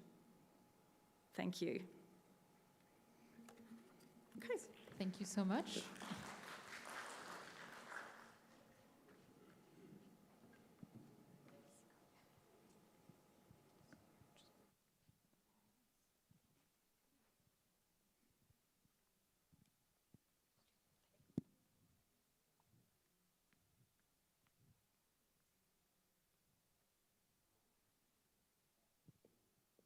So I still must be hungry because I've been going on about food quite a lot today. And lunch was delicious. But as I was saying earlier, and as you all know, Dubai is a gastronomic capital. And it imports around 90% of its food, which is really quite phenomenal. And that translates to nearly 5 million tons in 175,000 shipments just in the first half of this year. So, you know, we've been talking about risks taking place in factories, but not so much during transport. And that's what this session is going to focus on. So in transport, that also means containers that haven't been properly inspected. So food safety now, as you all know, I can only imagine, covers the whole journey from farm to fork. Now, I'd like to invite Judy Sebastian, who is a food safety expert, but also a culture change advisor. I don't think that's your official title, but something like that. And she wanted to tap into your knowledge in terms of that whole transportation system. So I'm going to hand over to you. I'll just loiter in the corner. Thank you, Isabel. Good afternoon, everyone. How's everyone doing post-lunch? Wow, that's actually a really good response post-lunch. I was ready with my backup question, which is, oh, come on. But you didn't even need me to prompt. So let's take a wild guess. How many transportation units did it take for your meal to arrive in front of you today? Quite a few. What modes of transportation are we talking? Air, very likely air. What else? Sea, what else? Trucks, rail, what else? Ship, yep. Do I hear drones? Not yet, quite possible, right? So when we think about transportation and its challenges, what are some challenges that you face in the field as you're trying to maintain, you know, temperature control and you're trying to ensure the integrity of food itself? What are some challenges that you're facing on the field? If I were to bounce it to the audience. With all these modes of transportation, any responses? Unless you have it all figured out. The driver should understand the severity of food safety. Right. It's me as a professional, food safety professional, yes, I do understand. You, maybe, and of course, the facility teams understand, but the driver who actually driving the transportation needs to understand food safety. So maybe the training, maybe the understanding from the roots is very, very important. Exactly, yeah.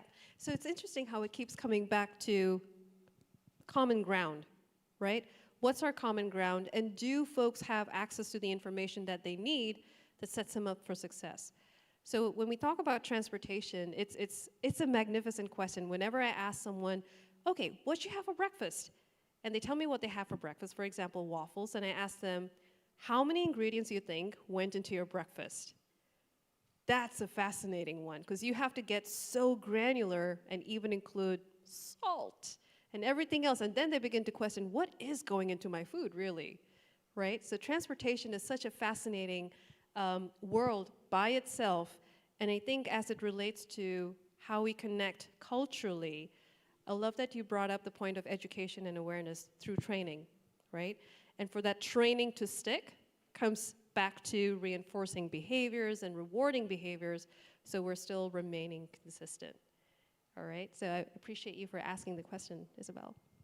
Thank you. Well, with that, we'll start our session. So I would like to thank Judy for probably having ruined the next few meals, because I'll be sitting there thinking about all the ingredients and how they got onto my plate and the potential food safety risks involved in it. Something I'd never thought about up until just now. Okay, so we're going to explore this topic now in quite a bit of depth, and I think there's going to be a lot to unpack. And we've got 3 speakers from ENFIT, and that is a non-profit that is uniting logistics, cleaning, food and feed experts. So we're in very good hands. So to begin with, please welcome Vladimir Sretinsky, who is ENFIT's Vice President and CEO of International Supply Chain. Up you come. Thank you very much. And this was very, very, very nice intro. Yeah? But I will have to disappoint you in this intro with some of the things that you said. Because you see here we have this happy driver. You know, happy driver is driver who has no responsibilities. So if you put a lot of responsibilities on your driver, he's not so happy. Especially he's not so happy if you say to him that he as a driver have to check the level of bricks, or he has to check the ATP. Yeah? My father is a driver. He doesn't care about bricks or ATP, or relative luminescence units, or microbiological level of salmonella. He wants to drive, okay? So idea of ENFIT is to move the responsibility on their right place. Right place is the facility, it is the cleaning stations, it is the loaders and unloaders and transporters. So not just one person, okay? We are all in the supply chain, which means we have a shared responsibility. Yeah? I hope I didn't disappoint you with this. Yeah? So this is just to heat up. What I'm going to talk about is actually HRMS, Hygiene Risk Management System, which is HCCP in reality, but in this case, we are talking about service in connection with the food safety. And this time we are talking about the cleaning stations, the wash stations that are used to clean the transporting units. And by transporting units, when I say it, I think about the transporting units which can be large, like ships, like railways, like airplanes, like tanks, silo tanks, IBCs, but it can be also small, like my colleague Tanya said. It can be as small as a cup or a bowl that is reusable, plastic crate. Yeah? They also need to be washed. They also need to be inspected, controlled, and then returned in the system, in the supply chain. So what ENFIT actually is doing, I had a nice introduction, so I will not talk a lot about ENFIT. I will just say we try to connect industry, science, and also practice. We try to be very practical, not too much theory, but very easy and transparent to implement. We try to create safer food transport. So what is actual reality? Last year, and I thank also to Dubai Food Safety Municipality team for inviting us also this year. Previous year, we talked about ENFIT. We introduced all of you listeners to the ENFIT, and we talked about the transport hygiene risk analysis. This was a gap analysis that we have developed in our association with an idea to show to the supply chain what are the actual risks there, what are the actual problems there. And I will talk only about several of them, but my colleagues after me, they are going to talk about all others. Yeah? So we try to spread across this session in order for you to understand better how it all works or does not work. Yeah? So one of the things that we have found in this transport hygiene risk analysis, we have done it for more than 60 companies right now. And in this THR analysis, we have several criteria which we evaluate. At the end, the user or the participant, they get a percentage success showing on which level of risk they are. So for this particular part of the HCCP, which we checked How do they apply that for the transport hygiene and cleaning inside of the cleaning stations? They got under 20% success for these HCCP applications. I will explain it also what was wrong there. You should have in mind that big transporters that are engaged by big users are those who are doing the loading or unloading in the supply chain. Big users are the producers of cocoa mass, are the producers of coconut oil, are the producers and users of all of these ingredients, producers and users of palm oil, etc. Yeah? Big confectionery producers. So they are doing the loading or the unloading. So they are giving at this moment requirements for the transport and logistic, what to do, how to behave, how to take care about the safety of the load, of the transport. So actually what we need in this case is to go beyond the food factory walls. Because if we look at the food safety at this moment, food safety is only from door to door inside of our factories. But it's not really good established from door to the door of another factory. And this includes transport and transport cleaning. In between on all of these routes, we have one place where all of this transport goes. And this one place are the cleaning stations. Cleaning stations can be inside of the factories. They can be alone legal entities that are doing the cleaning on their own, etc. But many problems are connected with them, and I will explain why and how it is connected with them. Cleaning station, as a first thing, they don't handle food directly. Yeah? But failures in cleaning can be a problem for the food that you are going to load. And if they fail, your food fails. Your food is not safe. So who is giving the rules in the system? The rules in the system are given then by the loaders or the unloaders, the big players. And let's say these big players, they all have their own requirements. So if I'm a transporter and I need to work with the 3 big players in the world, I have to respect sometimes so many different rules. So how do I comply with all of them? Or I don't comply, yeah? Because it's cheaper for me to not comply. And who is following that? Especially when you haven't had that food business operator by any regulation, by Codex Alimentarius, is defined as those who are handling the food.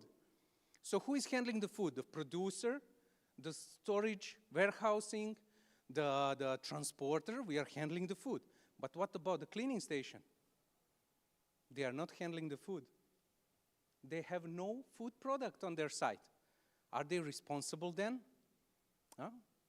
So we wanted to put something new there, and this is called Food Business Operator Service. These are the services in connection with the food. One of them is the cleaning station, or cleaning, or transport hygiene. So the focus now changed. We are not inside anymore of the factory. We are now going outside of the factory, and we need more knowledge about it. Cleaning station is the actual problem. Why the cleaning station? They don't handle the food product directly, as I said. The other thing is that big players expect from the cleaning station to have HCCP implemented. But is the HCCP really applicable to the cleaning station? If we look directly, and I know that you are all very well known in the HCCP, you will see that this is really not so applicable, yeah? Whole Codex Alimentarius for the services is not applicable because it is focused on the product, yeah? And here we are talking about cleaning process. So other things is that many cleaning stations do not have HCCP plan or have one that is very poorly implemented. I can say maybe just, implemented but not applied properly. It exists only as a documentation. In some cleaning station, it doesn't even have a documentation. And you can imagine just in Europe, we have 650 cleaning stations, which are specialized cleaning stations. Every one of them works on their own way. So how safe your food will be if you clean in 650 different ways? I'm not very convinced. Some of the problems that we have found visiting these cleaning stations was that there are no standardized cleaning programs, which means they can clean however they want, however they like, based on their previous experience or based on the requirements of the user. So if I'm a user, I say, you wash it for 5 minutes, they wash it for 5 minutes. So for how long you are washing your dishes in the dish machine? Maybe 65 minutes, yeah, is the program. So you can imagine whole tank of 25,000 liters, you wash it for 15 minutes. Is it possible? I think not. The second thing is no validation data. No validation data means that even if there are some cleaning programs, they are not validated. Nobody knows, do they actually work? Why is that? Because if we say, we always transport the product that is safe. Yes, that's true, but what about the previous product? What if the previous product was some kind of mineral oil? What if the previous product was some kind of feed and you are now transporting food? Additional things, and I agree with the colleague there saying about the driver, is the no food safety training. But this should include also the employees who are responsible for loading and unloading controls prior to loading or before unloading, yeah, on the facility, you agree? The second thing is the training of those who are responsible for cleaning, to have a clear procedures, to follow the rules, hygienic rules. The third thing is the driver, how to keep it safe, what type of documents to deliver, etc. And additionally, no risk analysis. In what we are used to in the facilities is to have the hazard analysis based on HCCP, yeah? But what about the cleaning? In the cleaning station, these are simple men working there. What do you expect from them? You expect very complicated risk analysis. No, it should be very simple. But big players want it. They say, we want you to have HCCP implemented and even certified. We have seen those certified. But they don't handle the product. EU regulation defines who is the food business operator. GFSI, recognized certification schemes, also define who is a food business operator and have new requirements now that are asking that you do the risk analysis of your transporter in order to better understand how he's tracking, following this risk connected with the transport hygiene and with the cleaning. When we look at the scope of the Codex Alimentarius, what you will see there is document provides a framework of general principles for producing safe and suitable food for consumption, and then it should be applied in distribution, okay, retail, food service operation, but food service is a catering in this case, and transport of food. So those who are handling the food. Yeah? Cleaning station does not exist here. So a lot of them said, we want you to have HCCP, but nobody knows how to implement it inside the cleaning station. Auditors go there and do the certification, they don't know what to check. So every auditor is checking different thing. And of course, it's a simple system and then say, yeah, it's okay, you have a certificate, yeah?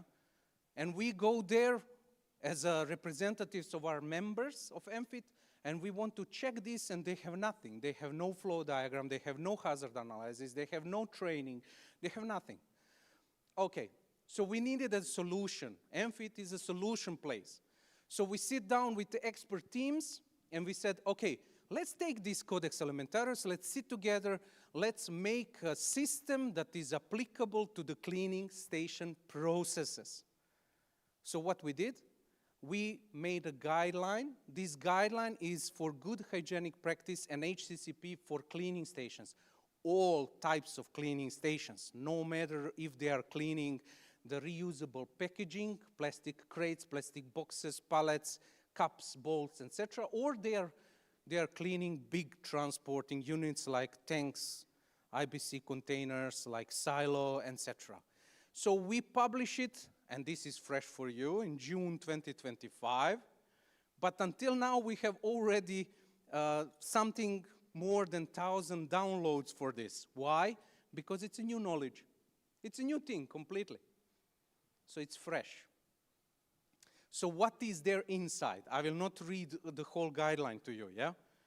But I will just tell you a little bit and scratch the surface what is inside.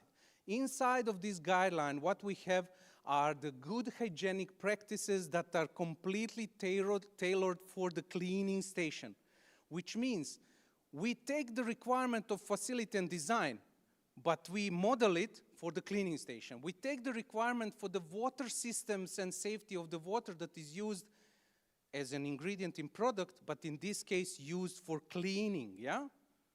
We take the ventilation, drying air quality, and we adjust it to the cleaning station cleaning program process, so that the air at the end that is drying the transport unit is safe, without oil, without smells, without any potential contaminants for the product that you are going to load.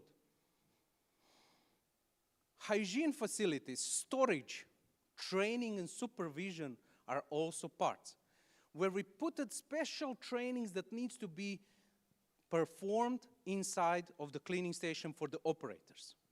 Of course, there is a part in Codex that you follow for good hygienic practice that is called control of operation. But in this case, what is the operation? Is the cleaning. So it is control of the cleaning operation in this case.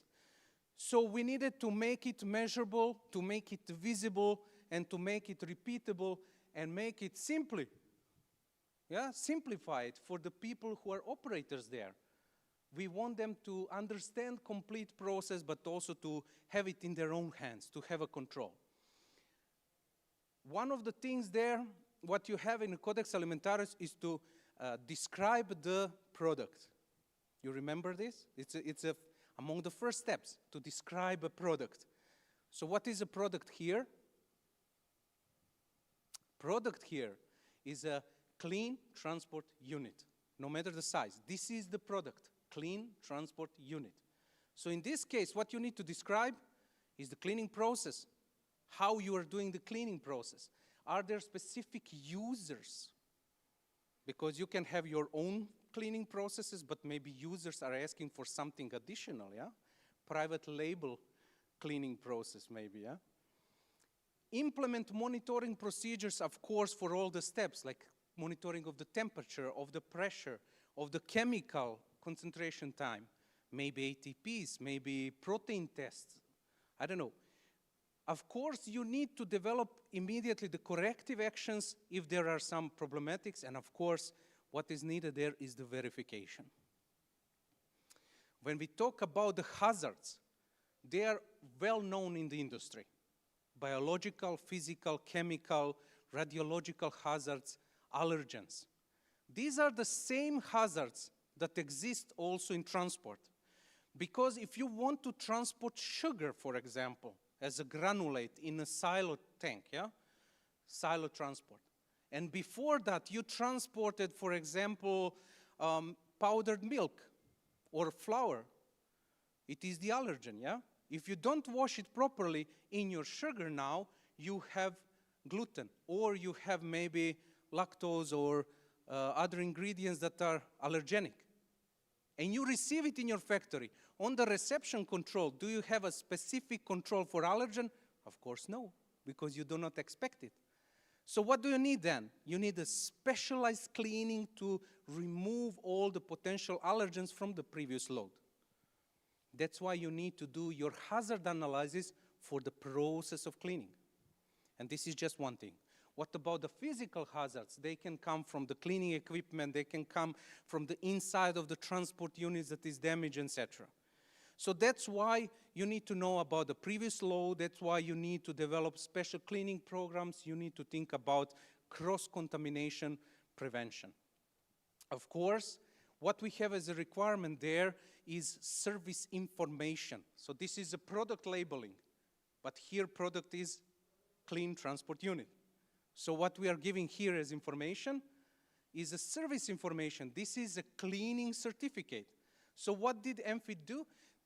We made a special form of the certificate that is digitized and has all the information. Why it has all the information? Because of another requirement, which is traceability. You have a traceability of the product. Why not the traceability of the cleaning process? I want to know if one cleaning was bad, on that day, maybe additional 5 transporting units was cleaned bad. I need to know in the cleaning station where they went. Maybe inform them before they get loaded and I contaminate the product. Does it have sense? I think it has sense, yeah? You need to know where it is, what happened. That's why you have a digital system of tracking, and that's why you have also requirement for the recall procedure, which means blockage and also recalling, but recalling of the transport or stopping the transport. And of course, when you implement all of these prerequisite programs or good hygiene procedures, then you have to implement HCCP. HCCP has not changed a lot in this case. HCCP has its own steps, it has its own principles. We didn't change these steps and principles because we wanted to everyone from the loaders, unloaders, from the industry to understand it. So we remain the same. Only thing here, the difference is that they need to explain what is the service we are offering. It's not the product, it's the service. So they say, service, what we are cleaning, how many lanes do we have, what is the potential of cleaning, which type of programs we are using, etc. Then we will have not HCCP team, but hygiene risk management system team, which is a smaller team, less activities, but still they need to develop a flow diagram, to do the hazard analysis, etc. And of course, they need to evaluate critical control points.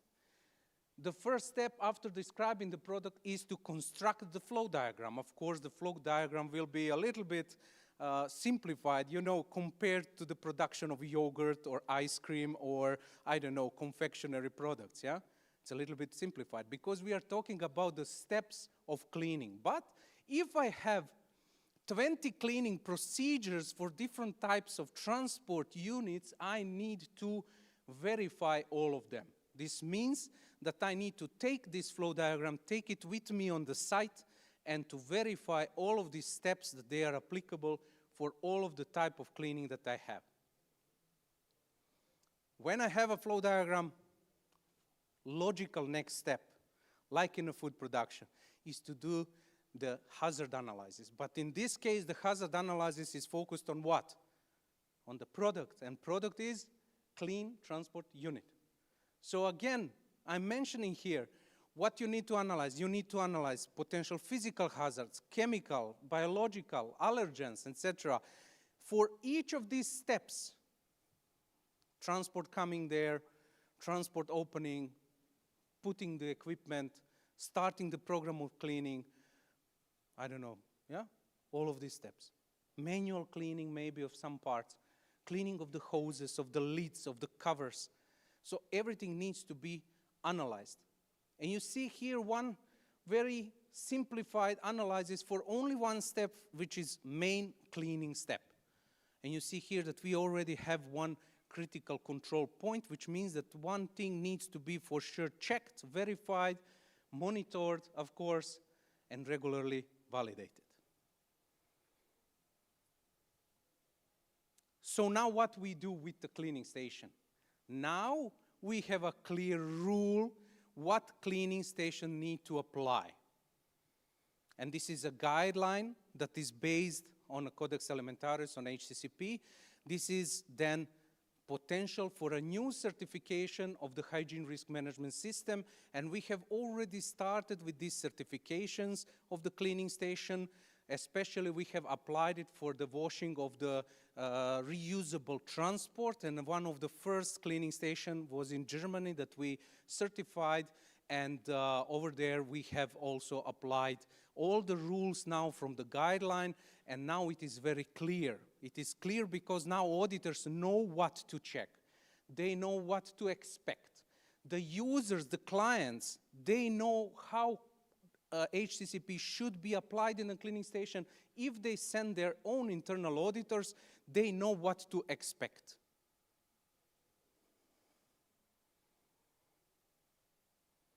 And how this is all connected? All of this is connected in a very clear supply chain. This means that the cleaning station have its own certification. As you know from the last time, the MFIT has its own certification scheme, which is called High Quality Food. And this is a certification scheme for the cleaning stations, but on a level of IFS, FSSC, BRC, etc. Hygiene Risk Management System certification is a basic level, let's say it like that, but it gives the possibility for all type of cleaning station to have a standard, one that is unified internationally, one that everyone can understand, and one that is very simple to implement. Yeah? Additional thing is to use a digitized system of the electronic certificates that shows that the cleaning was done and that can follow also all the traceability requirements there, which means also tracking of the transporting unit, going to the loader, unloader, and I'm sure my colleagues that are coming after me, they will explain you additional guidelines that will connect with you how this can be also controlled under all of this risk, because risk exists in all of these steps. Yeah.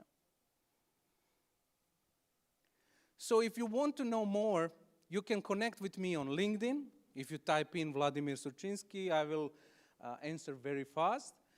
You can also write to me on email, or after my colleagues finish, we will be outside drinking a little bit coffee at that Dubai AI stand, and we can talk more. Thank you very much. Thank you, Vladimir. And that was actually very interesting. For a non-food professional, food safety expert professional, I found that absolutely fascinating. Now, I don't think we're going to take questions right now. Maybe we'll take questions at the end when we've heard all the sessions from NFIT. Yep. And I think we'll move on to our next speaker now, because thank you so much, Vladimir. Because design is a big question here, and that's what we're going to be focusing on now. So tanks, refrigeration units, and containers directly affect your food safety, as you're hearing, and design can mean the difference between contamination and safe transport throughout the supply chain. So to talk us through the risks and how to get that design right, we're now going to be joined by Marcin Stelmach, who is NFIT's Country Vice President. So do come and join me on stage, and let's hear your presentation. So keep those questions in mind. If anybody does want to have a question, raise your hand and we can just ad-lib. Why not? Yeah. Hello, welcome everyone.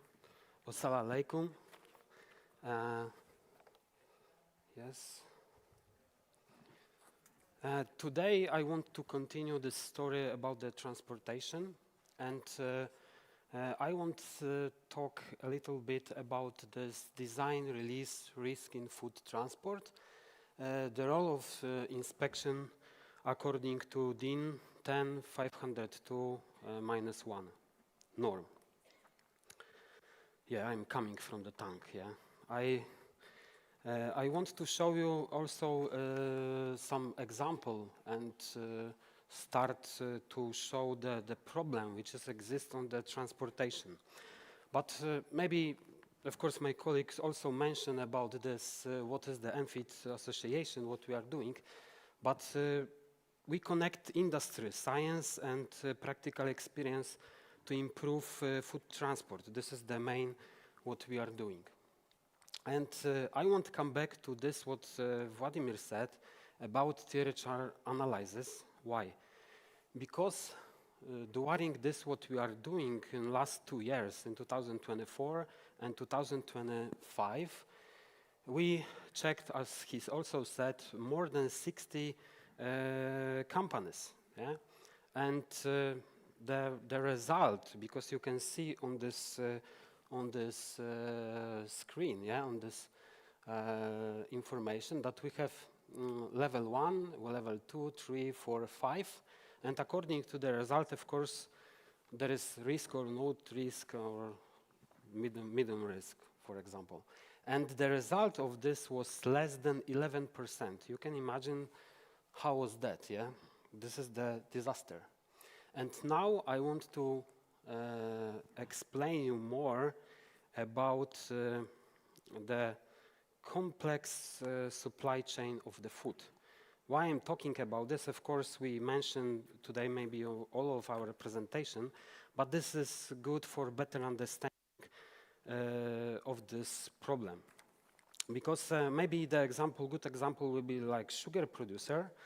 And in sugar producer, of course, we have raw material like sugar producer. Using some silo, we deliver this raw material to, for example, chocolate production site. And then this chain is going like this, like a circle. We clean this,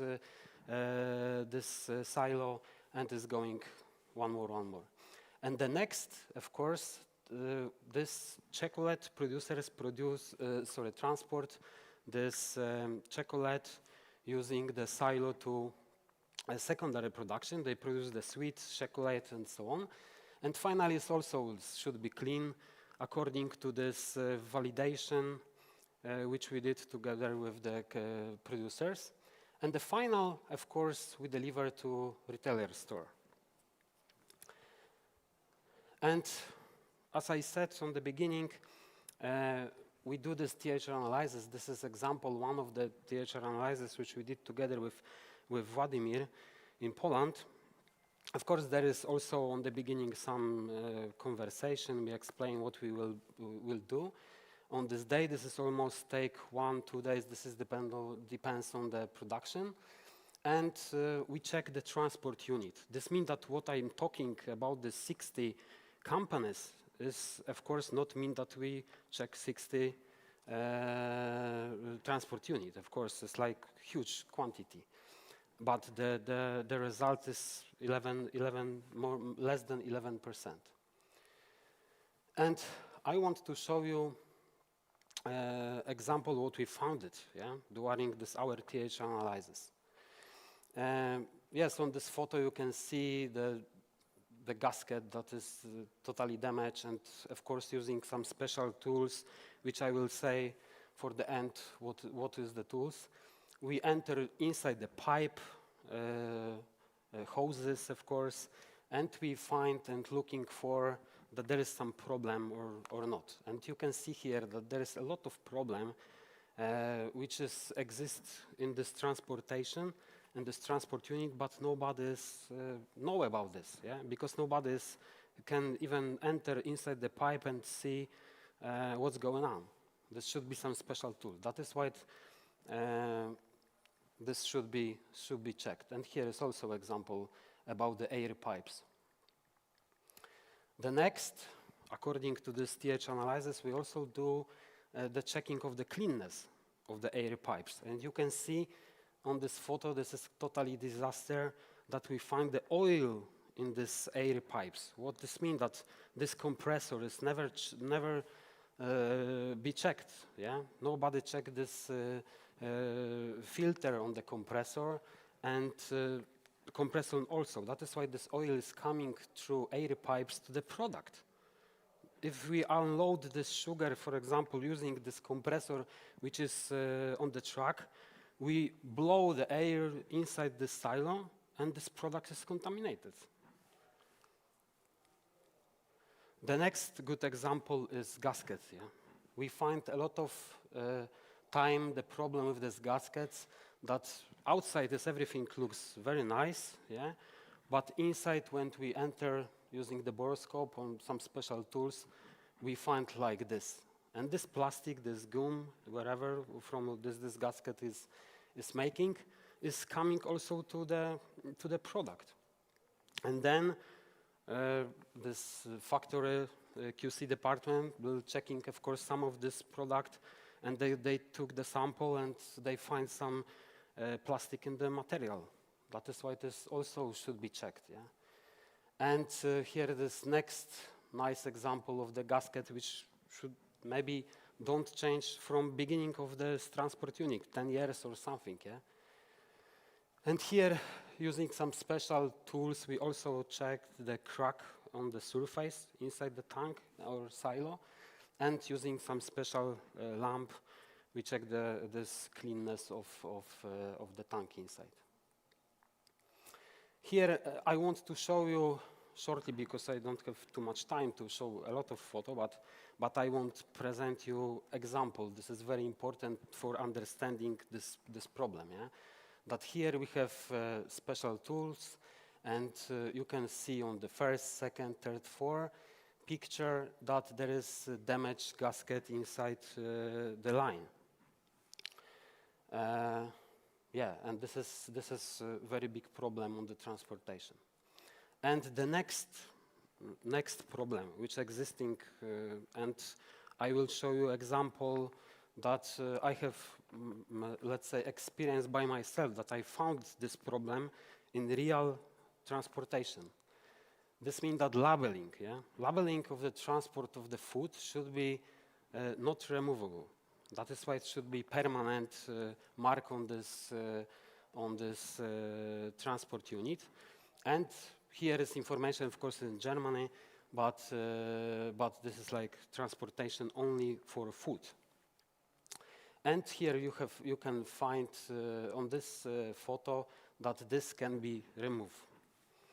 And I have very good example, because I made the training for someone of the sugar producer, and they, according to our training on the cleaning station, we do all of these things with, of course, some practical part, and theoretical part, and then we have practical part. In this practical part was very interesting, because I showed them how to clean in this silo using our special program, P260K, NFIT program for the kosher cleaning. And when we done kosher cleaning, this takes like more sometimes than 1 hour. Yeah. Of course, I take everybody and say, okay, now we can check this transport unit using our clean cards, this checking the protein, and I put to the surface, and I find this is black, almost. What does mean? Yeah. And I take everybody. This was very good example. We talked to the driver. Driver is very weak point in this process, of course. And he finally said to us that, of course, he not transport sugar before, but he transport the chemical. This is building claim, and you can see this is some kind of the powder, which is chemical. There was transport before. That is why after this cleaning, in this process, this shows us that this was not properly clean. That is why I asked this guy, okay, you can see on this silo that there is no information about this transport only for the food. And I asked this guy, okay, where do you have this label? Yeah? And he go to this cabin of the truck, and he take out and show me, here I have it. Yeah? This means that they remove and put only when they transport the food. This is very big problem. Next example is less construction of this silo and cistern. Sometimes it's very difficult to clean, sometimes it's very difficult to find the problem, because this outside, like here on this first picture. Second, of course, we check also this microbiological filter, and this filter here is dirty. That is why it is not so good. Here, this filter don't have also information about this, when they change the filter, when they will change future, and so on and so on. And here on the fourth picture, the filter was missing. Totally, there was not filter. That is why it is also this problem existing. The last one, which I want to show you, is about the sealing. Of course, you have here example that this was sealed, of course, but finally you can open from the opposite side. This is like hose boxes. And here in the second picture, also you can see that there was sealed, but you can open it. Finally, it's also sometimes happened that they put the seal, and on the certificate you can find here is also mistake that this number is not correct with this one. This means that somebody made mistake or somebody removed the seals and move a new one. Why I'm talking about this, yeah? Because according to this THR and these general requirements for the transport hygiene, this is like general regulation, yeah, of the transport hygiene is intended use of the transport unit, vehicle. This means that proper use of the vehicle, maintenance of the transport unit, keeping the vehicle in good condition, correct labeling. This is what I show on this picture, and cleaning of the transport unit, prevent macrobiological and contaminate cross-contamination, cleaning of the transport unit and planning of the transport, prevent allergen contamination, cross-contact. Evidence of the cleaning, this means the certificate, very important, food defense requirements, food fraud, employees training, and also requirements for external transport suppliers. And this, everything what I now almost read it, is coming from the standards, yeah? My colleagues explain you about HACCP, and of course, all of the standard HACCP and IFS Logistic and BRC, SQF edition 9 and our TH analysis. Based on this, you can see here, I will not read, we will share this presentation with you. Almost they say about the cleanness, about the good condition to prevent the contamination.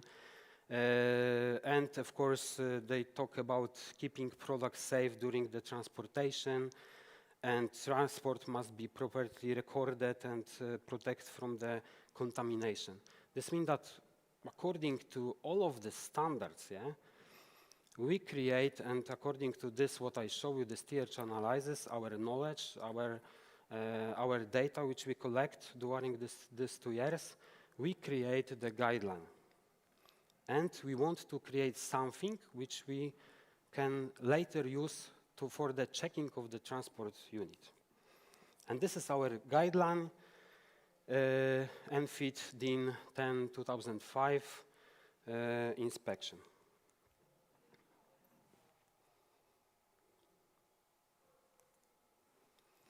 Yes, what does it mean, fit for purpose, in suitability condition, and design and construct how?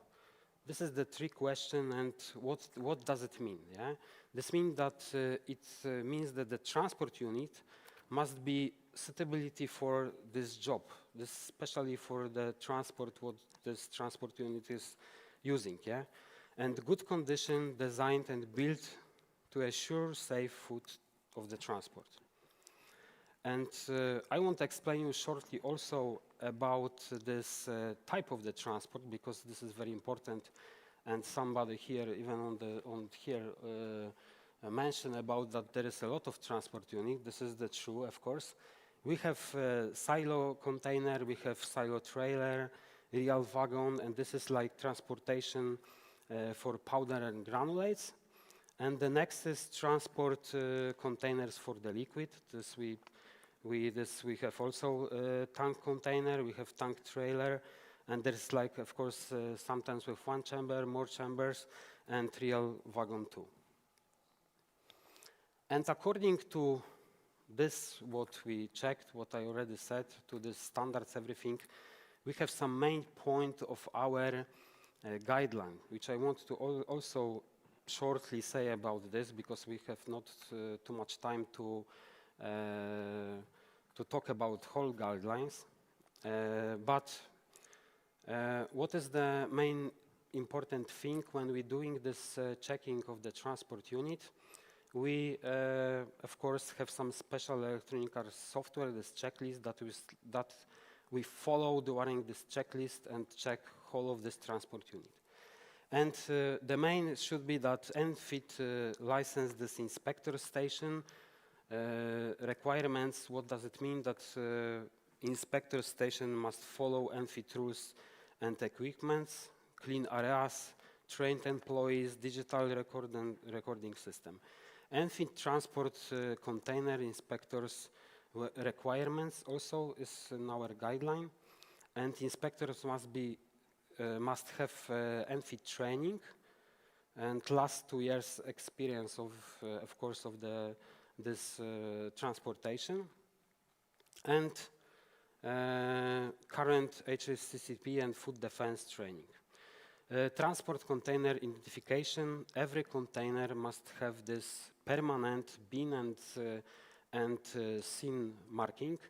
We checked according to this DIN norm and this checklist. We check all labeling of this transport unit, and we should make the photo and put to this our electronic system. Of course, GID label. Later I will explain you what does it mean. For the transport identification, materials and surface. This all inside the container must be easy to clean and resist to corrosion, free of the areas where the product can be stuck. Design features of the transport in this container. The container must be empty, must be of course clean, must be safe for loading, unloading, prevent contamination, flour products.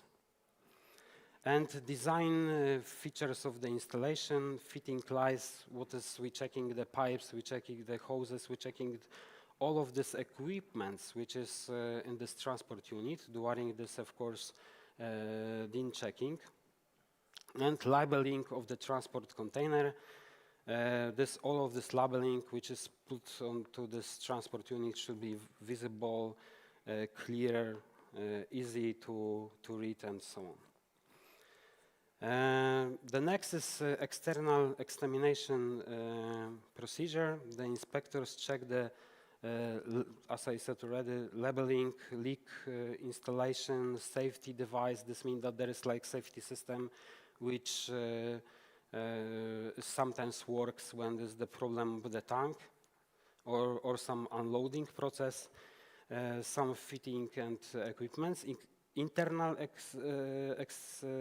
examination procedure. The inspector check cleanings, some rust, cracks, as you can see on the photo. Valves, of course, seals. The seals is very important. And maintenance and repair. If we find some damages, if we find some cracks, everything inside this tank, of course, we cannot make this transport unit cannot pass this DIN inspection. This means that later this transport unit should be go and repair, and then we can make some re-inspection. And finally, certificate of suitability and reporting. After this processing, all of this vehicle, this transport unit got some special certificate and all the report from this checking. And we upload this for the electronic version to our software Bulk Vision, which I will say you later. Yes, finally, when we finish this procedure, we put this two label, like this green one here, for both sides of this siloed cistern, different transport unit. Of course, also should be here the GID. What is also more and important is that sealing plan. This what I showed is the problem of this sealing is existing really in this transportation. That is why we decide that in our guideline, all transport unit which can pass this DIN inspection, of course they should have this sealing plan. This means that exactly we know where the seal should be put. And we have the plan. 1, 2, 3, like to up to 5, 10. This is depends on the transport unit, and according to this, guy on the cleaning station should seal this transport unit. That is why without this transport cannot pass this DIN inspection.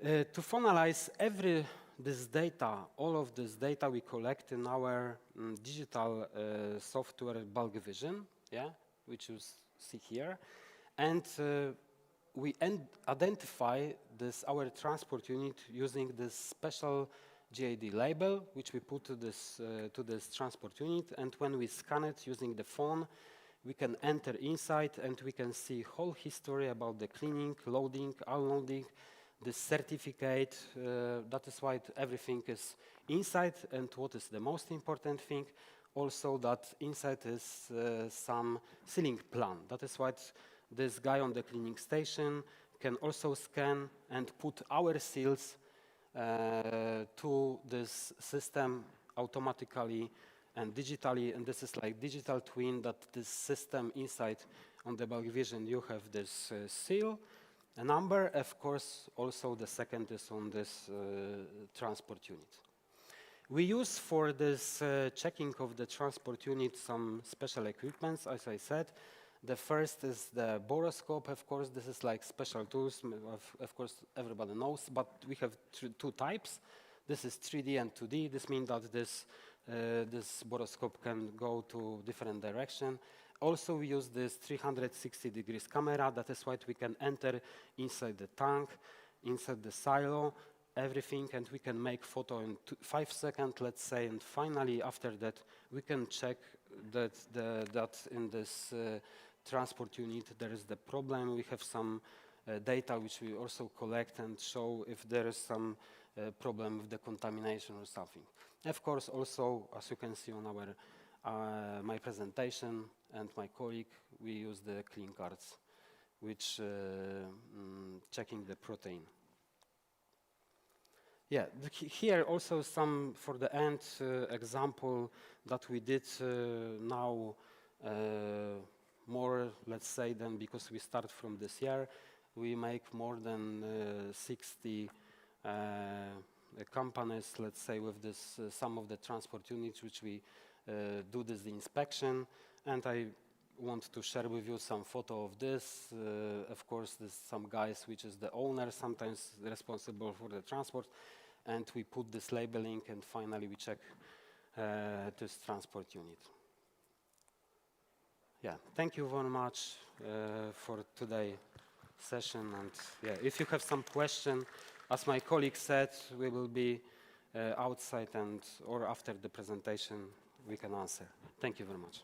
Thank you very much, Marcin. And if we have time at the end of this session, we will also try and grab a few questions, but we really want to get your presentations in first. Now, if you get everything right, you'll avoid, most hopefully, the worst. Because last year, a major scandal rippled right across China. There were contaminated tankers, and they were apparently carrying toxic chemicals, where other times those containers were filled with edibles, such as cooking oil and syrup, without being cleaned properly in between. So the story went viral on social media, and millions of people were posting at how furious they were and how concerned they were over their health. And what made things worse was this was not a one-off. Apparently, this practice was regularly carried out, and what's even worse was apparently an open secret. So, unlike accidental contamination, intentional acts often exploit weak points in a supply chain. Now, our session now is going to explore how to assess these vulnerabilities, map out the risks, and how you put controls in place to protect food in transit. So we're joined now by Hans-Dieter Filipowski, who is the president of ENFIT International Supply Chain Safety, for a risk assessment of international contamination. A round of applause, please, and thank you very much. Thank you.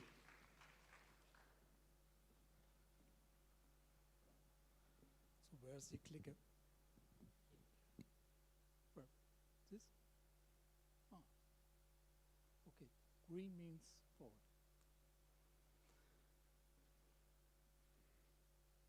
So, that's very nice to see you here. And before I will start and take you with me on this journey, I will ask one question.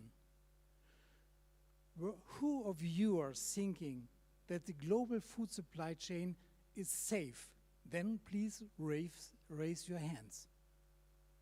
Oh, I see nothing. Then you are right here in this session. Then I will show you why that is. When we are talking about here now in Dubai, about food supply, food importing, then you know this place in Dubai is a very nice place, and I will thank you to the Dubai municipality that we have the chance here to talk to you. Dubai imported roughly, I think maybe it's now 94 or 93% of the food from the other countries. That means the food is imported from different countries around the world. Also from Europe, where I live, in Germany and Hamburg. And you see, we are talking, or my colleagues talking about transport units. And I have not seen so much road tankers here on the street. I have not seen so much silos here on the street. Maybe transported concrete, but not really food. And maybe some of you are thinking, okay, what has that to do with the food safety situation here in Dubai? The point is that all the products what you imported here in Dubai are coming from abroad. That means the stations before use these transport units, they must be cleaned in their countries before they produce the product, the end product, here for you when it received in Dubai. So that is a part of this supply chain. And so it's important and understandable that we are not talking about the road tankers here in this amount what we are talking in Europe or in America or other countries, but at the end of the day you take here the risk of all these countries into this nice country of Dubai. And that means that when we imported 95% of the products here into this country, we have 95% of the risk outside, abroad, in the other countries. So for the aspect of food safety, it's very important to look more in these steps before the food enters here to Dubai. That is the case.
also, I think, that gives a good example how Dubai is connected with the rest of the world, and how Dubai is connected with all of these transport containers and road tankers, and why we are connected with all these certification schemes in the production sites of other countries. And why is it important to take care of this and look to these countries before the food is imported here in your nice country? What is the goal of ENFIT? The goal is that we are looking that we have no contamination, no recalls. Of course, recalls is a crazy thing for all the producers. It can kill your brand, it can kill your market. And we have to also to protect the health of the consumers. Of course, we are all consumers.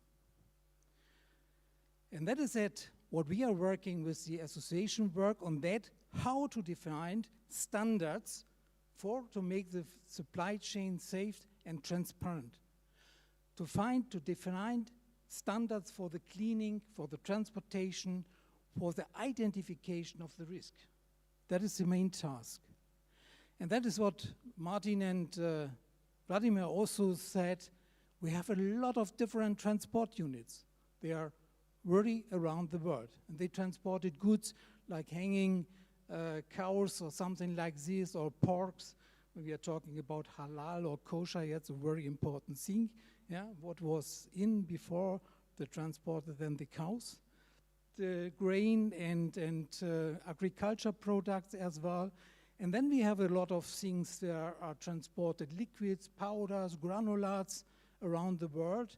And in these containers, bags, IBCs, crates, plastic boxes, and tank containers. And when we are thinking on tank containers, and I be sure that there's a lot of tank containers arrived also here in Dubai, in the harbor, we see often that the tank container has a special risk. Why? We are talking about roughly 1 million tank containers around the world, and they are not separated real in this is only for foodstuff and this is only for chemicals. Of course, it depends a little bit what is needed, yeah? And so they have a nice place there. It's called Put the Labels Here. And that shows how's their understanding, how's their awareness about. That means when they are transported food, then they put the label foodstuff only there. And when they need the same container for a chemical, yes, for China, there was some of these big damages with crude oil in food transport containers, then the risk is very high. And that is realistic. That is nothing in the theater or in the film. That is what we've seen directly, for example, in Europe. And a lot of these pictures are coming from me. I always like to talk with truck drivers on the parking place when I'm driving and to my business appointments. And I talk to them, and I saw those things. You see, category 3 material, that means residues from slaughteries and slaughterhouses. Stuff only, sounds good, yeah? But below this green label, it's food stuff only. I think this guy was very clever, yeah, to mix these not for human consumption logo with this food stuff only label. That is very fantastic. That is very smart, I think. But it's not allowed. It's a criminal act. It's like, yeah, it's not okay. It's criminal and it is forbidden.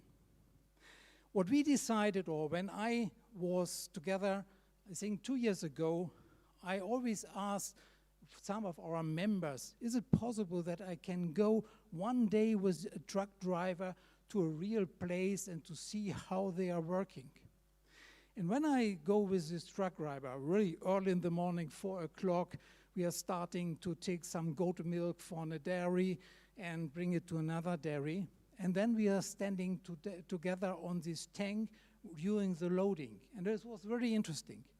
When the tank was filled more and more and more up to the top, the truck driver told me, everything has to fill completely, otherwise you have problems with these air bubbles in, and it can be you have, when you open the door of these manholes, that it sprays you again.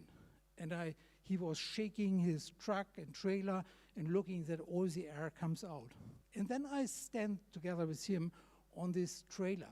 And when we look in, and I said, oh, that's very interesting. Of course, what is this pipe? And he said, that is the air pipe. That is for unloading with compressed air, what is produced for the truck. I said, oh, interesting. Of course, the product is moving back into the air pipes. And I remember of all these visits in cleaning station that the air pipe cleaning is only to connect cold water on one place, and these air pipes sometimes are 20, 25 meters going around the tank from the lower level up to the top level as well, into these tanks as well. They said, how they can clean it? And he said, yeah, often not. Of course, there are residues of the products, maybe a chocolate before what becomes blocked, or a palm oil or something like this, a fat, and it's greased, and then you get the contamination for the next transport. Only that you can see anything. Of course, if you look into the tank, it looks very nice. That is one of these photos what Martin shows also. That is these air pipes. And the interesting thing is also, outside, they are polished, like a mirror. You can look in and see yourselves. But inside, it looks completely the opposite. I've seen here's the stand of SRH, and SRH is standing for hygienic design. Here on these trailers, you will find no one of these trailers what is really constructed under hygienic design. How can it be? The transport is outside of the factories and is completely built out of those rules and things and basics, and inside of the factory everything is hygienic design. That is not connecting really. And the other point is the cleaning. In which kind of cleaning station the cleaning is done? Who of you have been in the cleaning station? Nobody.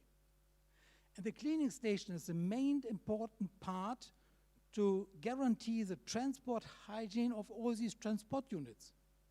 And when you see what is going on in this cleaning station, you are shocked. You will see there are people, they are not really trained, they can look like this, a cleaning station. I think it looks like a car repair shop in somewhere. Very, very interesting. Or cleaning done by the driver itself. Of course, it's cheaper. And everybody in transport business looks how I can save money. But it's only impossible in the part of the cleaning. Why? You cannot save the driver. Of course, you need it, otherwise the truck will not drive. You cannot save the distance. You need the distance between A and B. You cannot reduce the amount for the roads and something like this. You need the petrol. You have to pay tax. The only part in this transport where you can save money is the cleaning. And I can tell you, everybody looks to save money. And at the end of the day, that means that the risk grows higher. And that is also a fantastic way, what is common in this market since, I think, 30 or 40 years, the look into the tank after the cleaning. And this guy is very sportive, I will say. Of course, his head is really down into the tank. But maybe you think, okay, when there are older people or something, or somebody who's not so sportive, then he's maybe looking like this, yeah. Okay, I have seen nothing. And the guarantee what these cleaning stations give to their clients is, if you look into the tank and you see no visible dirt, the tank is clean. It's a fantastic criteria how to say a tank is clean or not. And how a tank looks inside, you can see here on these pictures on the left side, there's a biofilm on the surface. On the right side, you see there are these strings. That is from the nozzles of the high pressure system for the cleaning inside of the tank. And I be sure that these looks not really cleaned, but this tank, this photo is after the cleaning. The risk is very low. The motivation is high.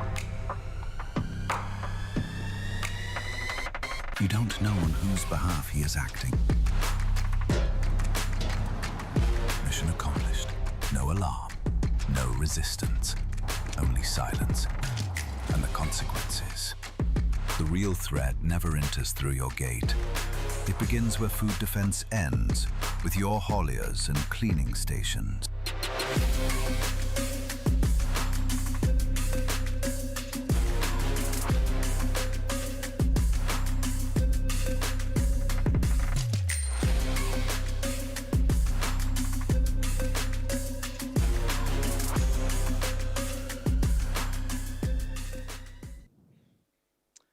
Yeah, that's really a small blockbuster. Of course, some of you are thinking, okay, why he shows this video? What is the sense behind? I can tell you, when we are talking about food safety, we are talking about food defense, we are talking about contaminations, we are talking about to protect against sabotage and manipulation. Are you sure that your suppliers in Europe or in America have everything under control before they are producing your products, before the products are imported to Dubai? That is a key question. And I think if you are IFS, FSSC, BRC certified, all the factories have somebody who's responsible for food defense. And they build a team, food defense team, and they build the rules for how to protect the factory. But what you have seen in the video is, if the truck left the factory, he's alone on the road. He's driving maybe one day, one night, something like this. Driver is sleeping between. Driver is going to the restaurant, doing something for himself. What is going on?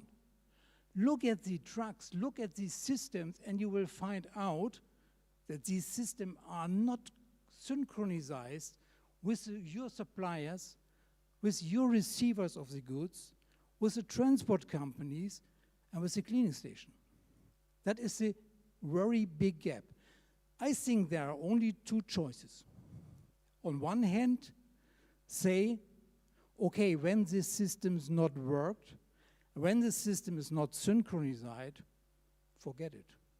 Don't spend or waste your time on a system what doesn't work. Or do something to synchronize it, to bring it to work so that it makes really sense. But this is completely missed in the supply chain. And that is what we as an association worked on, not only on the DIN inspection, not only on the cleaning standards, also on the standards for food defense. Why? It's important that nobody can manipulate the raw materials. It's important that nobody can make a sabotage. And this sabotage must be not even a terrorist, yeah? It can be maybe the driver who has a little bit stress with his boss. Of course, he's alone with this truck. He is alone on the journey. And when this is not synchronized, when there's not a system behind what works, then it will not make any sense. And to bring it to the sense, for example, here this DIN inspection is very important. Of course, expert define where should be the sealing points, how many seals are needed, and how I can transfer seals and their places and their numbers digitally without any mistakes. That is what is very needed.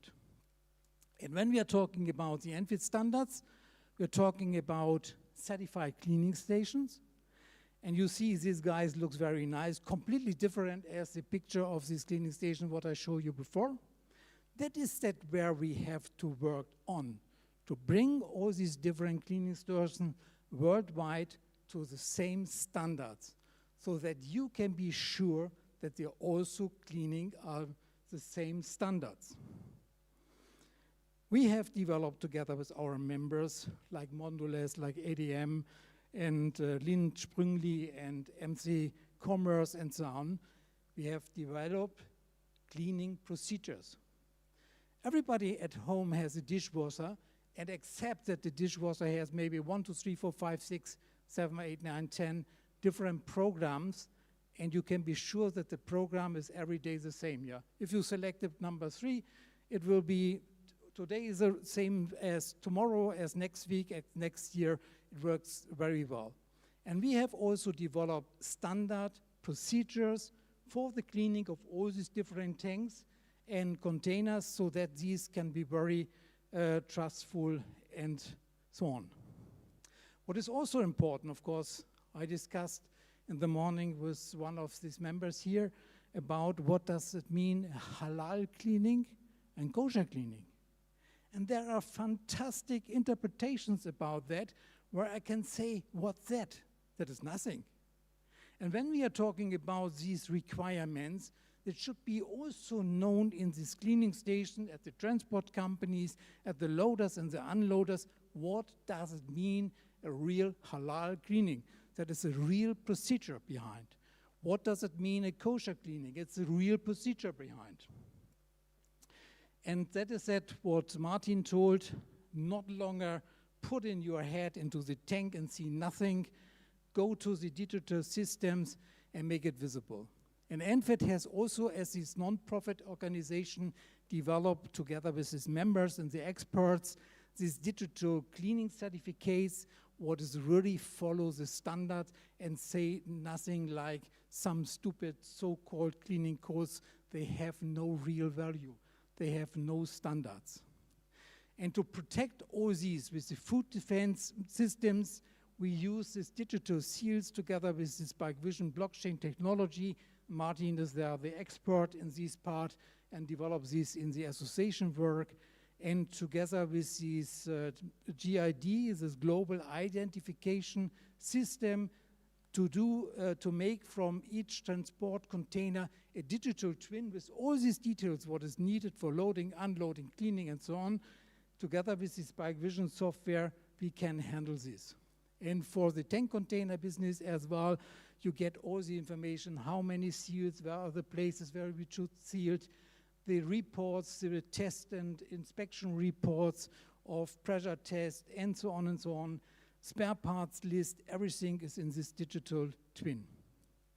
And when the people are happy, then they take these GIDs, put it on, all data are filled into the system, and all these different partners like the loaders, unloaders, transport companies, cleaning station can handle now the important things about allergens, preloadings, GMOs, kosher cleaning, halal cleaning, following the standards.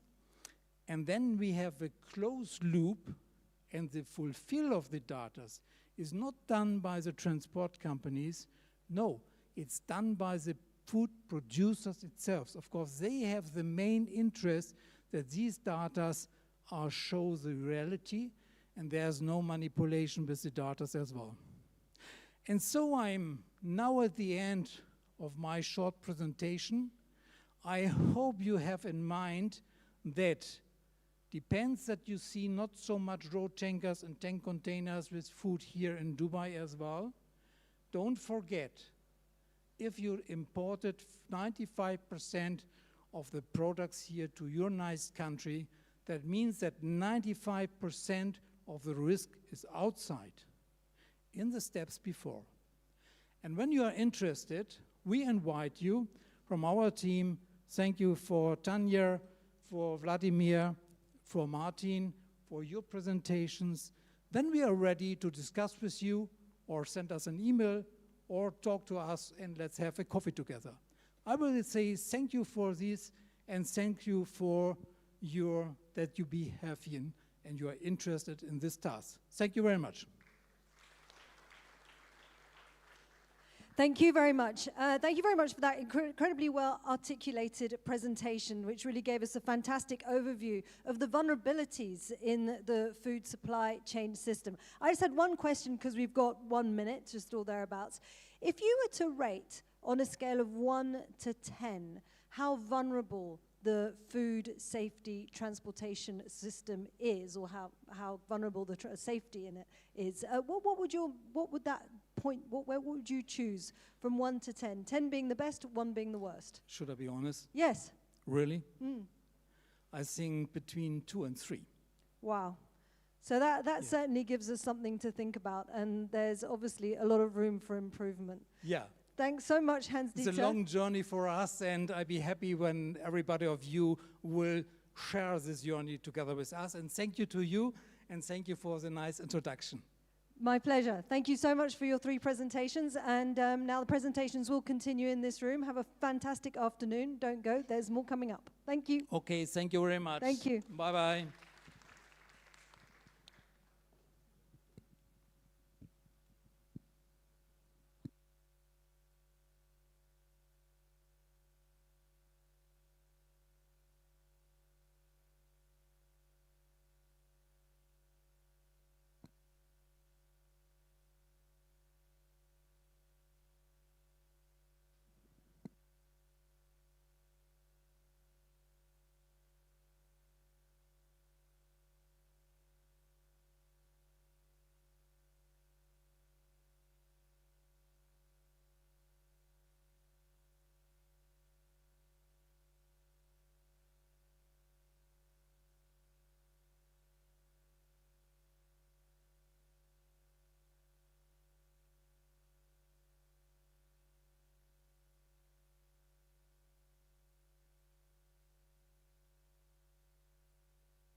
Good afternoon, ladies and gentlemen.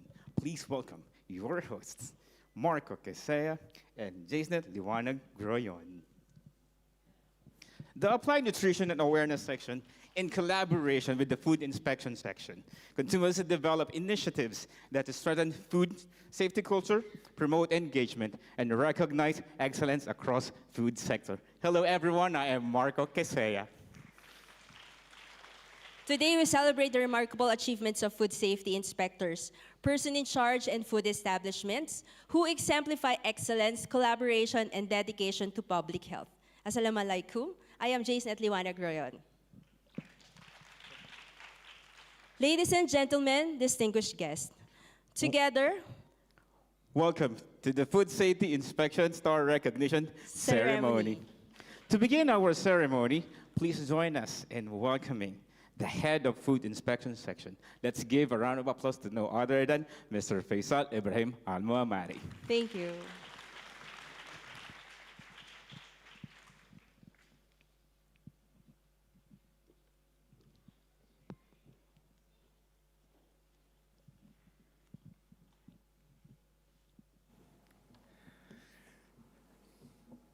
Distinguished guests, respected colleagues, partners from the food sector, ladies and gentlemen, Assalamu alaikum wa rahmatullahi wa barakatuh. It is my pleasure to welcome you to the Food Safety Inspection Star Recognition Ceremony held within the 19th Dubai International Food Safety Conference, our region's leading platform for advanced food safety excellence. Today, we gather to celebrate a shared achievement.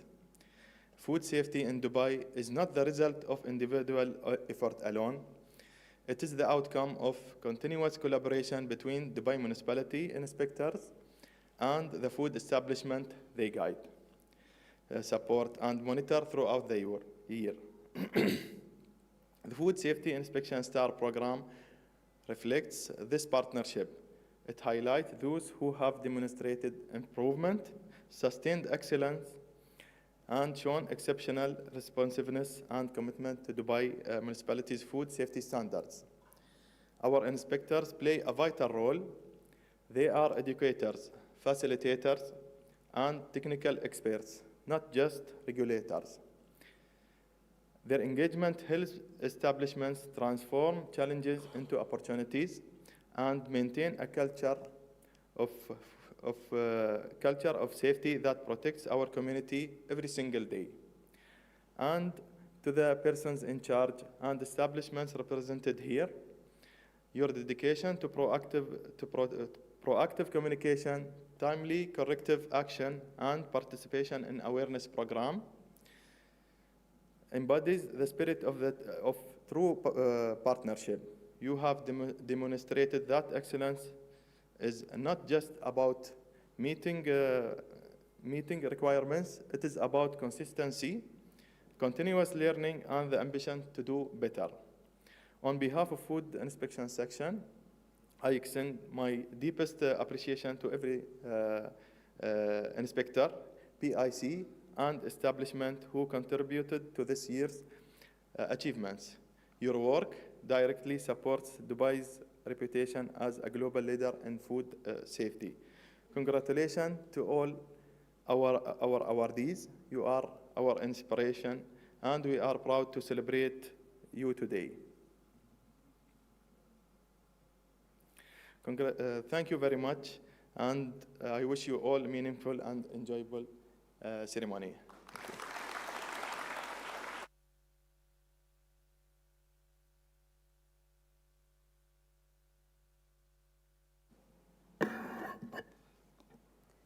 Thank you, Mr. Faisal, for those inspiring words.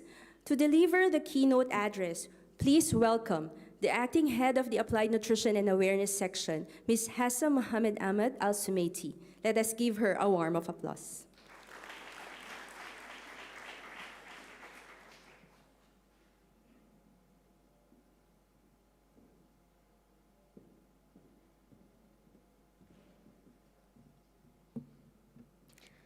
Ladies and gentlemen, Assalamu alaikum wa rahmatullahi wa barakatuh. Thank you, Mr. Faisal, for your inspiring words. On behalf of Dubai Municipality, first of all, I would like to thank you all for being here and being part of this ceremony. The food inspection safety, the food safety star recognition, it's not just about award.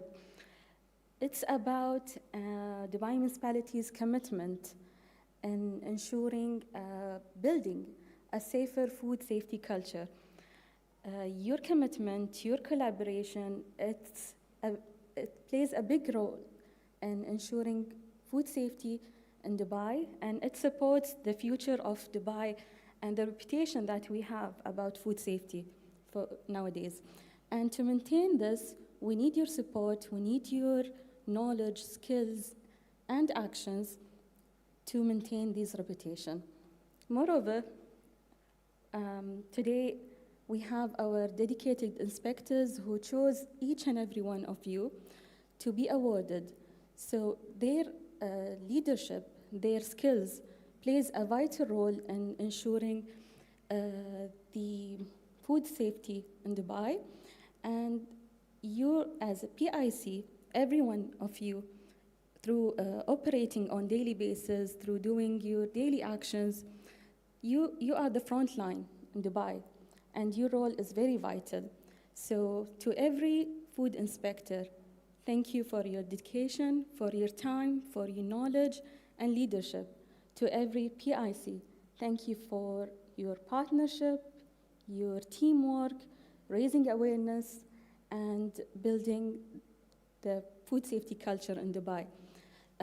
Our partnership and nutrition and applied nutrition and awareness section again with the food inspection section, through training, through raising awareness in community, it has led to raising awareness about food safety and making it a culture that is practiced among every food establishment.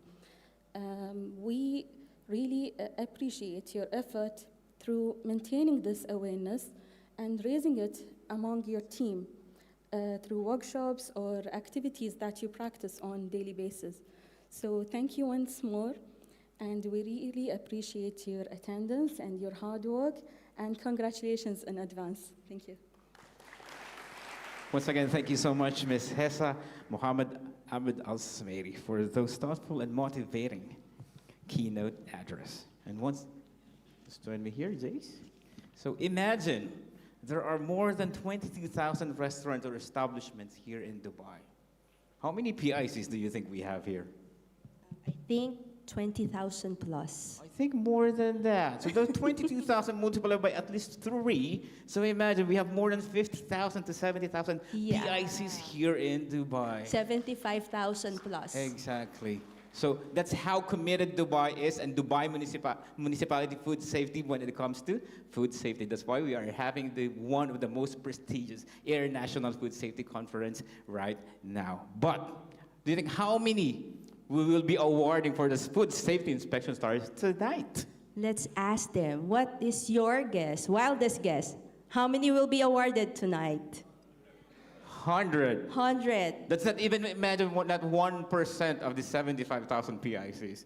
Okay, so let's start with, so may we call in the acting section head of nutrition and food safety? Ms. Hessa Al-Sumaita. And food inspection. Mr. Faisal. Mr. Faisal, as we will proceed with the awarding of, let's see, we will not disclose how many awards, food inspection stars we have tonight. So we have, please, music, DJ. Our first awardee is coming from Dubai Trade Center, Mr. Ravi Arul. Next is so we'll call the first 5 awardees. From Saaf Restaurant and Cafeteria, Mr. Abdurazak Awak. Mr. Michael Paul from the Fresh Market. Ms. Shiba Damodaran from Gulf Fruits Trading. And Mr. Godwill Obi from Fruit Tulip General Trading.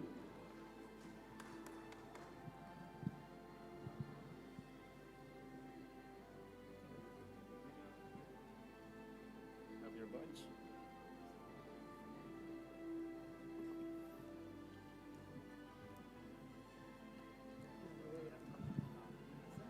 Ikaw na lang, baka mawala ako.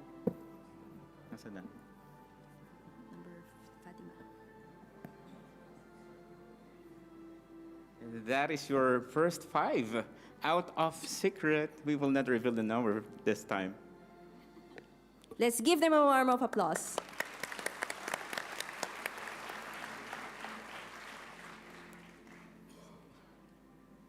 Thank you so much. Thank you.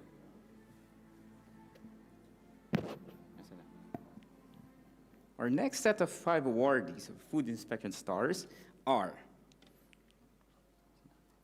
Fatima Al-Nosi Mohammed from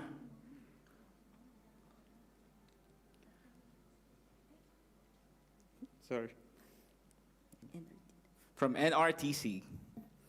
Next is Goldina Philipson from Market Restaurant.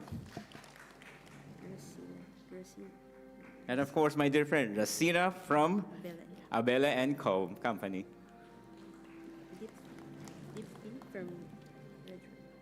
Deepti from Red Ribbon Bakery.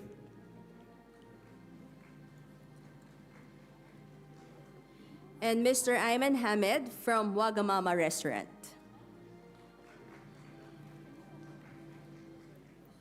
Congrats, Racina.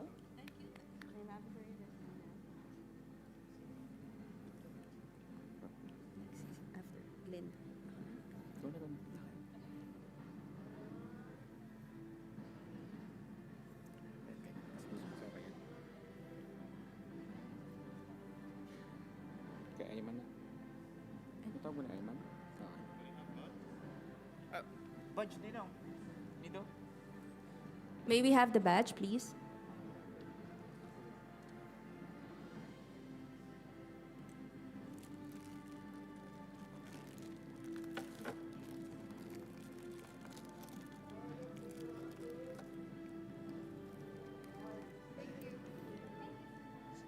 Thank you so much. And please keep your passion to the food safety.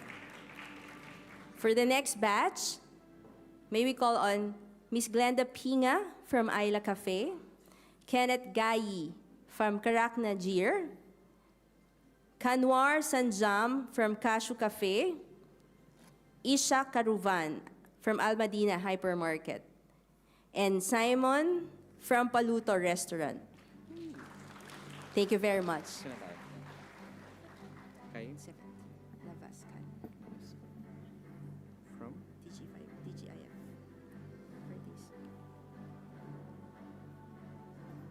All right, we have from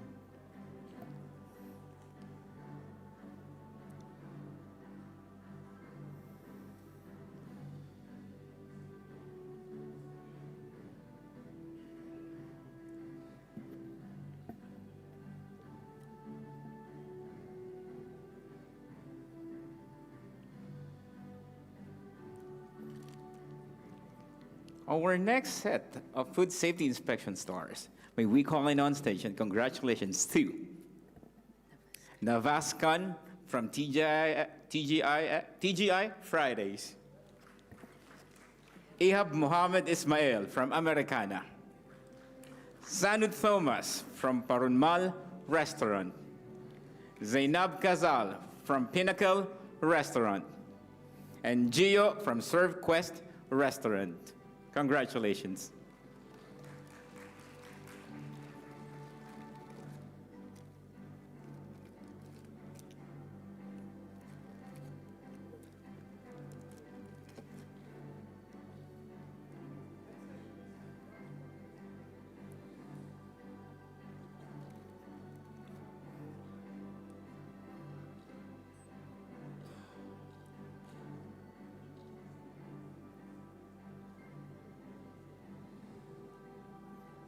For the next batch of awardees, may we call on Ali Basim Dayub from McDonald's, Moawiya Nasser Assad from Al Yasamin, Al Dimashak, and then Nagesh Ugale from Gazebo Restaurant, Abelardo Nova Cortez from Pizza Express, and Bardar from First Food Service. Number 26. 27.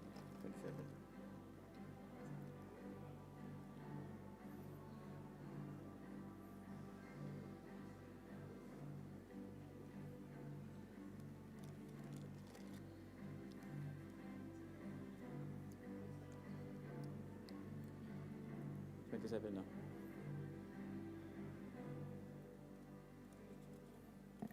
And that concludes this set. So we have to call in our next 5 food safety inspection stars. Ahmad Tanana from La Voya Restaurant. Nilesh Tambe, Pizza Express Live. Nagesh Ugale, Gazebo Restaurant. Michelle Rodriguez from One and Only Zabil by One and Only. And Arun Paul from McDonald's. Thank you very much. Yeah, we will do that. Thank you.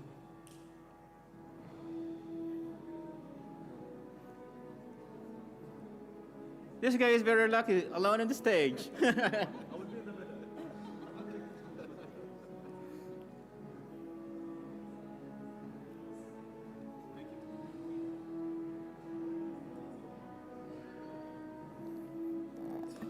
For the next set, may we call on Rohini from West Zone, Mr. Mohammed from Emporio Armani Coffee, Joshan Abinakul from Kitopi, and Mohammed Idris from Civil Products. Also, we have Wakas Haider from Grosvenor House. Congratulations.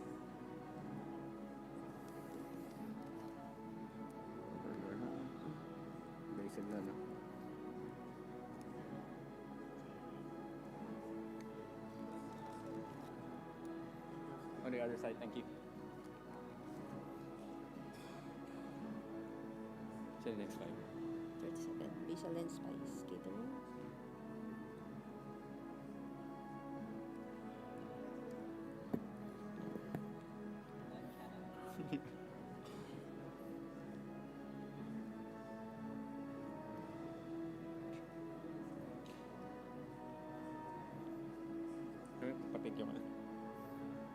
Thank you very much. For the next set, may we call on Mehar Banu Ruhul from Basil and Spice Catering, Hussein Al Assam from Al Marhabani Mandi Restaurant, Maria Melissa Quintanar, Pizza Express, Ruby Joyce Medrano, Saf Cafe, and Abdul Razak Awok from Ruby Joyce Medrano from Panda Chinese Restaurant, and Abdul Razak Awok from Saf Cafe.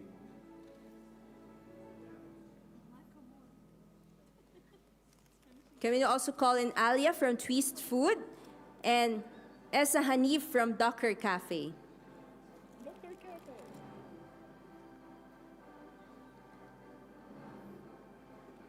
Ginawa ng iba para solo sila.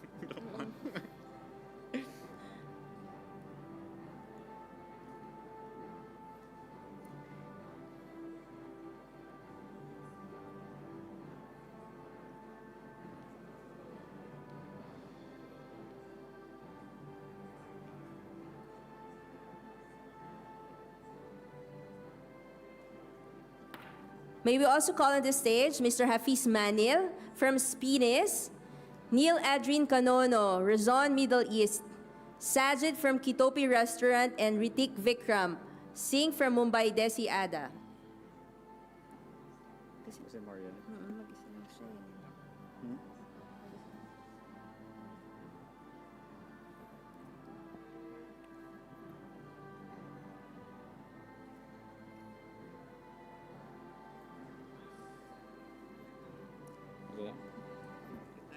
Our next set of awardees are Mrs. Maria from Papa Murphy's Pizza, Mr. Mark from Neo Cafe, Mr. Reda from Lizette Turkish Restaurant, Goana from Five Guys Town Square, and Roshan Tapa from Pizza Express.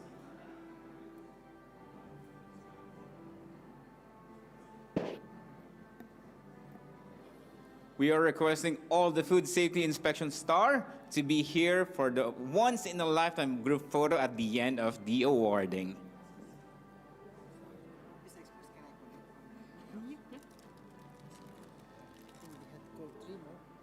Oh, yeah, sure.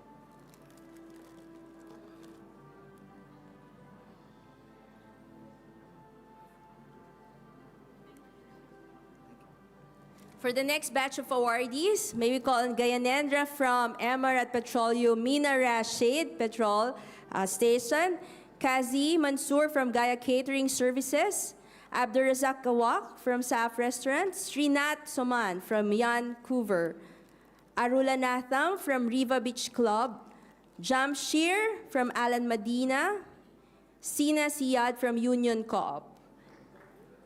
Thank you very much. By the way, Marco, I came from Emirat Petrol. I'm happy to see one of the food and safety inspection stars coming from the Emirat Petrol. So your work still radiates at Emirat, Jace.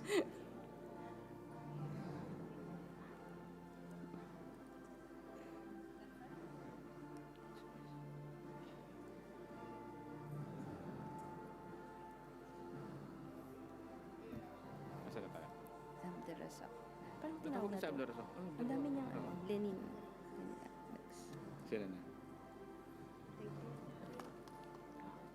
Our next set of awardees are Lenin Alex D'Souza from Cuba Luxury Restaurant, Jakile from Health First for preparing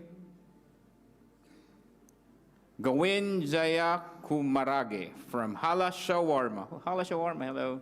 We're here. Where? Roshan Hilton Dubai. Oh, sorry. Roshan from Hilton Dubai, Palm Jumeirah. Nija Sajir from Al-Amar Foods LLC. Gawin. Once again, Gawin from Hala Shawarma. I'm here.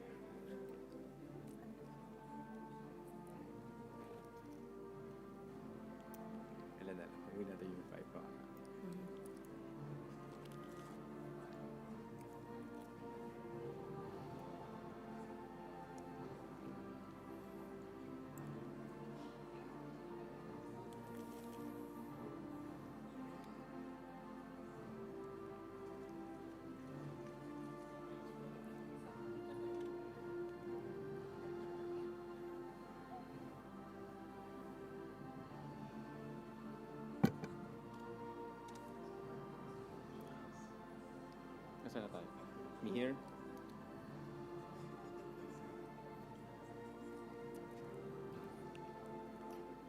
Thank you so much and congratulations. Our next set of awardees are Mihir Kamlesh from Barakat Vegetables, Ann Donakao from Auto Grill Middle East, Ahmed Gihad Muhammad from Snack Oasis, Ahmed Kardash from Jumeirah, and Maxine Bidward from Alubaik. Give me that. It's not good in the video. Oh, you would put in the back. Yeah. Thank you. Maxine is from Skyport Cafe. Skyport Cafe. Meeting ko na na-inspect na may dadagan. Ano, ano?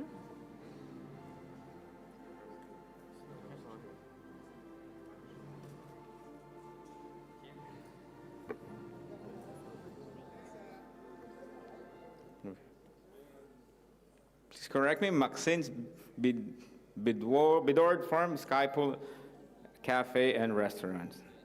Thank you so much. And now, let's give a round of applause to our next set of food safety inspection stars. May we call in on stage, Shams from Al Baik, Sham Kumar Giri from McDonald's Barsha South, Ahmed Mohammed from Farouj Restaurant, Lala Rani from Sofitel JBR Hotel Dubai, and of course, last but not the least is Teresa Shakil from MR.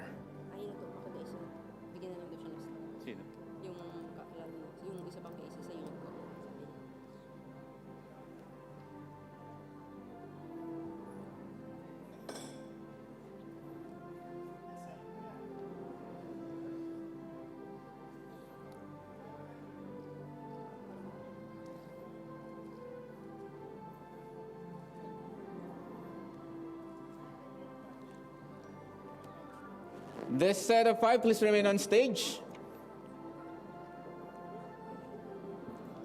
And now, we call in all the, we have one more?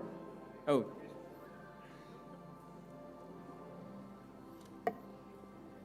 For group picture.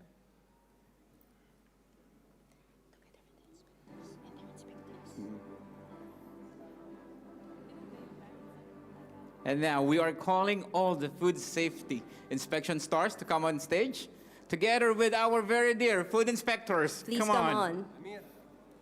Please join us here in the group picture. Thank you. The badge that you have received shows your commitment and your passion to food safety. Yes. I saw some inspectors there on the side. Please join us here for the group picture. Some can be on the floor.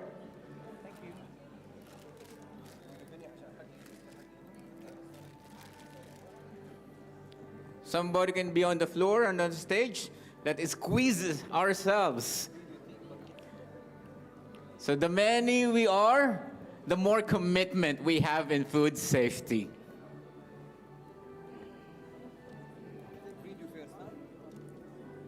Yeah, we have video from Bob.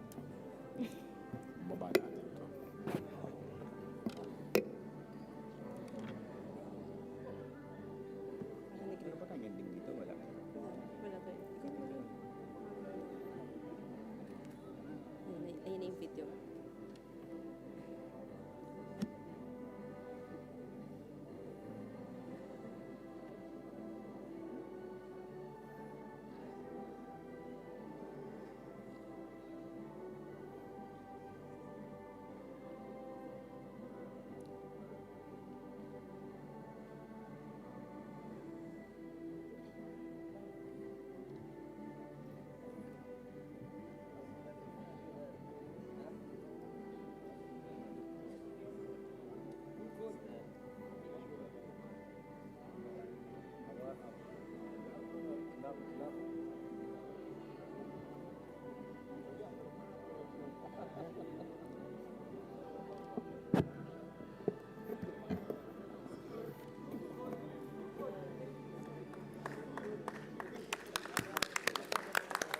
Once again, congratulations, everyone. Everyone is a food safety inspection star.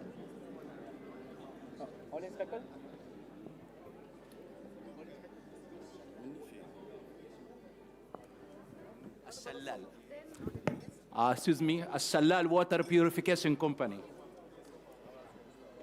Where are you?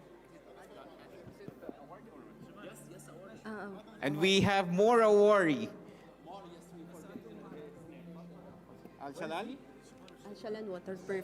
Ashalan Water Purification Company, can you please go on stage The to receive your badge? The PIC of Ashalan Water Purification Company.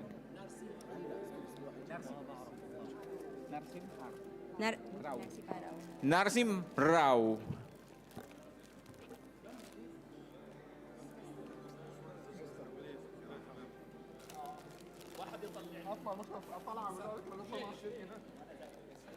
انت برضه لا لا تعال تعال ده انا صور مع المدير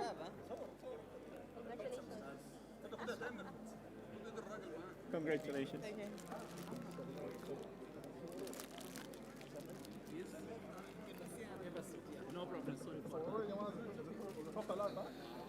ده انا صور مع المدير سلام. Another star, please, for Sina. I need one also. I cannot be a star.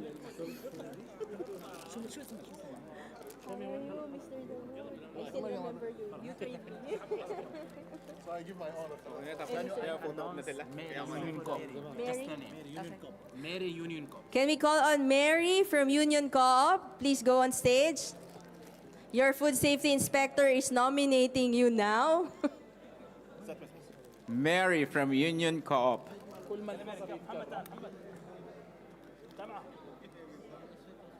Miss Mary will give away Tamaya's points. Any more nominees from our dear food inspectors? Before we close the recognition ceremony. This Food Safety Inspection Star Badge is not a promise, but your continuous commitment to food safety. Establishment, we didn't announce his name. Anyone we didn't call his name, can you just check?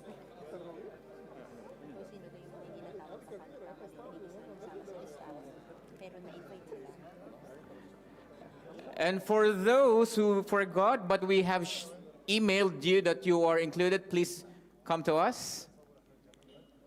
Please come forward here to the stage so we could give you your badge.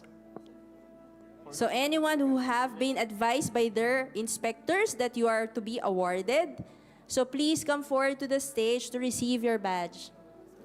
Because we did not get your names on the list.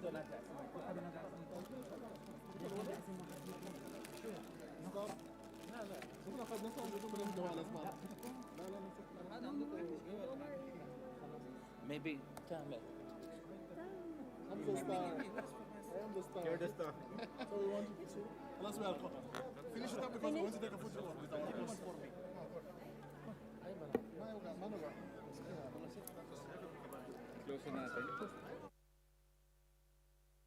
Nawala. Thank you very much, everyone. I have two chefs who couldn't come. Okay, no problem.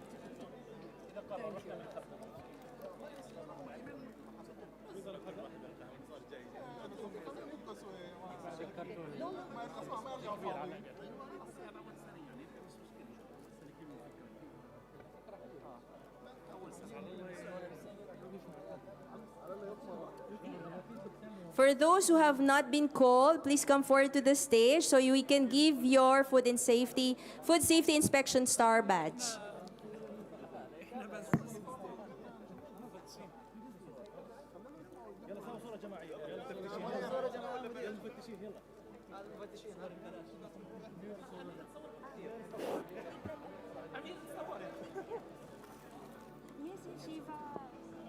Sorry. No, it's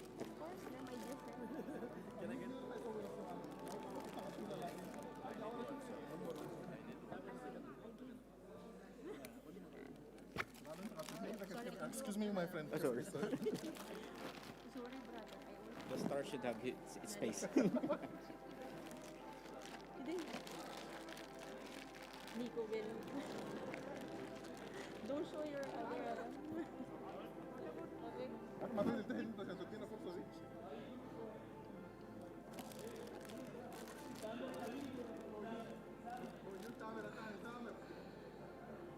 Okay, close na natin. Tapos pa-enjoy natin yung photo sa kanila. Pakilalaan na lang ulit. Susunod ako sa'yo.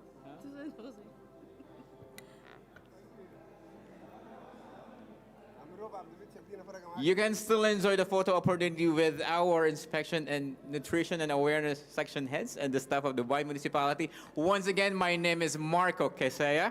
I'm Jason Liwanag Royon. And see you next year, head of the Food Safety Inspection Star. Stars. Thank you very much. Finish, yeah? Thank you.